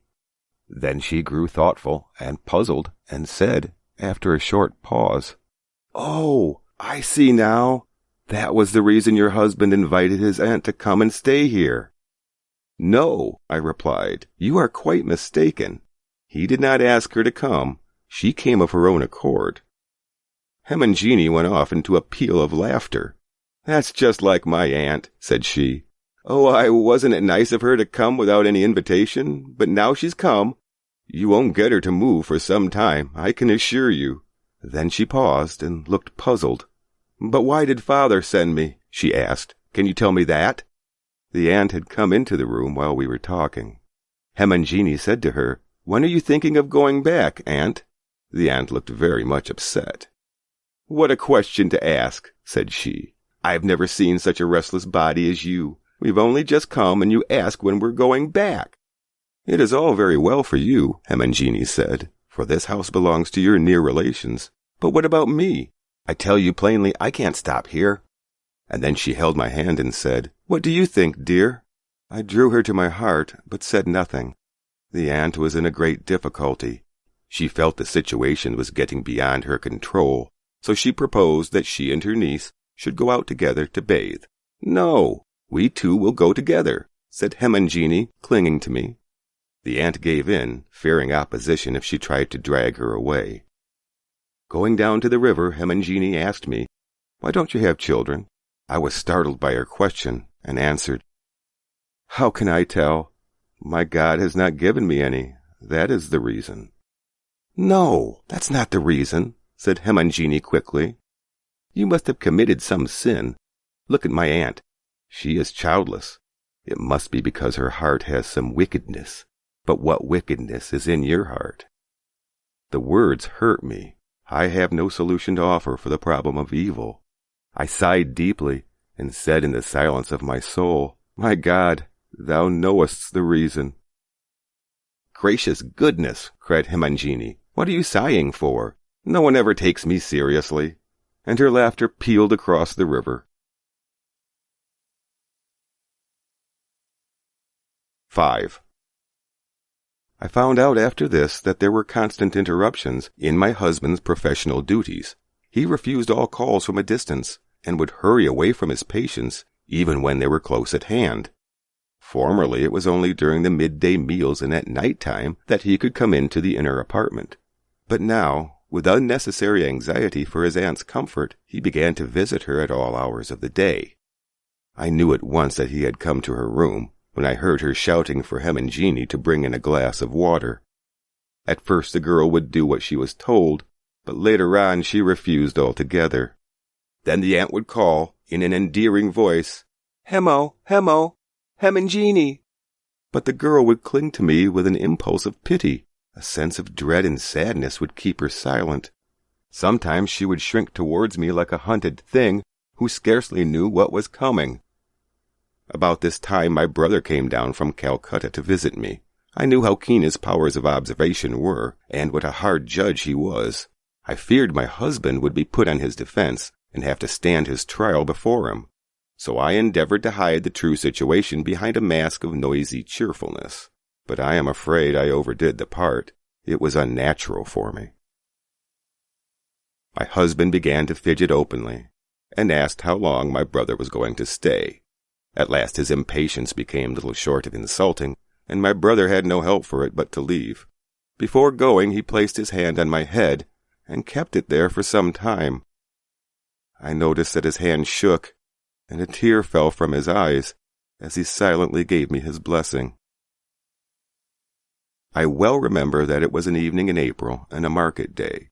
People who had come into the town were going back home from market. There was the feeling of an impending storm in the air. The smell of the wet earth and the moisture in the wind were all-pervading. I never keep a lighted lamp in my bedroom when I am alone, lest my clothes should catch fire or some accident happen. I sat on the floor in my dark room and called upon the God of my blind world. "O my Lord," I cried, "thy face is hidden. I cannot see. I am blind. I hold tight this broken rudder of a heart till my hands bleed. The waves have become too strong for me. How long wilt thou try me, my God? How long?" I kept my head prone upon the bedstead and began to sob. As I did so, I felt the bedstead move a little. The next moment, Hemangini was by my side. She clung to my neck and wiped my tears away silently. I do not know why she had been waiting that evening in the inner room, or why she had been lying alone there in the dusk. She asked me no question. She said no word. She simply placed her cool hand on my forehead and kissed me and departed. The next morning Hemangini said to her aunt in my presence, "If you want to stay on, you can, but I don't. I'm going away home with our family servant." The aunt said there was no need for her to go alone, for she was going away also. Then, smilingly and mincingly, she brought out, from a plush case, a ring set with pearls. "Look, Hemo," she said, "what a beautiful ring my Abinash has brought for you." Hemangini snatched the ring from her hand. "Look, aunt," she answered quickly. "Just see how splendidly I aim." And she flung the ring into the tank outside the window. The aunt, overwhelmed with alarm, vexation, and surprise, bristled like a hedgehog. She turned to me and held me by the hand. "Kumo," she repeated again and again, "don't say a word about this childish freak to Abinash. He would be fearfully vexed." I assured her that she need not fear. Not a word would reach him about it from my lips. The next day before starting for home, Hemangini embraced me and said, "Dearest, keep me in mind. Do not forget me." I stroked her face over and over with my fingers and said, "Sister, the blind have long memories." I drew her head towards me and kissed her hair and her forehead. My world suddenly became gray. All the beauty and laughter and tender youth, which had nestled so close to me, vanished when Hemangini departed. I went groping about with arms outstretched, seeking to find out what was left in my deserted world. My husband came in later. He affected a great relief now that they were gone, but it was exaggerated and empty. He pretended that his aunt's visit had kept him away from work. Hitherto there had been only the one barrier of blindness between me and my husband. Now another barrier was added, this deliberate silence about Hemangini. He feigned utter indifference, but I knew he was having letters about her. It was early in May. My maid entered my room one morning and asked me, "What is all this preparation going on at the landing on the river? Where is master going?" I knew there was something impending, but I said to the maid, "I can't say." The maid did not dare to ask me any more questions. She sighed and went away. Late that night my husband came to me. "I have to visit a patient in the country," said he. "I shall have to start very early tomorrow morning, and I may have to be away for 2 or 3 days. I got up from my bed. I stood before him and cried aloud, "Why are you telling me lies?" My husband stammered out, What lies have I told you?" I said, "You are going to get married." He remained silent. For some moments there was no sound in the room. Then I broke the silence. "Answer me," I cried. "Say yes." He answered, "Yes," like a feeble echo. I shouted out with a loud voice, "No, I shall never allow you. I shall save you from this great disaster, this dreadful sin. If I fail in this, then why am I your wife? And why did I ever worship my God?" The room remained still as a stone. I dropped on the floor and clung to my husband's knees. "What have I done?" I asked. "Where have I been lacking? Tell me truly, why do you want another wife?" My husband said slowly, "I will tell you the truth. I am afraid of you. Your blindness has enclosed you in its fortress, and I have now no entrance. To me you are no longer a woman. You are awful as my God. I cannot live my everyday life with you. I want a woman, just an ordinary woman, whom I can be free to chide and coax and pet and scold." Oh, tear open my heart and see. What am I else but that? Just an ordinary woman. I am the same girl that I was when I was newly wed. A girl with all her need to believe, to confide, to worship. I do not recollect exactly the words that I uttered. I only remember that I said, "If I be a true wife, then, may God be my witness, you shall never do this wicked deed. You shall never break your oath. Before you commit such sacrilege, either I shall become a widow, or Hemangini shall die." Then I fell down on the floor in a swoon. When I came to myself, it was still dark. The birds were silent. My husband had gone. All that day I sat at my worship in the sanctuary at the household shrine. In the evening a fierce storm, with thunder and lightning and rain, swept down upon the house and shook it. As I crouched before the shrine, I did not ask my God to save my husband from the storm, though he must have been at that time at peril on the river. I prayed that whatever might happen to me, my husband might be saved from this great sin. Night passed. The whole of the next day I kept my seat at worship. When it was evening, there was the noise of shaking and beating at the door. When the door was broken open, they found me lying unconscious on the ground and carried me to my room. When I came to myself at last, I heard someone whispering in my ear, "Sister." I found that I was lying in my room, with my head on Hemangini's lap. When my head moved, I heard her dress rustle. It was the sound of bridal silk. Oh, my God, my God! My prayer has gone unheeded. My husband has fallen. Hemangini bent her head low and said in a sweet whisper, "Sister dearest, I have come to ask your blessing on our marriage." At first my whole body stiffened like the trunk of a tree that has been struck by lightning. Then I sat up and said painfully, forcing myself to speak the words, "Why should I not bless you? You have done no wrong." Hemangini laughed her merry laugh. "Wrong," said she. "When you married it was right, and when I marry you call it wrong." I tried to smile in answer to her laughter. I said in my mind, "My prayer is not the final thing in this world. His will is all. Let the blows descend upon my head, but may they leave my faith and hope in God untouched." Hemangini bowed to me and touched my feet. "May you be happy," said I, blessing her, "and enjoy unbroken prosperity." Hemangini was still unsatisfied. "Dearest sister," she said, "a blessing for me is not enough. You must make our happiness complete. You must, with those saintly hands of yours, accept into your home my husband also. Let me bring him to you." I said, "Yes, bring him to me." A few moments later I heard a familiar footstep and the question, "Kumo, how are you?" I started up and bowed to the ground and cried, "Dada!" Hemangini burst out laughing. "You still call him elder brother?" she asked. "What nonsense! Call him younger brother now and pull his ears and seize him, for he has married me, your younger sister." Then I understood. My husband had been saved from that great sin. He had not fallen. I knew my Dada had determined never to marry, and since my mother had died, there was no sacred wish of hers to implore him to wedlock. But I, his sister, by my sore need, bad brought it to pass. He had married for my sake. Tears of joy gushed from my eyes and poured down my cheeks. I tried, but I could not stop them. Dada slowly passed his fingers through my hair. Hemangini clung to me and went on laughing. I was lying awake in my bed for the best part of the night, waiting with straining anxiety for my husband's return. I could not imagine how he would bear the shock of shame and disappointment. When it was long past the hour of midnight, slowly my door opened. I sat up on my bed and listened. They were the footsteps of my husband.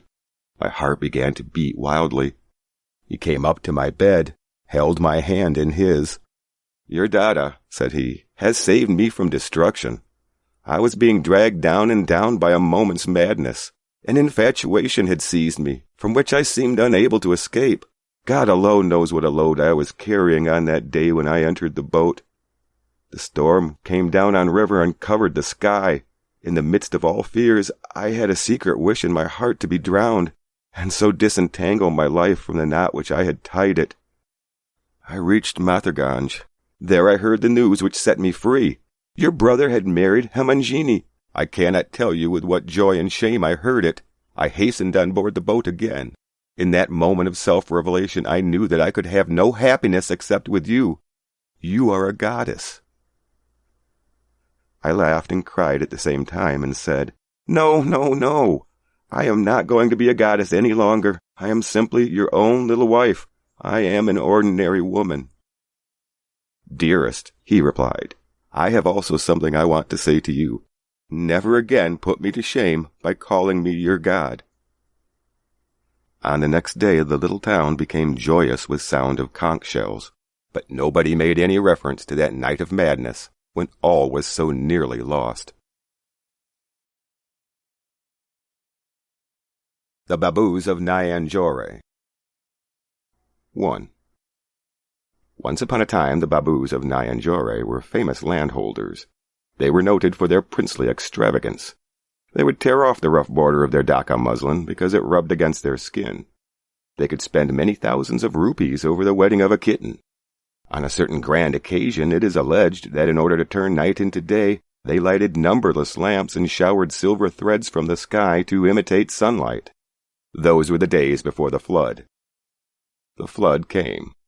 The line of succession among these old-world babus with their lordly habits could not continue for long. Like a lamp with too many wicks burning, the oil flared away quickly and the light went out. Kailas Babu, our neighbor, is the last relic of this extinct magnificence. Before he grew up, his family had very nearly reached its lowest ebb. When his father died, there was one dazzling outburst of funeral extravagance, and then insolvency. The property was sold to liquidate the debt. What little ready money was left over was altogether insufficient to keep up the past ancestral splendors. Kailas Babu left Nyanjore and came to Calcutta. His son did not remain long in this world of faded glory. He died, leaving behind him an only daughter. In Calcutta, we are Kailas Baba's neighbors. Curiously enough, our own family history is just the opposite to his. My father got his money by his own exertions, and prided himself on never spending a penny more than was needed. His clothes were those of a working man, and his hands also. He never had any inclination to earn the title of Baba by extravagant display, and I myself, his only son, owe him gratitude for that. He gave me the very best education, and I was able to make my way in the world. I am not ashamed of the fact that I am a self-made man. Crisp banknotes in my safe are dearer to me than a long pedigree in an empty family chest. I believe this was why I disliked seeing Kailas Baba drawing his heavy checks on the public credit from the bankrupt bank of his ancient Babu reputation. I used to fancy that he looked down on me because my father had earned money with his own hands.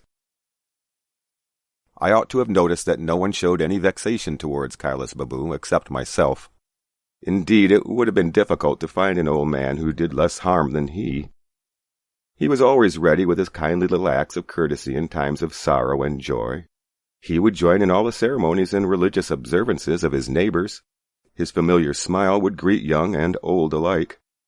His politeness in asking details about domestic affairs was untiring. The friends who met him in the street were perforce ready to be buttonholed, while a long string of questions of this kind followed one another from his lips. "My dear friend, I am delighted to see you. Are quite well? How is Sashi? And Dada, is he all right? Do you know, I have only just heard that Madhu's son has got fever. How is he? Have you heard? And Haricharan Babu, I have not seen him for a long time. I hope he is not ill. What's the matter with Rakal? And, how are the ladies of your family?" Kailas Balm was spotlessly neat in his dress on all occasions, though his supply of clothes was sorely limited. Every day he used to air his shirts and vests and coats and trousers carefully, and put them out in the sun, along with his bed-quilt, his pillow-case, and the small carpet on which he always sat. After airing them, he would shake them, and brush them, and put them on the rock. His little bits of furniture made his small room decent, and hinted that there was more in reserve if needed. Very often, for want of a servant, he would shut up his house for a while. Then he would iron out his shirts and linen with his own hands, and do other little menial tasks. After this he would open his door and receive his friends again. Though Kailas Balm, as I have said, had lost all his landed property, he had still some family heirlooms left. There was a silver cruet for sprinkling scented water, a filigree box for otto of roses, a small gold salver, a costly ancient shawl, and the old-fashioned ceremonial dress and ancestral turban. These he had rescued with the greatest difficulty from the money-lender's clutches. On every suitable occasion he would bring them out in state, and thus try to save the world-famed dignity of the Babus of Nayanjore. At heart the most modest of men, in his daily speech he regarded it as a sacred duty owed to his rank to give free play to his family pride. His friends would encourage this trait in his character with kindly good humor, and it gave them great amusement. The neighborhood soon learnt to call him their Thakur Dada, grandfather. They would flock to his house and sit with him for hours together. To prevent his incurring any expense, one or other of his friends would bring him tobacco and say, "Thakur Dada, this morning some tobacco was sent to me from Gaya. Do take it and see how you like it." Thakur Dada would take it and say it was excellent. He would then go on to tell of a certain exquisite tobacco which they once smoked in the old days at Nayanjore at the cost of a guinea an ounce. "I wonder," he used to say, "I wonder if anyone would like to try it now. I have some left and can get it at once." Everyone knew that, if they asked for it, then somehow or other the key of the cupboard would be missing, or else Ganesh, his old family servant, had put it away somewhere. "You never can be sure," he would add, "where things go to when servants are about. Now, this Ganesh of mine, I can't tell you what a fool he is, but I haven't a heart to dismiss him." Ganesh, for the credit of the family, was quite ready to bear all the blame without a word. One of the company usually said at this point, "Never mind, Thakur Dada, please don't trouble to look for it. This tobacco we're smoking will do quite well. The other would be too strong."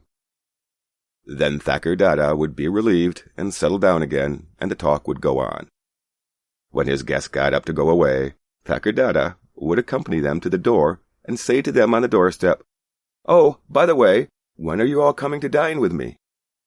One or other of us would answer, "Not just yet, Thakur Dada, not just yet. We'll fix a day later."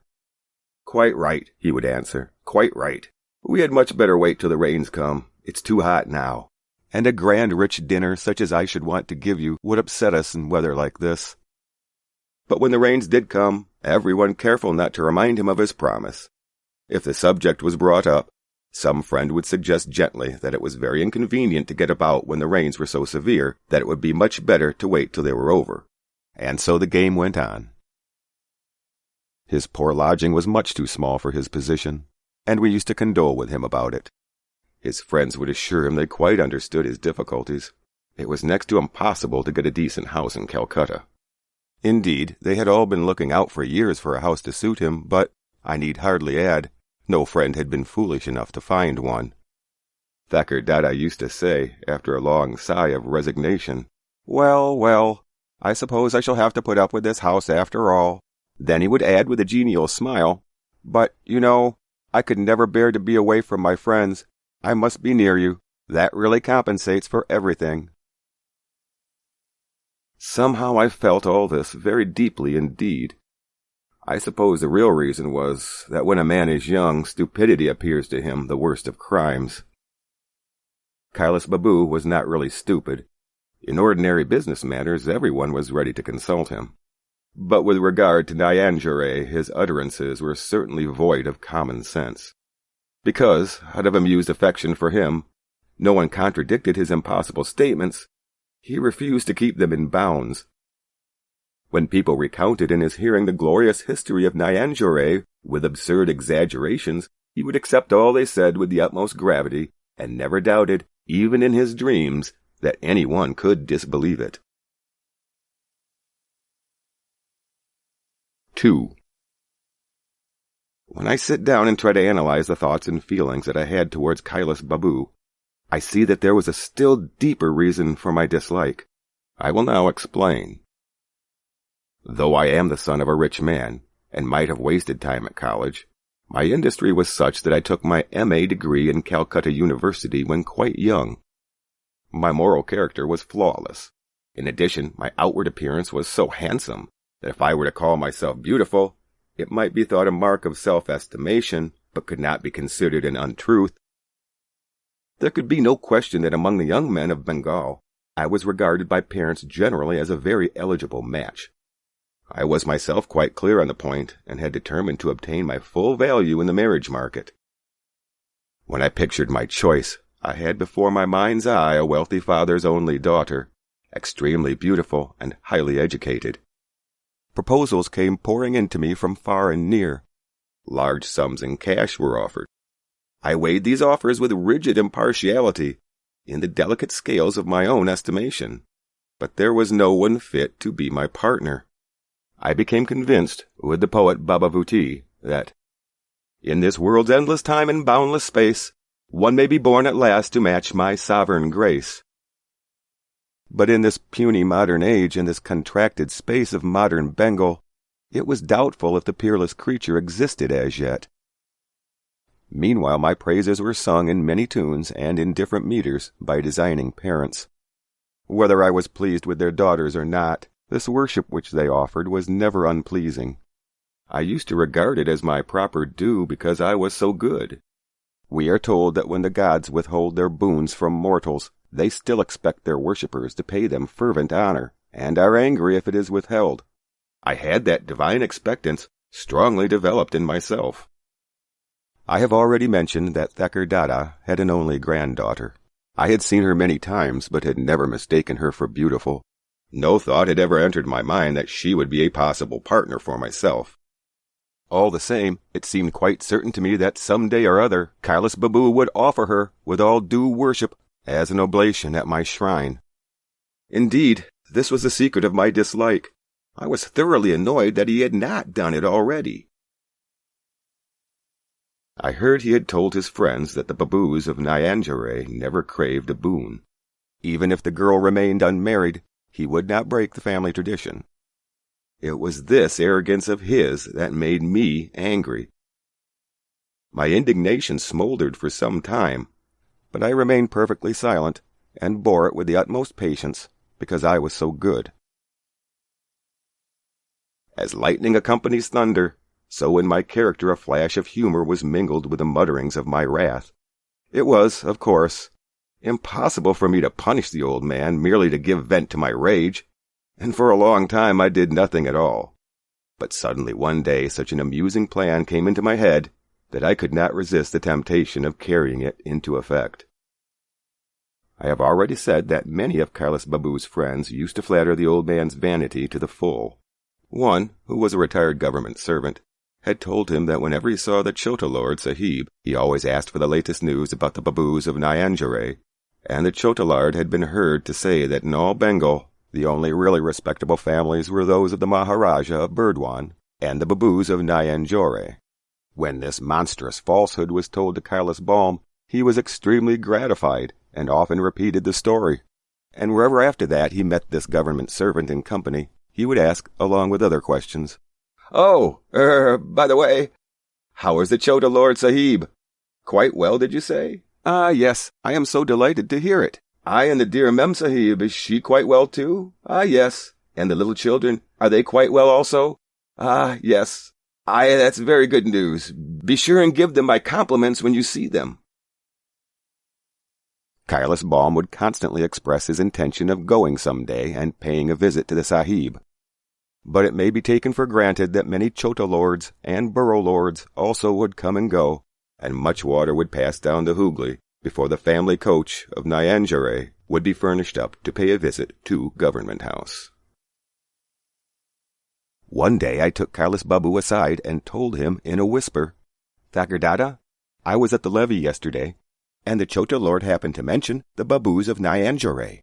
I told him that Kailas Balm had come to town. Do you know, he was terribly hurt because you hadn't called. He told me he was going to put etiquette on one side and pay you a private visit himself this very afternoon." Anybody else could have seen through this plot of mine in a moment, and, if it had been directed against another person, Kailas Balm would have understood the joke. But after all he had heard from his friend the government servant, and after all his own exaggerations, a visit from the lieutenant governor seemed the most natural thing in the world. He became highly nervous and excited at my news. Each detail of the coming visit exercised him greatly, most of all his own ignorance of English. How on earth was that difficulty to be met? I told him there was no difficulty at all. It was aristocratic not to know English, and besides, the lieutenant governor always brought an interpreter with him, and he had expressly mentioned that this visit was to be private. About midday, when most of our neighbors are at work and the rest are asleep, a carriage and pair stopped before the lodging of Kailas Babu. Two flunkies in livery came up the stairs and announced in a loud voice, "The Chota Lord Sahib has arrived." Kailas Babu was ready, waiting for him, in his old-fashioned ceremonial robes and ancestral turban, and Ganesh was by his side, dressed in his master's best suit of clothes for the occasion. When the Chota Lord Sahib was announced, Kailas Balm ran panting and puffing and trembling to the door, and led in a friend of mine, in disguise, with repeated salams, bowing low at each step, and walking backward as best he could. He had his old family shawl spread over a hard wooden chair, and he asked the Lord Sahib to be seated. He then made a high-flown speech in Urdu, the ancient court language of the Sahibs, and presented on the golden salver a string of gold mohurs, the last relics of his broken fortune. The old family servant Ganesh, with an expression of awe bordering on terror, stood behind with the scent sprinkler, drenching the Lord Sahib, touching him gingerly from time to time with the otto of roses from the filigree box. Kailas Babu repeatedly expressed his regret at not being able to receive His Honor Bahadur with all the ancestral magnificence of his own family estate at Nyanjore.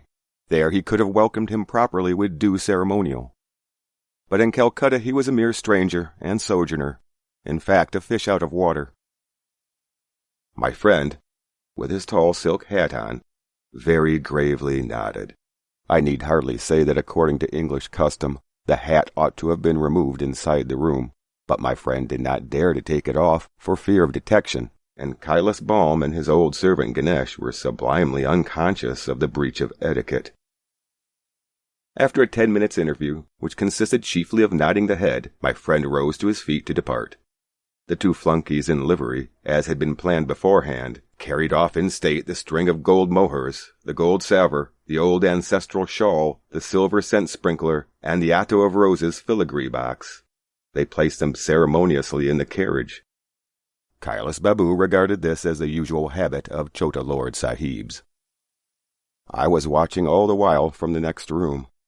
My sides were aching with suppressed laughter.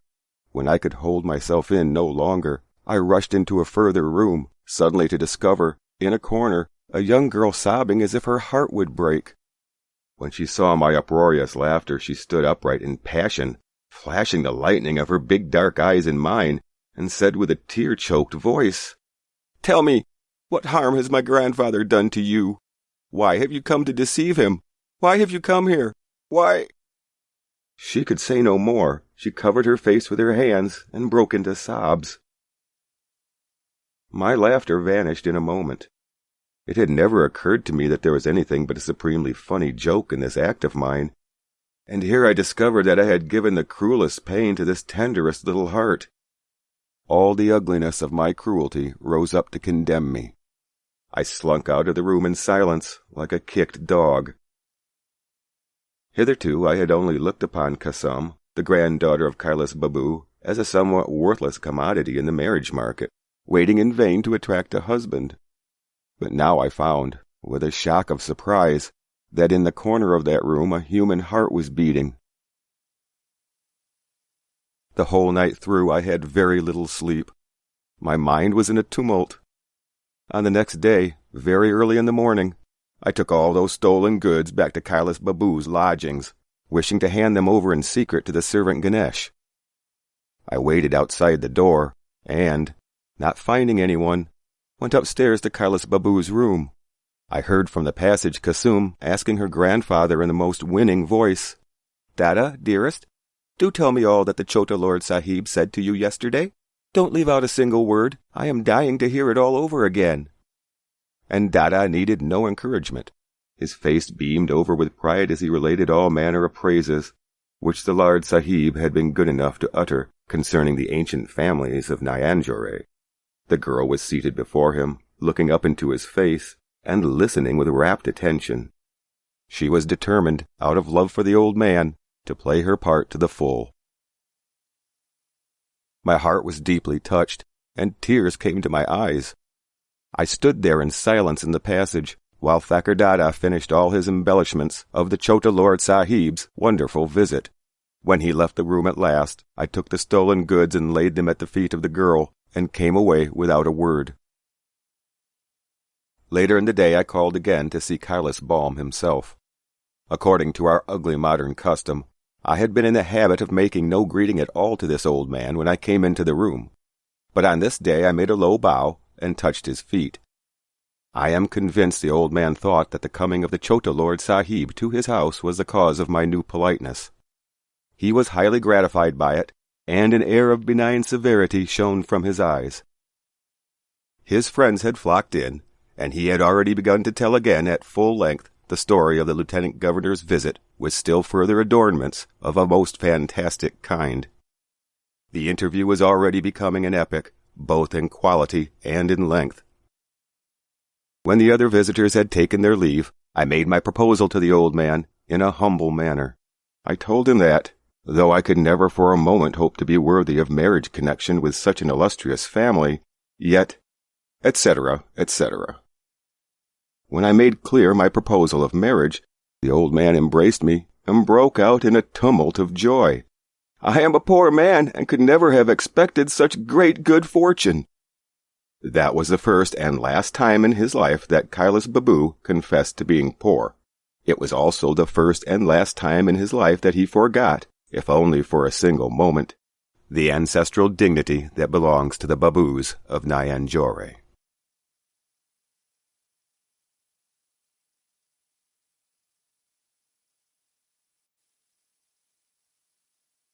Living or dead? 1.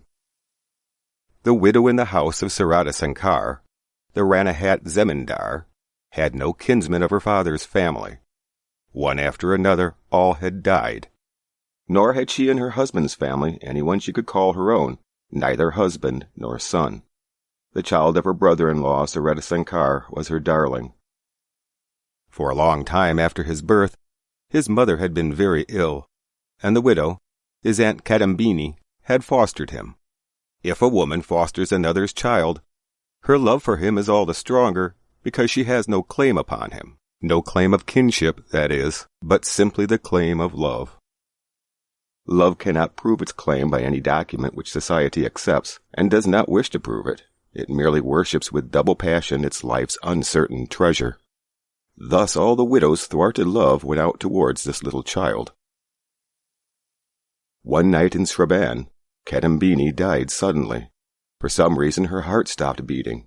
Everywhere else the world held on its course. Only in this gentle little breast, suffering with love, the watch of time stood still forever. Lest they should be harassed by the poiké, 4 of the Zamindar's Brahmin servants took away the body, without ceremony, to be burned. The burning ground of Ranaghat was very far from the village. There was a hut beside a tank, a huge banyan near it, and nothing more. Formerly a river, now completely dried up, ran through the ground, and part of the watercourse had been dug out to make a tank for the performance of funeral rites. The people considered the tank as part of the river, and reverenced it as such. Taking the body into the hut, the 4 men sat down to wait for the wood. The time seemed so long that 2 of the 4 grew restless and went to see why it did not come. Nitai and Gurucharan being gone, Biddu and Banamali remained to watch over the body. It was a dark night of Sraban. Heavy clouds hung in a starless sky. The 2 men sat silent in the dark room. Their matches and lamp were useless. The matches were damp and would not light for all their efforts, and the lantern went out. After a long silence, one said, "Brother, it would be good if we had a bowl of tobacco. In our hurry we brought none." The other answered, "I can run and bring all we want." Understanding why Banarnali wanted to go, from fear of ghosts, the burning ground being considered haunted, Bidhu said, "I dare say. Meanwhile, I suppose I am to sit here alone." Conversation ceased again. 5 minutes seemed like an hour. In their minds they cursed the 2, who had gone to fetch the wood, and they began to suspect that they sat gossiping in some pleasant nook. There was no sound anywhere, except the incessant noise of frogs and crickets from the tank. Then suddenly they fancied that the bed shook slightly, as if the dead body had turned on its side. Biddu and Banamali trembled and began muttering, "Ram, Ram." A deep sigh was heard in the room. In a moment the watchers leaped out of the hut and raced for the village. After running about 3 miles, they met their colleagues coming back with a lantern. As a matter of fact, they had gone to smoke and knew nothing about the wood, but they declared that a tree had been cut down and that, when it was split up, it would be brought along at once. Then Bidhu and Banamali told them what had happened in the hut. Nitai and Gurucharan scoffed at the story, and abused Biddu and Banamali angrily for leaving their duty. Without delay, all 4 returned to the hut. As they entered, they saw at once that the body was gone. Nothing but an empty bed remained. They stared at one another. Could a jackal have taken it? But there was no scrap of clothing anywhere. Going outside, they saw that on the mud that had collected at the door of the hut there was a woman's tiny footprints, newly made. Sarada Sankar was no fool, and they could hardly persuade him to believe in this ghost story. So after much discussion, the 4 decided that it would be best to say that the body had been burnt.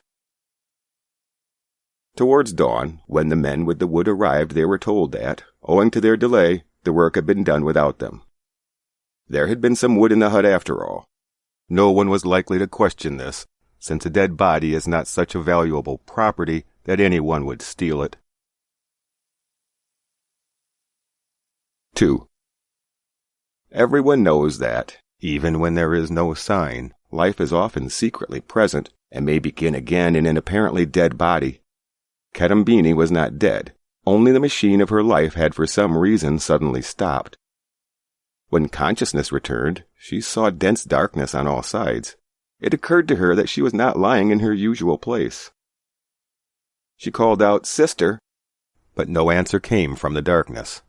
As she sat up, terror-stricken, she remembered her deathbed, the sudden pain at her breast, the beginning of a choking sensation. Her elder sister-in-law was warming some milk for the child when Kadambini became faint and fell on the bed, saying with a choking voice, "Sister, bring the child here. I am worried." After that, everything was black, as when an inkpot is upset over an exercise book. Kadambini's memory and consciousness, all the letters of the world's book, in a moment became formless. The widow could not remember whether the child, in the sweet voice of love, called her auntie, as if for the last time, or not. She could not remember whether, as she left the world she knew for death's endless unknown journey, she had received a parting gift of affection, love's passage money for the silent land. At first, I fancy, she thought the lonely dark place was the house of Yama, where there is nothing to see, nothing to hear, nothing to do, only an eternal watch. But when a cold damp wind drove through the open door, and she heard the croaking of frogs, she remembered vividly, and in a moment, all the reigns of her short life, and could feel her kinship with the earth. Then came a flash of lightning, and she saw the tank, the banyan, the great plain, the far-off trees.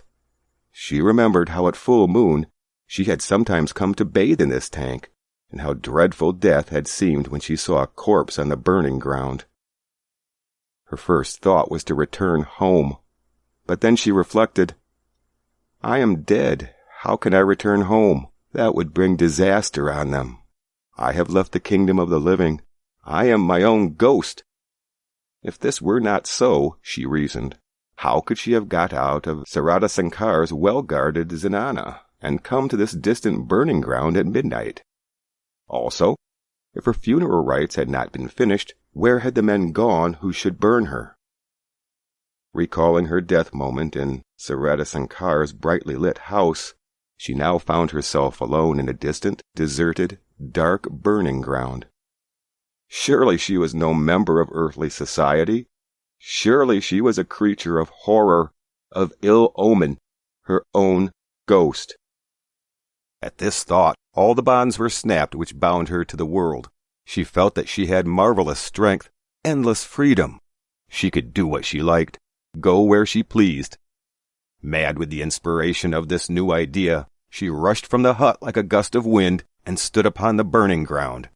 All trace of shame or fear had left her. But as she walked on and on, her feet grew tired, her body weak. The plain stretched on endlessly. Here and there were paddy fields.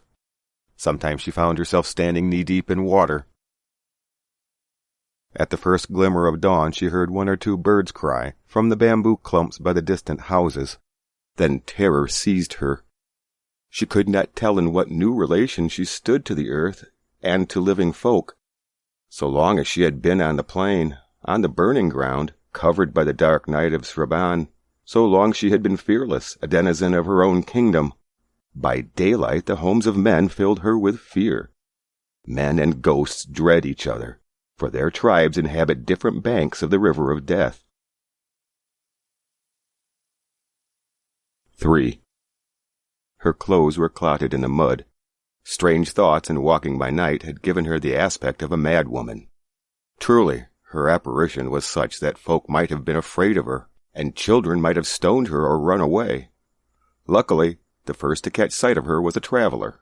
He came up and said, "Mother, you look a respectable woman. Wherever are you going, alone and in this guise?" Kadambini, unable to collect her thoughts, stared at him in silence. She could not think that she was still in touch with the world, that she looked like a respectable woman, that a traveler was asking her questions. Again the man said, "Come, mother, I will see you home. Tell me where you live." Kadambini thought. To return to her father-in-law's house would be absurd, and she had no father's house. Then she remembered the friend of her childhood. She had not seen Jagmaya since the days of her youth, but from time to time they had exchanged letters.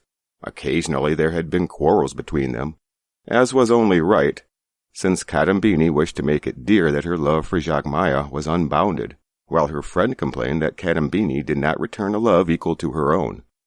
They were both sure that, if they once met, they would be inseparable. Kadambini said to the traveler, "I will go to Srapati's house at Nisindapur." As he was going to Calcutta, Nisindapur, though not near, was on his way. So he took Kadambini to Srapati's house, and the friends met again. At first they did not recognize one another, but gradually each recognized the features of the other's childhood. "What luck!" said Jogmaya. "I never dreamt that I should see you again. But how have you come here, sister? Your father-in-law's folks surely didn't let you go." Kadambini remained silent and at last said, "Sister, do not ask about my father-in-law. Give me a corner and treat me as a servant. I will do your work." "What?" cried Jogmaya. "Keep you like a servant? Why, you are my closest friend. You are my—" and so on and so on. Just then Sripati came in. Kadambini stared at him for some time, and then went out very slowly. She kept her head uncovered and showed not the slightest modesty or respect. Jogmaya, fearing that Sripati would be prejudiced against her friend, began an elaborate explanation. But Sripati, who readily agreed to anything Jogmaya said, cut short her story and left his wife uneasy in her mind. Kadambini had come, but she was not at one with her friend. Death was between them. She could feel no intimacy for others so long as her existence perplexed her and consciousness remained. Kadambini would look at Jogmaya and brood. She would think, she has her husband and her work, she lives in a world far away from mine. She shares affection and duty with the people of the world. I am an empty shadow. She is among the living. I am in eternity. Jogmaya also was uneasy, but could not explain why. Women do not love mystery because, though uncertainty may be transmuted into poetry, into heroism, into scholarship, it cannot be turned to account in household work. So, when a woman cannot understand a thing, she either destroys it and forgets it, or she shapes it anew for her own use. If she fails to deal with it in one of these ways, she loses her temper with it. The greater Kadambini's abstraction became, the more impatient was Jogmaya with her, wondering what trouble weighed upon her mind. Then a new danger arose. Kadambini was afraid of herself. Yet she could not flee from herself. Those who fear ghosts fear those who are behind them. Wherever they cannot see, there is fear. But Kadambini's chief terror lay in herself, for she dreaded nothing external. At the dead of night, when alone in her room, she screamed. In the evening, when she saw her shadow in the lamplight, her whole body shook. Watching her fearfulness, the rest of the house fell into a sort of terror. The servants and Jogmaya herself began to see ghosts. One midnight, Kadambini came out from her bedroom weeping, and wailed at Jogmaya's door. "Sister, sister, let me lie at your feet. Do not put me by myself." Jogmaya's anger was no less than her fear. She would have liked to drive Kadambini from the house that very second. The good-natured Sripati, after much effort, succeeded in quieting their guest and put her in the next room. Next day Sripati was unexpectedly summoned to his wife's apartments. She began to upbraid him. "You! Do you call yourself a man?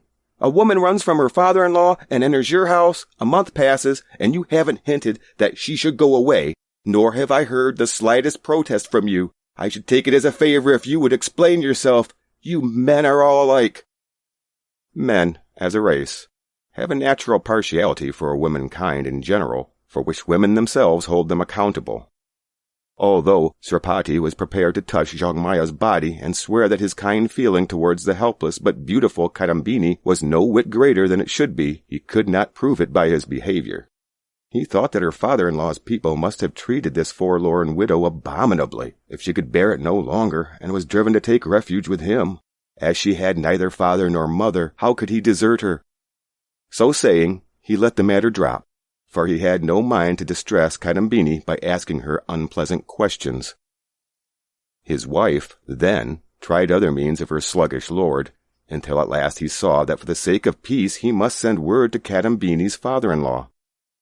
The result of a letter, he thought, might not be satisfactory, so he resolved to go to Ranaghat and act on what he learnt. So Sripati went, and Jogmaya, on her part, said to Kadambini, "Friend, it hardly seems proper for you to stop here any longer. What will people say?" Kadambini stared solemnly at Jogmaya, and said, "What have I to do with people? Jogmaya was astounded. Then she said sharply, "If you have nothing to do with people, we have. How can we explain the detention of a woman belonging to another house?" Kadambini said, "Where is my father-in-law's house?" "Confound it," thought Jogmaya. "What will the wretched woman say next?" Very slowly, Kadambini said, "What have I to do with you? Am I of the earth? You laugh, weep, love. Each grips and holds his own. I merely look. You are human, I a shadow. I cannot understand why God has kept me in this world of yours." So strange were her look and speech that Jogmaya understood something of her drift, though not all. Unable either to dismiss her or to ask her any more questions, she went away, oppressed with thought. 4. It was nearly 10 o'clock at night when Sripati returned from Ranaghat. The earth was drowned in torrents of rain. It seemed that the downpour would never stop, that the night would never end. Jogmaya asked, "Well?" "I've lots to say, presently." So saying, Sripati changed his clothes and sat down to supper. Then he lay down for a smoke. His mind was perplexed. His wife stilled her curiosity for a long time. Then she came to his couch and demanded, "What did you hear?" "That you have certainly made a mistake." Jogmaya was nettled. Women never make mistakes. Or if they do, a sensible man never mentions them. It is better to take them on his own shoulders. Jogmaya snapped, "May I be permitted to hear how?" Sripati replied, "The woman you have taken into your house is not your Kadambini." Hearing this, she was greatly annoyed, especially since it was her husband who said it. "What? I don't know my own friend? I must come to you to recognize her? You are clever indeed." Sripati explained that there was no need to quarrel about his cleverness. He could prove what he said. There was no doubt that Jogmaya's Kadambini was dead. Jogmaya replied, "Listen, you've certainly made some huge mistake. You've been to the wrong house, or are confused as to what you have heard. Who told you to go yourself? Write a letter, and everything will be cleared up." Sripati was hurt by his wife's lack of faith in his executive ability. He produced all sorts of proof, without result. Midnight found them still asserting and contradicting. Although they were both agreed now that Kadambini should be got out of the house, although Sripati believed that their guest had deceived his wife all the time by a pretended acquaintance, and Jogmaya that she was a prostitute, yet in the present discussion neither would acknowledge defeat. By degrees their voices became so loud that they forgot that Kadambini was sleeping in the next room. The one said, "We're in a nice fix, I tell you, I heard it with my own ears." And the other answered angrily, "What do I care about that? I can see with my own eyes, surely."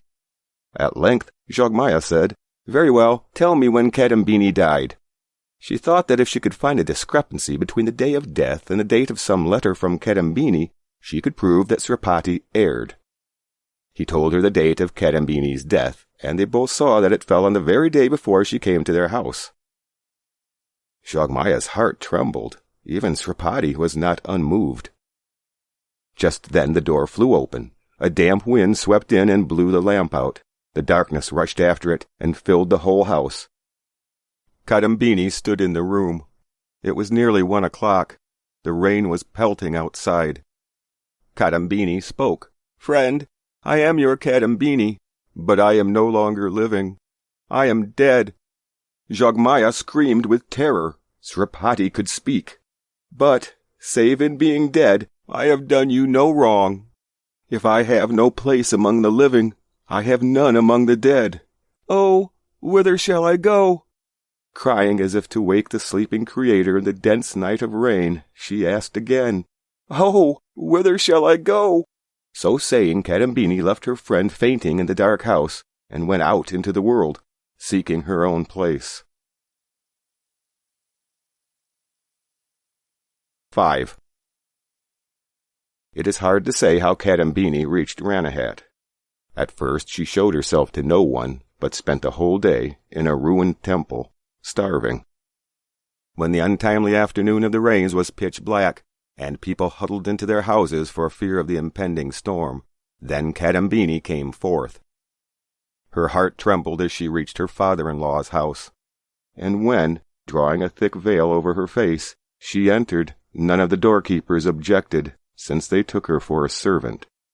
And the rain was pouring down, and the wind howled. The mistress, Sarada Sankar's wife, was playing cards with her widowed sister. A servant was in the kitchen. The sick child was sleeping in the bedroom. Kadambini, escaping everyone's notice, entered this room. I do not know why she had come to her father-in-law's house. She herself did not know. She felt only that she wanted to see her child again. She had no thought where to go next, or what to do. In the lighted room she saw the child sleeping, his fists clenched, his body wasted with fever.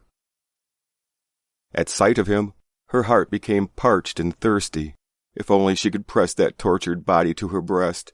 Immediately the thought followed, I do not exist. Who would see it? His mother loves company, loves gossip and cards. All the time that she left me in charge, she was herself free from anxiety, nor was she troubled about him in the least. Who will look after him now as I did? The child turned on his side and cried, half asleep. Auntie, give me water. Her darling had not yet forgotten his auntie. In a fever of excitement, she poured out some water, and taking him to her breast, she gave it to him. As long as he was asleep, the child felt no strangeness in taking water from the accustomed hand. But when Kadambini satisfied her long-starved longing and kissed him and began rocking him asleep again, he awoke and embraced her. Did you die, auntie? He asked. Yes, darling. And you have come back? Do not die again. Before she could answer, disaster overtook her. One of the maidservants coming in with a cup of sago dropped it, and fell down. At the crash the mistress left her cards and entered the room. She stood like a pillar of wood, unable to flee or speak. Seeing all this, the child, too, became terrified and burst out weeping. Go away, auntie, he said. Go away! Now at last Kadambini understood that she had not died. The old room, the old things, the same child, the same love, all returned to their living state, without change or difference between her and them. In her friend's house she had felt that her childhood's companion was dead. In her child's room she knew that the boy's auntie was not dead at all. In anguished tones she said, Sister, why do you dread me? See, I am as you knew me. Her sister-in-law could endure no longer, and fell into a faint. Sarada Sankar himself entered the zenana. With folded hands he said piteously, Is this right? Satish is my only son. Why do you show yourself to him? Are we not your own kin? Since you went, he has wasted away daily. His fever has been incessant. Day and night he cries, Auntie, auntie, you have left the world. Break these bonds of Maya, illusory affection binding a soul to the world. We will perform all funeral honors. Kadambini could bear no more. She said, Oh, I am not dead. I am not dead. Oh, how can I persuade you that I am not dead? I am living, living. She lifted a brass pot from the ground and dashed it against her forehead. The blood ran from her brow. Look, she cried, I am living. Sarada Sankar stood like an image. The child screamed with fear. The two fainting women lay still. Then Kadambini, shouting, I am not dead, I am not dead, went down the steps to the zenana well and plunged in. From the upper story, Sarada Sankar heard the splash. All night the rain poured. It poured next day at dawn, was pouring still at noon. By dying, Kadambini had given proof that she was not dead. We crown thee king. When Nabendu Sakar was wedded to Arunlaka, the god of marriage smiled from behind the sacrificial fire. Alas, what is sport for the gods is not always a joke to us poor mortals.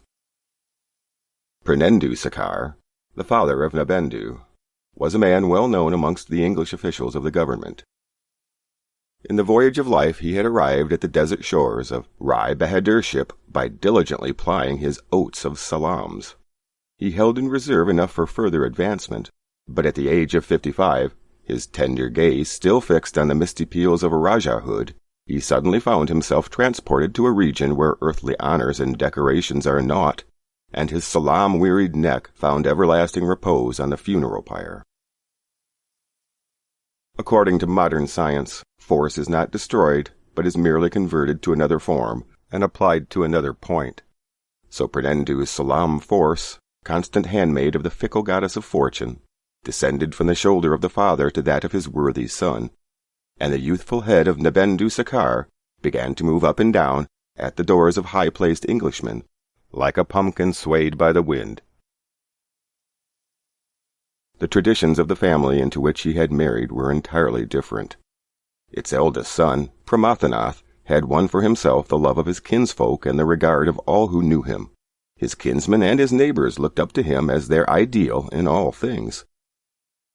Pramathanath was a bachelor of arts, and in addition was gifted with common sense. But he held no high official position, he had no handsome salary, nor did he exert any influence with his pen. There was no one in power to lend him a helping hand, because he desired to keep away from Englishmen as much as they desired to keep away from him. So it happened that he shone only within the sphere of his family and his friends, and excited no admiration beyond it. Yet this Pramathanath had once sojourned in England for some 3 years. The kindly treatment he received during his stay there overpowered him so much that he forgot the sorrow and the humiliation of his own country, and came back dressed in European clothes. This rather grieved his brothers and his sisters at first, but after a few days they began to think that European clothes suited nobody better, and gradually they came to share his pride and dignity. On his return from England, Pramathanath resolved that he would show the world how to associate with Anglo-Indians on terms of equality. Those of our countrymen who think that no such association is possible, unless we bend our knees to them, showed their utter lack of self-respect and were also unjust to the English, so thought Pramathanath. He brought with him letters of introduction from many distinguished Englishmen at home, and these gave him some recognition in Anglo-Indian society. He and his wife occasionally enjoyed English hospitality at tea, dinner, sports, and other entertainments. Such good luck intoxicated him, and began to produce a tingling sensation in every vein of his body. About this time, at the opening of a new railway line, many of the town, proud recipients of official favor, were invited by the lieutenant governor to take the first trip. Pramathanath was among them. On the return journey, a European sergeant of the police expelled some Indian gentlemen from a railway carriage with great insolence. Pramathanath, dressed in his European clothes, was there. He, too, was getting out, when the sergeant said, "You needn't move, sir. Keep your seat, please." At first Pramathanath felt flattered at the special respect thus shown to him. When, however, the train went on, the dull rays of the setting sun, at the west of the fields, now ploughed up and stripped of green, seemed in his eyes to spread a glow of shame over the whole country. Sitting near the window of his lonely compartment, he seemed to catch a glimpse of the downcast eyes of his motherland, hidden behind the trees. As Pramathanath sat there, lost in reverie, burning tears flowed down his cheeks, and his heart burst with indignation. He now remembered the story of a donkey who was drawing the chariot of an idol along the street. The wayfarers bowed down to the idol and touched the dusty ground with their foreheads. The foolish donkey imagined that all this reverence was being shown to him. "The only difference," said Pramathanath to himself, "between the donkey and myself is this. I understand today that the respect I receive is not given to me, but to the burden on my back." Arriving home, Pramathanath called together all the children of the household, and lighting a big bonfire, threw all his European clothes into it one by one. The children danced round and round it, and the higher the flame shot up, the greater was their merriment. After that, Pramathanath gave up his sip of tea and bits of toast in Anglo-Indian houses, and once again sat inaccessible within the castle of his house, while his insulted friends went about from the door of one Englishman to that of another, bending their turbaned heads as before. By an irony of fate, poor Nabendu Sakar married the second daughter of this house. His sisters-in-law were well educated and handsome. Nabendu considered he had made a lucky bargain, but he lost no time in trying to impress on the family that it was a rare bargain on their side also. As if by mistake, he would often hand to his sisters-in-law sundry letters that his late father had received from Europeans, and when the cherry lips of those young ladies smiled sarcastically, and the point of a shining dagger peeped out of its sheath of red velvet, the unfortunate man saw his folly and regretted it. Labanyalika, the eldest sister, surpassed the rest in beauty and cleverness. Finding an auspicious day, she put on the mantel-shelf of Nabendu's bedroom 2 pairs of English boots, daubed with vermilion, and arranged flowers, sandal paste, incense, and a couple of burning candles before them in true ceremonial fashion. When Nabendu came in, the 2 sisters-in-law stood on either side of him and said with mock solemnity, "Bow down to your gods, and may you prosper through their blessings." The third sister, Karanlaka, spent many days in embroidering with red silk 100 common English names, such as Jones, Smith, Brown, Thompson, etc., on a chadar. When it was ready, she presented this namavoli. A namavoli is a sheet of cloth printed all over with the names of Hindu gods and goddesses, and worn by pious Hindus when engaged in devotional exercises, to Nabendu Sakar with great ceremony. The fourth, Sasankalaka, of tender age and therefore of no account, said, "I will make you a string of beads, brother, with which to tell the names of your gods, the sahibs." Her sisters reproved her, saying, "Run away, you saucy girl." Feelings of shame and irritation assailed by turns the mind of Nabendu Sakar. Still he could not forego the company of his sisters-in-law, especially as the eldest one was beautiful. Her honey was no less than her gall, and Nabendu's mind tasted at once the sweetness of the one and the bitterness of the other. The butterfly, with its bruised wings, buzzes round the flower in blind fury, unable to depart. The society of his sisters-in-law so much infatuated him that at last Nabendu began to disavow his craving for European favors. When he went to Salam the Burra Sahib, he used to pretend that he was going to listen to a speech by Mr. Surendranath Banerjee. When he went to the railway station to pay respects to the Chota Sahib, returning from Darjeeling, he would tell his sisters-in-law that he expected his youngest uncle. It was a sore trial to the unhappy man placed between the crossfires of his sahibs and his sisters-in-law. The sisters-in-law, however, secretly vowed that they would not rest till the sahibs had been put to rout. About this time it was rumored that Nabendu's name would be included in the forthcoming list of birthday honors, and that he would mount the first step of the ladder to paradise by becoming a Rai Bahadur. The poor fellow had not the courage to break the joyful news to his sisters-in-law. One evening, however, when the autumn moon was flooding the earth with its mischievous beams, Nabendu's heart was so full that he could not contain himself any longer, and he told his wife. The next day, Mrs. Nabendu betook herself to her eldest sister's house in a palanquin, and in a voice choked with tears bewailed her lot.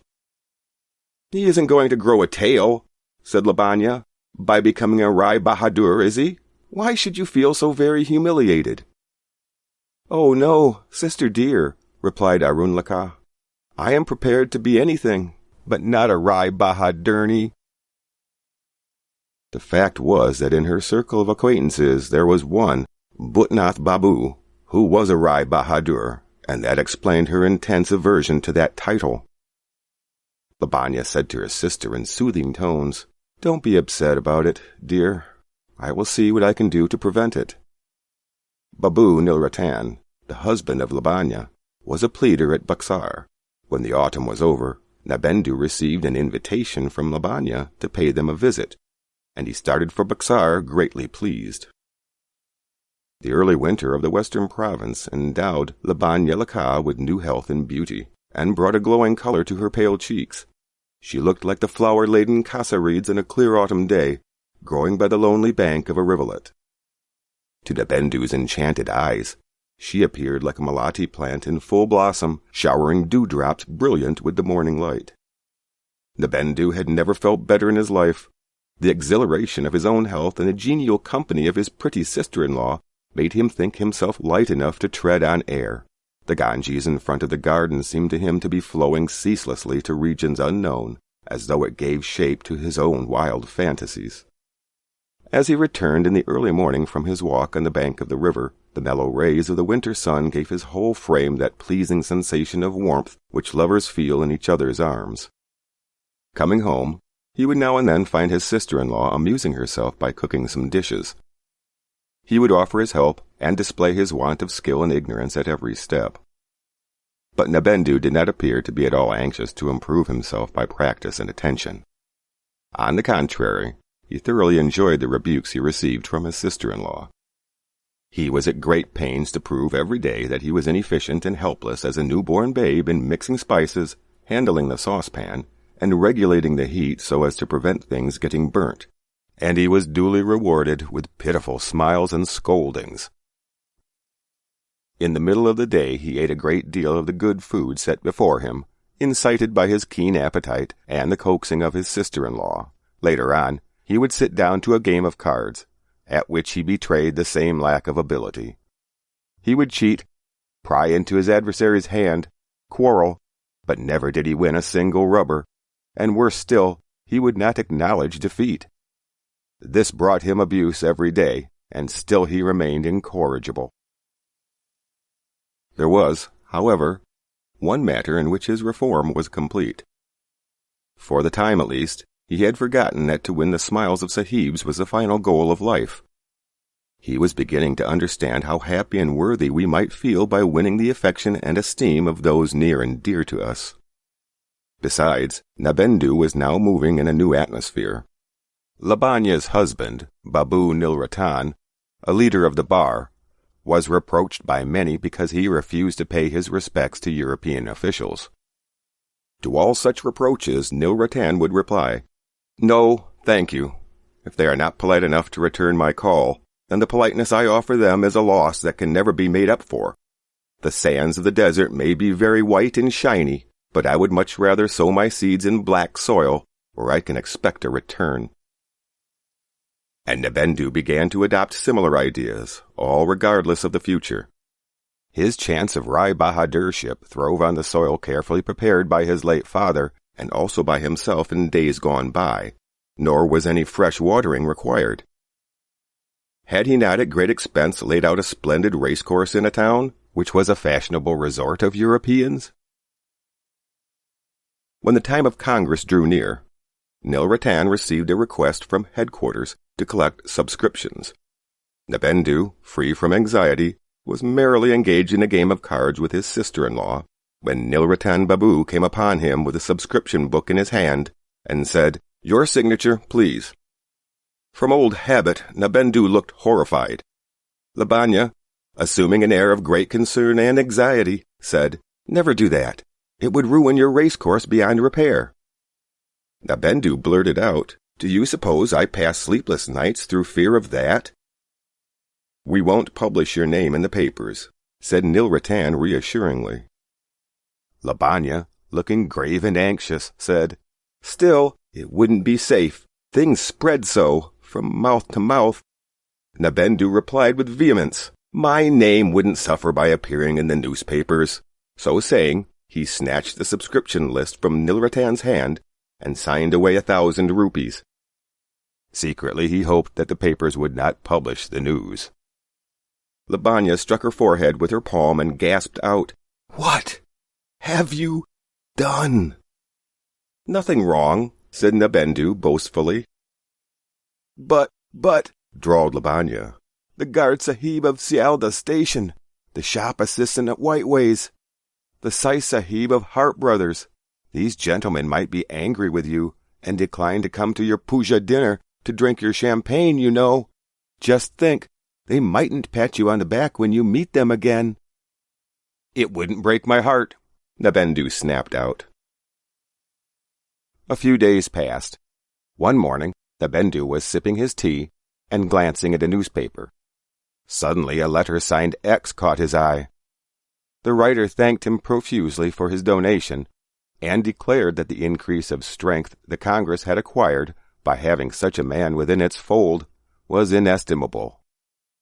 "Alas, Father Penendu Sakar," Was it to increase the strength of the Congress that you brought this wretch into the world? But the cloud of misfortune had its silver lining. That he was not a mere cipher was clear from the fact that the Anglo-Indian community on the one side and the Congress on the other were each waiting patiently, eager to hook him and land him on their own side. So Nabendu, beaming with pleasure, took the paper to his sister-in-law and showed her the letter. Looking as though she knew nothing about it, Lavinia exclaimed in surprise, "Oh, what a pity! Everything has come out. Who bore you such ill will? Oh, how cruel of him! How wicked of him!" Nabendu laughed out, saying, Now, don't call him names, Lavinia. I forgive him with all my heart, and bless him too." A couple of days after this, an anti-Congress Anglo-Indian paper reached Nabendu through the post. There was a letter in it, signed, "One Who Knows," and contradicting the above report. "Those who have the pleasure of Babu Nabendu Sakar's personal acquaintance," the writer went on, "cannot for a moment believe this absurd libel to be true. For him to turn a Congresswala is as impossible as it is for the leopard to change his spots. He is a man of genuine worth, and neither a disappointed candidate for government employ, nor a briefless barrister. He is not one of those who, after a brief sojourn in England, return aping our dress and manners, audaciously trying to thrust themselves on Anglo-Indian society, and finally go back in dejection. So there is absolutely no reason why Balm Nabendu Sakar, etc., etc." Ah, Father Prenendu Sakar, what a reputation you had made with the Europeans before you died. This letter also was paraded before his sister-in-law, for did it not assert that he was no mean, contemptible scallywag, but a man of real worth? Lavinia exclaimed again in feigned surprise, "Which of your friends wrote it now? Oh, come, is it the ticket collector, or the hide merchant, or is it the drum major of the fort?" "You ought to send in a contradiction, I think," said Nilratan. "Is it necessary?" said Nabendu loftily. "Must I contradict every little thing they choose to say against me?" Lavinia filled the room with a deluge of laughter. Nabendu felt a little disconcerted at this, and said, "Why, what's the matter?"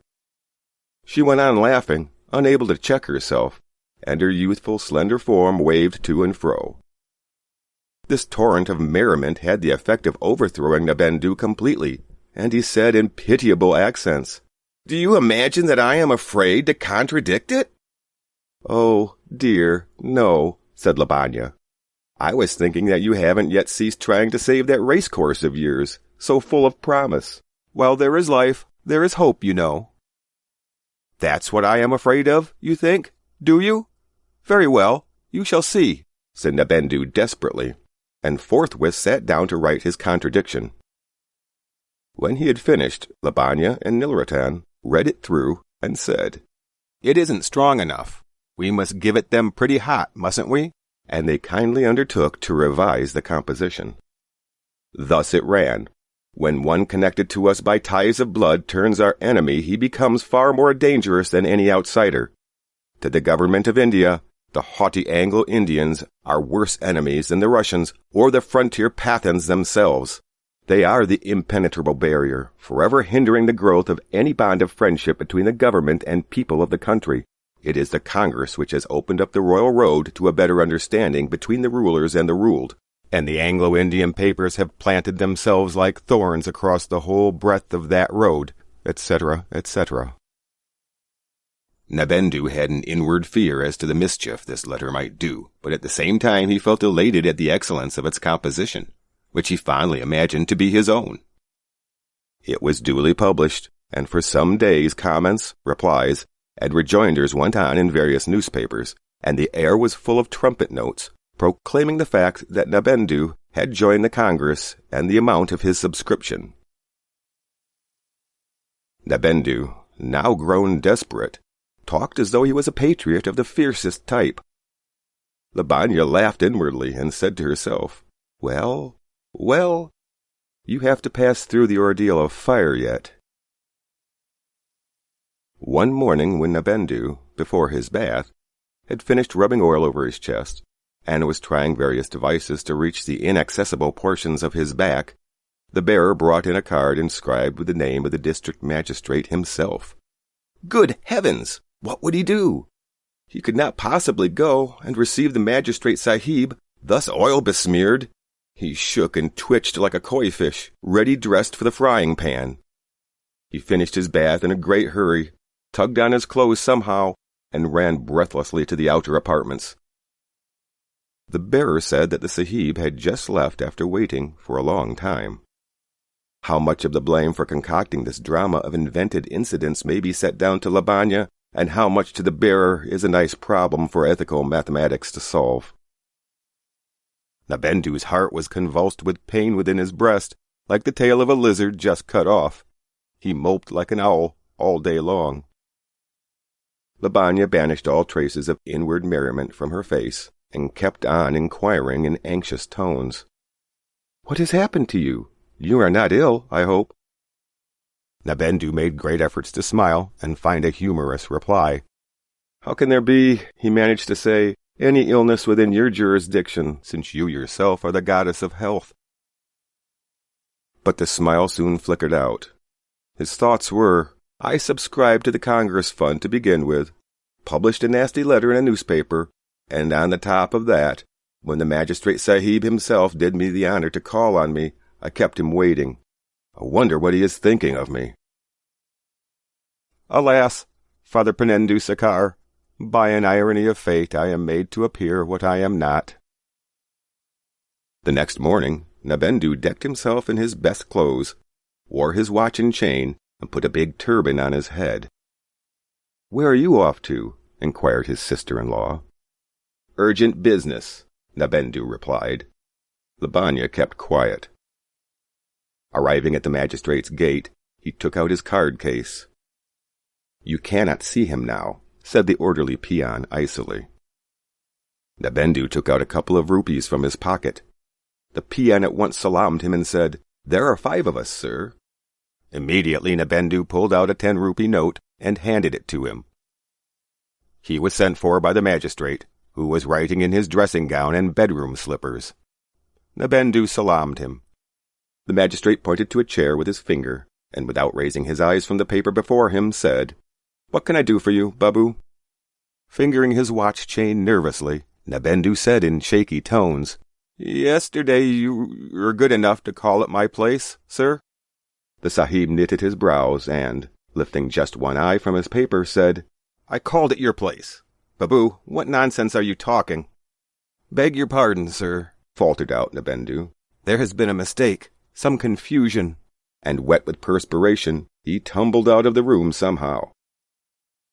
And that night, as he lay tossing on his bed, a distant dreamlike voice came into his ear with a reoccurring persistency. "Babu, you are a howling idiot." On his way home, Nabendu came to the conclusion that the magistrate denied having called, simply because he was highly offended. So he explained to Labanya that he had been out purchasing rosewater. No sooner had he uttered the words than half a dozen chaprasis, wearing the collectorate badge, made their appearance, and after salaaming Nabendu, stood there grinning. "Have they come to arrest you because you subscribed to the Congress Fund?" whispered Labanya with a smile. The 6 peons displayed a dozen rows of teeth and said, "Bakshish, Babu Sahib." From a side room, Nilratan came out and said in an irritated manner, "Bakshish, what for?" The peons, grinning as before, answered, "The Babu Sahib went to see the magistrate, so we have come for bakshish." "I didn't know," laughed out Labanya, "that the magistrate was selling rosewater nowadays. Coolness wasn't the special feature of his trade before." Nabendu, in trying to reconcile the story of his purchase with his visit to the magistrate, uttered some incoherent words which nobody could make sense of. Nilratan spoke to the peons. "There has been no occasion for bakshish. You shan't have it."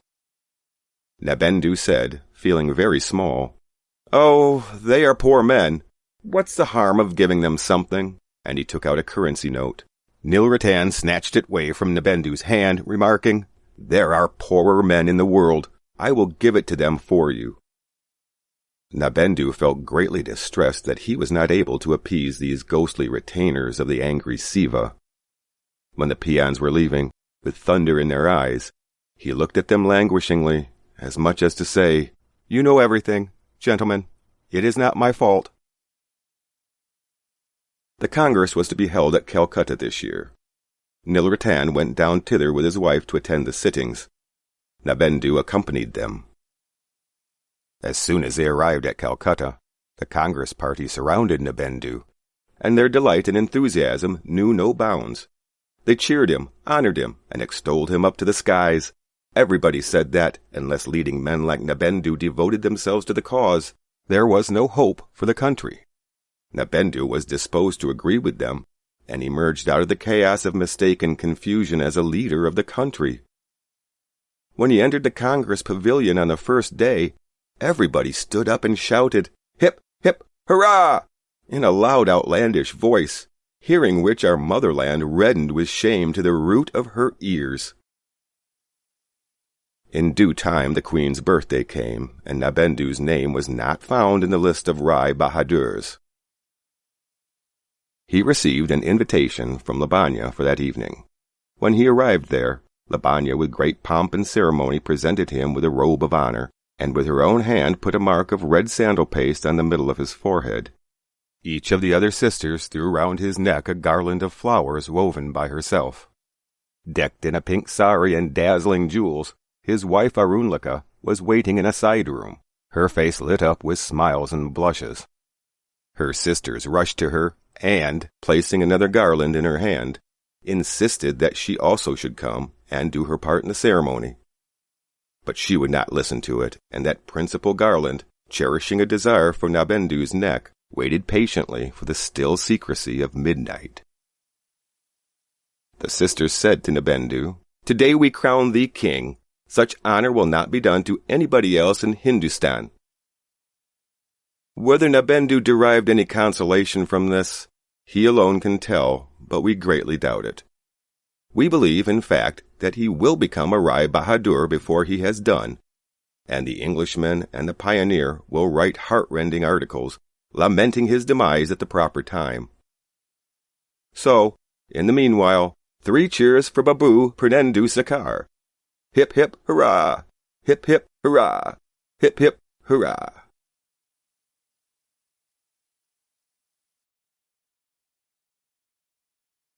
The Renunciation. 1. It was a night of full moon early in the month of Falgun. The youthful spring was everywhere sending forth its breeze laden with the fragrance of mango blossoms.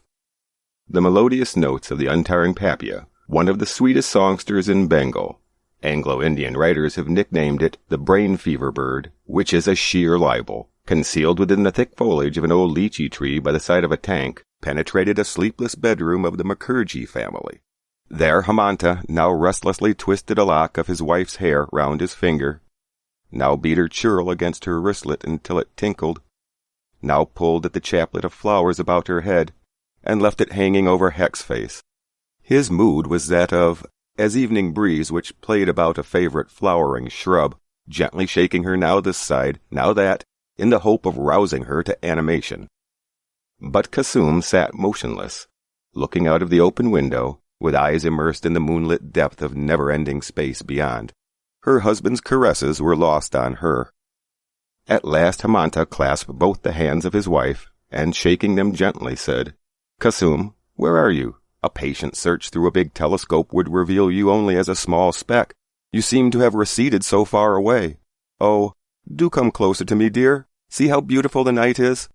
Kasum turned her eyes from the void of space towards her husband, and said slowly, "I know a mantra, a set of magic words, which could in one moment shatter this spring night and the moon into pieces."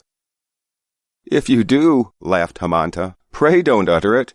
If any mantra of yours could bring 3 or 4 Saturdays during the week, and prolong the nights till 5 p.m. the next day, say it by all means." Saying this, he tried to draw his wife a little closer to him. Kasum, freeing herself from the embrace, said, "Do you know, tonight I feel a longing to tell you what I promised to reveal only on my deathbed. Tonight I feel that I could endure whatever punishment you might inflict on me." Hemanta was on the point of making a jest about punishments by reciting a verse from Jayadeva, when the sound of an angry pair of slippers was heard approaching rapidly. They were the familiar footsteps of his father, Haribar Mukherjee, and Hemanta, not knowing what it meant, was in a flutter of excitement. Standing outside the door, Harahar roared out, "Hemanta, turn your wife out of the house immediately!" Hemanta looked at his wife and detected no trace of surprise in her features. She merely buried her face within the palms of her hands and, with all the strength and intensity of her soul, wished that she could then and there melt into nothingness. It was the same Papia whose song floated into the room with the south breeze, and no one heard it. Endless are the beauties of the earth, but alas, how easily everything is twisted out of shape. 2. Returning from without, Hemanta asked his wife, "Is it true?" "It is," replied Kusum. "Why didn't you tell me long ago?" "I did try many a time, and I always failed. I am a wretched woman." "Then tell me everything now." Kusum gravely told her story in a firm, unshaken voice. She waded barefoot through fire, as it were, with slow, unflinching steps, and nobody knew how much she was scorched. Having heard her to the end, Hemanta rose and walked out. Kusum thought that her husband had gone, never to return to her again. It did not strike her as strange. She took it as naturally as any other incident of everyday life, so dry and apathetic had her mind become during the last few moments. Only the world and love seemed to her as a void and make-believe from beginning to end. Even the memory of the protestations of love which her husband had made to her in days past brought to her lips a dry, hard, joyless smile, like a sharp, cruel knife which had cut through her heart. She was thinking, perhaps, that the love which seemed to fill so much of one's life, which brought in its train such fondness and depth of feeling, which made even the briefest separation so exquisitely painful, and a moment's union so intensely sweet, which seemed boundless in its extent and eternal in its duration, the cessation of which could not be imagined even in births to come, that this was that love. So feeble was its support. No sooner does the priesthood touch it than your eternal love crumbles into a handful of dust. Only a short while ago Hemanta had whispered to her, "What a beautiful night!" The same night was not yet at an end. The same Papia was still warbling. The same south breeze still blew into the room, making the bed curtain shiver. The same moonlight lay on the bed next the open window, sleeping like a beautiful heroine exhausted with gaiety. All this was unreal. Love was more falsely dissembling than she herself. 3. The next morning Hemanta, fagged after a sleepless night, and looking like one distracted, called at the house of Piri Sankar Ghosal. "What news, my son?" Piri Sankar greeted him. Hemanta, flaring up like a big fire, said in a trembling voice, "You have defiled our caste. You have brought destruction upon us, and you will have to pay for it." He could say no more. He felt choked. "And you have preserved my caste, presented my ostracism from the community, and patted me on the back affectionately," said Piri Sankar with a slight sarcastic smile. Hemanta wished that his Brahmin fury could reduce Piri Sankar to ashes in a moment, but his rage burnt only himself. Piri Sankar sat before him unscathed and in the best of health. "Did I ever do you any harm?" demanded Hemanta in a broken voice. "Let me ask you one question," said Piri Sankar. "My daughter, my only child, what harm had she done your father? You were very young then, and probably never heard. Listen then. Now, don't you excite yourself. There is much humor in what I am going to relate. You were quite small when my son-in-law, Nabakanta, ran away to England after stealing my daughter's jewels. You might truly remember the commotion in the village when he returned as a barrister 5 years later. Or, perhaps, you were unaware of it, as you were at school in Calcutta at the time. Your father, arrogating to himself the headship of the community, declared that if I sent my daughter to her husband's home, I must renounce her for good and never again allow her to cross my threshold. I fell at your father's feet and implored him, saying, 'Brother, Save me this once. I will make the boy swallow cow dung and go through the Prayashatam ceremony. Do take him back into caste." But your father remained obdurate. For my part, I could not disown my only child, and bidding goodbye to my village and my kinsmen, I betook myself to Calcutta. There, too, my troubles followed me. When I had made every arrangement for my nephew's marriage, your father stirred up the girl's people, and they broke the match off. Then I took a solemn vow that, if there was a drop of Brahmin blood flowing in my veins, I would avenge myself. You understand the business to some extent now, don't you? But wait a little longer. You will enjoy it when I tell you the whole story. It is interesting. When you were attending college, one Bipradas Chatterjee used to live next door to your lodgings. The poor fellow is dead now. In his house lived a child widow called Kasum, the destitute orphan of a Kayastha gentleman. The girl was very pretty, and the old Brahmin desired to shield her from the hungry gaze of college students. But for a young girl to throw dust in the eyes of her old guardian was not at all a difficult task. She often went to the top of the roof to hang her washing out to dry, and, I believe, you found your own roof best suited for your studies. Whether you two spoke to each other when on your respective roofs, I cannot tell, but the girl's behavior excited suspicion in the old man's mind. She made frequent mistakes in her household duties, and, like Parvati, the wife of Shiva the Destroyer, engaged in her devotions, began gradually to renounce food and sleep. Some evenings she would burst into tears in the presence of the old gentleman without any apparent reason. At last he discovered that you two saw each other from the roofs pretty frequently, and that you even went the length of absenting yourself from college to sit on the roof at midday with a book in your hand, so fond had you grown suddenly of solitary study. Bipradas came to me for advice, and told me everything. "Uncle," said I to him, "for a long while you have cherished a desire to go on a pilgrimage to Benares. You had better do it now, and leave the girl in my charge. I will take care of her." So he went. I lodged the girl in the house of Sripati Chatterjee, passing him off as her father. What happened next is known to you. I feel a great relief today, having told you everything from the beginning.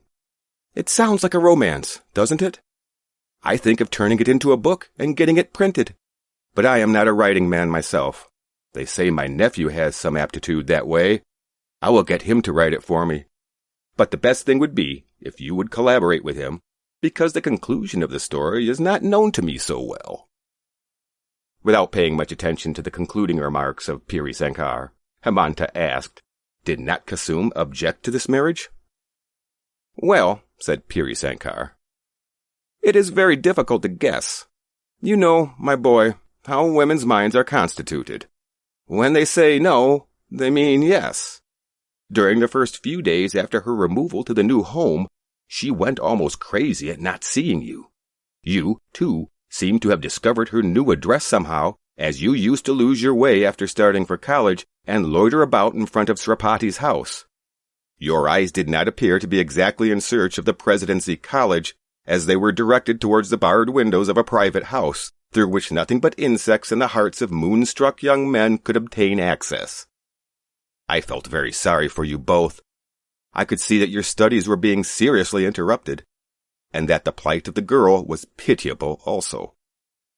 One day I called Kasum to me and said, "Listen to me, my daughter. I am an old man, and you need feel no delicacy in my presence. I know whom you desire at heart. The young man's condition is hopeless, too. I wish I could bring about your union." At this, Kasum suddenly melted into tears and ran away. On several evenings after that, I visited Sripati's house and, calling Kasum to me, discussed with her matters relating to you, and so I succeeded in gradually overcoming her shyness. At last, when I said that I would try to bring about a marriage, she asked me, "How can it be?" "Never mind," I said, "I would pass you off as a Brahmin maiden." After a good deal of argument, she begged me to find out whether you would approve of it. "What nonsense," replied I. "The boy is well nigh mad, as it were. What's the use of disclosing all these complications to him? Let the ceremony be over smoothly, and then all's well that ends well. Especially as there is not the slightest risk of its ever leaking out. Why go out of the way to make a fellow miserable for life? I do not know whether the plan had Kasum's assent or not. At times she wept, and at other times she remained silent. If I said, "Let us drop it then," she would become very restless. When things were in this state, I sent Sripati to you with the proposal of marriage. You consented without a moment's hesitation. Everything was settled. Shortly before the day fixed, Kasum became so obstinate that I had the greatest difficulty in bringing her round again. "Do let it drop, uncle," she said to me constantly. "What do you mean, you silly child?" I rebuked her. "How can we back out now when everything has been settled?" "Spread a rumor that I am dead," she implored. "Send me away somewhere." "What would happen to the young man then?" said I. "He is now in the seventh heaven of delight, expecting that his long-cherished desire would be fulfilled tomorrow, and today you want me to send him the news of your death. The result would be that tomorrow I should have to bear the news of his death to you, and the same evening your death would be reported to me. Do you imagine, child, that I am capable of committing a girl murder and a Brahmin murder at my age?" Eventually the happy marriage was celebrated at the auspicious moment, and I felt relieved of a burdensome duty which I owed to myself. What happened afterwards, you know best. "Couldn't you stop after having done us an irreparable injury?" burst out Hemanta after a short silence. "Why have you told the secret now?" With the utmost composure, Piri Sankar replied, "When I saw that all arrangements had been made for the wedding of your sister, I said to myself, 'Well, I have fouled the caste of one Brahmin, but that was only from a sense of duty. Here another Brahmin's caste is imperiled, and this time it is my plain duty to prevent it.' So I wrote to them saying that I was in a position to prove that you had taken the daughter of a Sudra to wife."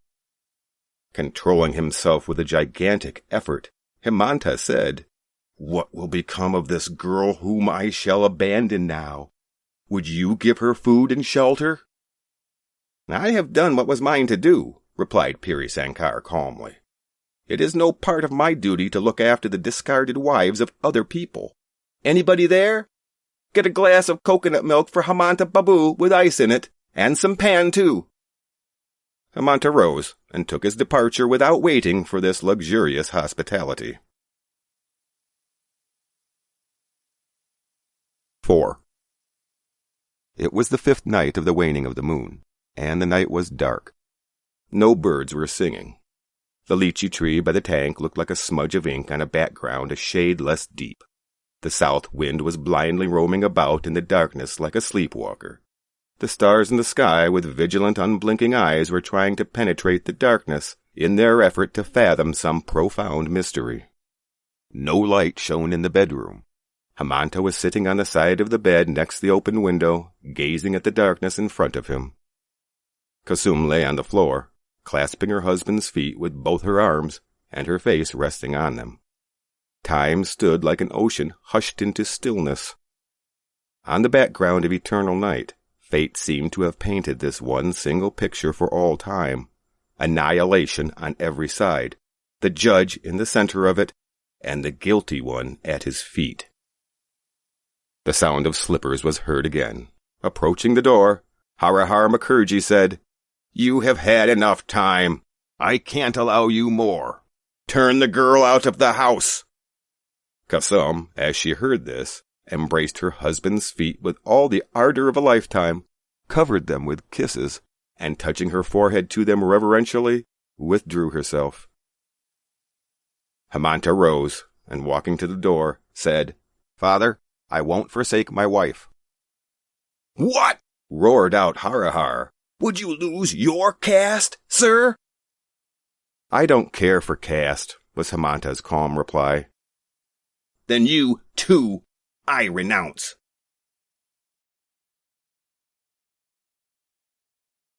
The Kabuliwala, the fruit seller from Kabul.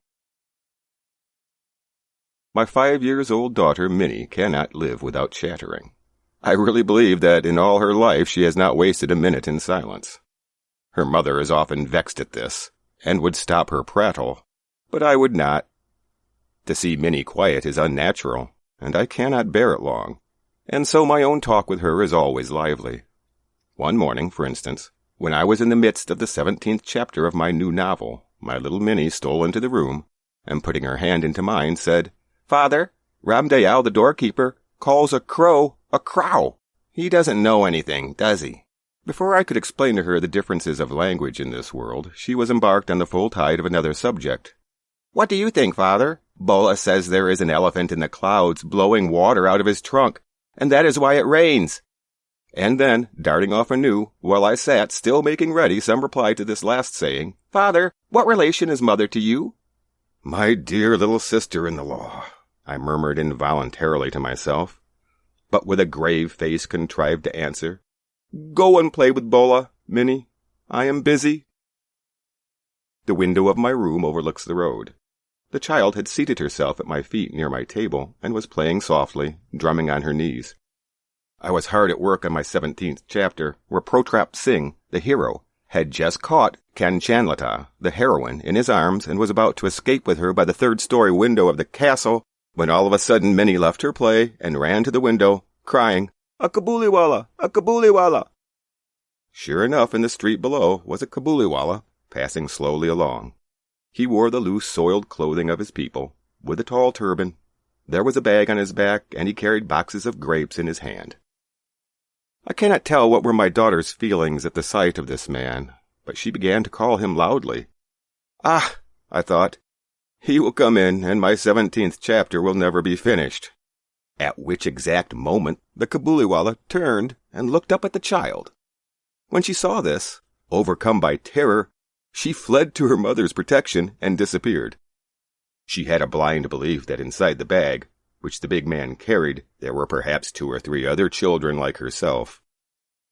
The peddler meanwhile entered my doorway and greeted me with a smiling face. So precarious was the position of my hero and my heroine that my first impulse was to stop and buy something, since the man had been called. I made some small purchases, and a conversation began about Abderrahman, the Russians, she-English, and the frontier policy. As he was about to leave, he asked, "And where is the little girl, sir?" And I, thinking that Minnie must get rid of her false fear, had her brought out. She stood by my chair and looked at the Kabuliwala and his bag. He offered her nuts and raisins, but she would not be tempted, and only clung the closer to me, with all her doubts increased. This was their first meeting. One morning, however, not many days later, as I was leaving the house, I was startled to find Minnie, seated on a bench near the door, laughing and talking, with the great Kabuliwala at her feet. In all her life, it appeared, my small daughter had never found so patient a listener, save her father. And already the corner of her little sari was stuffed with almonds and raisins, the gift of her visitor. "Why did you give her those?" I said, and taking out an 8-anna bit, I handed it to him. The man accepted the money without demur, and slipped it into his pocket. Alas, on my return an hour later, I found the unfortunate coin had made twice its own worth of trouble, for the Kabuliwala had given it to Minnie, and her mother, catching sight of the bright round object, had pounced on the child with, "Where did you get that 8-anna bit?" "The Kabuliwala gave it to me," said Minnie cheerfully. "The Kabuliwala gave it to you?" cried her mother, much shocked. "Oh, Minnie, how could you take it from him?" I, entering at the moment, saved her from impending disaster and proceeded to make my own inquiries. It was not the first or second time, I found, that the two had met. The Kabuliwala had overcome the child's first terror by a judicious bribery of nuts and almonds, and the two were now great friends. They had many quaint jokes, which afforded them much amusement. Seated in front of him, looking down on his gigantic frame in all her tiny dignity, Minnie would ripple her face with laughter and begin, "Oh, Kabuliwala, Kabuliwala, what have you got in your bag?" And he would reply, in the nasal accents of the mountaineer, "An elephant." Not much cause for merriment, perhaps, but how they both enjoyed the witticism. And for me, this child's talk with a grown-up man had always in it something strangely fascinating. Then the Kabuliwala, not to be behindhand, would take his turn. "Well, little one, and when are you going to the father-in-law's house?" Now most small Bengali maidens have heard long ago about the father-in-law's house. But we, being a little newfangled, had kept these things from our child, and Minnie at this question must have been a trifle bewildered, but she would not show it, and with ready tact replied, "Are you going there?" Amongst the men of the Kabuliwala's class, however, it is well known that the words father-in-law's house have a double meaning. It is a euphemism for jail, the place where we are well cared for at no expense to ourselves. In this sense would the sturdy peddler take my daughter's question. "Ah," he would say, shaking his fist at an invisible policeman, "I will thrash my father-in-law." Hearing this, and picturing the poor discomfited relative, Minnie would go off into peals of laughter, in which her formidable friend would join. These were autumn mornings, the very time of year when kings of old went forth to conquest. And I, never stirring from my little corner in Calcutta, would let my mind wander over the whole world. At the very name of another country, my heart would go out to it, and at the sight of a foreigner in the streets, I would fall to weaving a network of dreams, the mountains, the glens, and the forests of his distant home, with his cottage in its setting, and the free and independent life of far-away wilds. Perhaps the scenes of travel conjure themselves up before me, and pass and repass in my imagination all the more vividly, because I lead such a vegetable existence, that a call to travel would fall upon me like a thunderbolt. In the presence of this Kabuliwala, I was immediately transported to the foot of arid mountain peaks, with narrow little defiles twisting in and out amongst their towering heights. I could see the string of camels bearing the merchandise, and the company of turbaned merchants, carrying some of their queer old firearms, and some of their spears, journeying downward towards the plains. I could see... But at some such point Minnie's mother would intervene, imploring me to beware of that man. Minnie's mother is unfortunately a very timid lady. Whenever she hears a noise in the street, or sees people coming towards the house, she always jumps to the conclusion that they are either thieves, or drunkards, or snakes, or tigers, or malaria, or cockroaches, or caterpillars, or an English sailor. Even after all these years of experience, she is not able to overcome her terror. So she was full of doubts about the Kabuliwala, and used to beg me to keep a watchful eye on him. I tried to laugh her fear gently away, but then she would turn round on me seriously, and ask me solemn questions. Were children never kidnapped? Was it, then, not true that there was slavery in Kabul? Was it so very absurd that this big man should be able to carry off a tiny child? I urged that, though not impossible, it was highly improbable. But this was not enough, and her dread persisted. As it was indefinite, however, it did not seem right to forbid the man the house, and the intimacy went on unchecked. Once a year in the middle of January, Ramun, the Kabuliwala, was in the habit of returning to his country, and as the time approached, he would be very busy, going from house to house collecting his debts. This year, however, he could always find time to come and see Minnie. It would have seemed to an outsider that there was some conspiracy between the two, for when he could not come in the morning, he would appear in the evening. Even to me it was a little startling now and then, in the corner of a dark room, suddenly to surprise this tall, loose-garmented, much-bebagged man. But when Minnie would run in smiling with her, "Oh, Kabuliwala, Kabuliwala," and the two friends so far apart in age would subside into their old laughter and their old jokes, I felt reassured. One morning, a few days before he had made up his mind to go, I was correcting my proof sheets in my study. It was chilly weather. Through the window the rays of the sun touched my feet, and the slight warmth was very welcome. It was almost 8 o'clock, and the early pedestrians were returning home with their heads covered. All at once I heard an uproar in the street, and, looking out, saw Ramun being led away bound between two policemen, and behind them a crowd of curious boys. There were bloodstains on the clothes of the Kabuliwala, and one of the policemen carried a knife. Hurrying out, I stopped them and inquired what it all meant. Partly from one, partly from another, I gathered that a certain neighbor had owed the peddler something for a Rampuri shawl, but had falsely denied having bought it, and that in the course of the quarrel, Ramun had struck him. Now in the heat of his excitement, the prisoner began calling his enemy all sorts of names, when suddenly in a veranda of my house appeared my little Minnie, with her usual exclamation, "Oh, Kabuliwala, Kabuliwala!" Ramun's face lighted up as he turned to her. He had no bag under his arm today, so she could not discuss the elephant with him.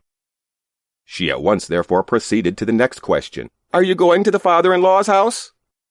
Ramun laughed and said, "Just where I am going, little one." Then, seeing that the reply did not amuse the child, he held up his fettered hands. "Ali," he said, "I would have thrashed that old father-in-law, but my hands are bound." On a charge of murderous assault, Ramun was sentenced to some years' imprisonment. Time passed away, and he was not remembered. The accustomed work in the accustomed place was ours, and the thought of the once free mountaineer spending his years in prison seldom or never occurred to us. Even my light-hearted Minnie, I am ashamed to say, forgot her old friend. New companions filled her life. As she grew older, she spent more of her time with girls. So much time indeed did she spend with them that she came no more, as she used to do, to her father's room. I was scarcely on speaking terms with her. Years had passed away. It was once more autumn, and we had made arrangements for our Minnie's marriage. It was to take place during the puja holidays. With Durga returning to Kailas, the light of our home also was to depart to her husband's house, and leave her father's in the shadow. The morning was bright. After the rains, there was a sense of ablution in the air, and the sun rays looked like pure gold. So bright were they that they gave a beautiful radiance even to the sordid brick walls of our Calcutta lanes. Since early dawn today the wedding pipes had been sounding, and at each beat my own heart throbbed. The wail of the tune, by Ravi, seemed to intensify my pain at the approaching separation. My Minnie was to be married tonight. From early morning, noise and bustle had pervaded the house. In the courtyard, the canopy had to be slung on its bamboo poles. The chandeliers with their tinkling sound must be hung in each room and veranda. There was no end of hurry and excitement. I was sitting in my study, looking through the accounts, when someone entered, saluting respectfully, and stood before me. It was Ramun, the Kabuliwala.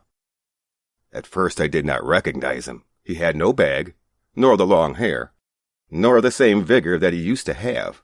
But he smiled, and I knew him again. "When did you come, Ramun?" I asked him. "Last evening," he said. "I was released from jail." The words struck harsh upon my ears. I had never before talked with one who had wounded his fellow, and my heart shrank within itself when I realized this, for I felt that the day would have been better omened had he not turned up. "There are ceremonies going on," I said, "and I am busy. Could you perhaps come another day?" At once he turned to go, but as he reached the door, he hesitated and said, "May I not see the little one, sir, for a moment?" It was his belief that Minnie was still the same. He had pictured her running to him as she used, calling, "Oh, Kabuliwala, Kabuliwala." He had imagined, too, that they would laugh and talk together, just as of old. In fact, in memory of former days, he had brought, carefully wrapped up in paper, a few almonds and raisins and grapes, obtained somehow from a countryman, for his own little fund was dispersed. I said again, "There is a ceremony in the house, and you will not be able to see anyone today." The man's face fell. He looked wistfully at me for a moment, said, "Good morning," and went out. I felt a little sorry, and would have called him back, but I found he was returning of his own accord. He came close up to me, holding out his offerings, and said, "I brought these few things, sir, for the little one. Will you give them to her?" I took them and was going to pay him, but he caught my hand and said, "You are very kind, sir. Keep me in your recollection. Do not offer me money. You have a little girl. I too have one like her in my own home. I think of her and bring fruits to your child, not to make a profit for myself." Saying this, he put his hand inside his big loose robe and brought out a small and dirty piece of paper. With great care he unfolded this and smoothed it out with both hands on my table. It bore the impression of a little hand. Not a photograph, not a drawing, the impression of an ink-smeared hand laid flat on the paper. This touch of his own little daughter had been always on his heart, as he had come year after year to Calcutta to sell his wares in the streets. Tears came to my eyes. I forgot that he was a poor Kabuli fruit seller, while I was... But no, what was I more than he? He also was a father. That impression of the hand of his little Parvati in her distant mountain home reminded me of my own little Minnie. I sent for Minnie immediately from the inner apartment. Many difficulties were raised, but I would not listen. Clad in the red silk of her wedding day, with the sandal paste on her forehead, and adorned as a young bride, Minnie came and stood bashfully before me. The Kabuliwala looked a little staggered at the apparition. He could not revive their old friendship. At last he smiled and said, "Little one, are you going to your father-in-law's house?" But Minnie now understood the meaning of the word father-in-law, and she could not reply to him as of old. She flushed up at the question and stood before him with her bride-like face turned down. I remembered the day when the Kabuliwala and my Minnie had first met, and I felt sad. When she had gone, Ramoon heaved a deep sigh and sat down on the floor. The idea had suddenly come to him that his daughter too must have grown up in this long time, and that he would have to make friends with her anew. Assuredly he would not find her as he used to know her. And besides, what might not have happened to her in these 8 years? The marriage pipe sounded, and the mild autumn sun streamed around us. But Ramun sat in the little Calcutta lane and saw before him the barren mountains of Afghanistan. I took out a banknote and gave it to him, saying, "Go back to your own daughter, Ramun, in your own country, and may the happiness of your meeting bring good fortune to my child." Having made this present, I had to curtail some of the festivities. I could not have the electric lights I had intended, nor the military band, and the ladies of the house were despondent at it. But to me the wedding feast was all the brighter for the thought that in a distant land a long-lost father met again with his only child.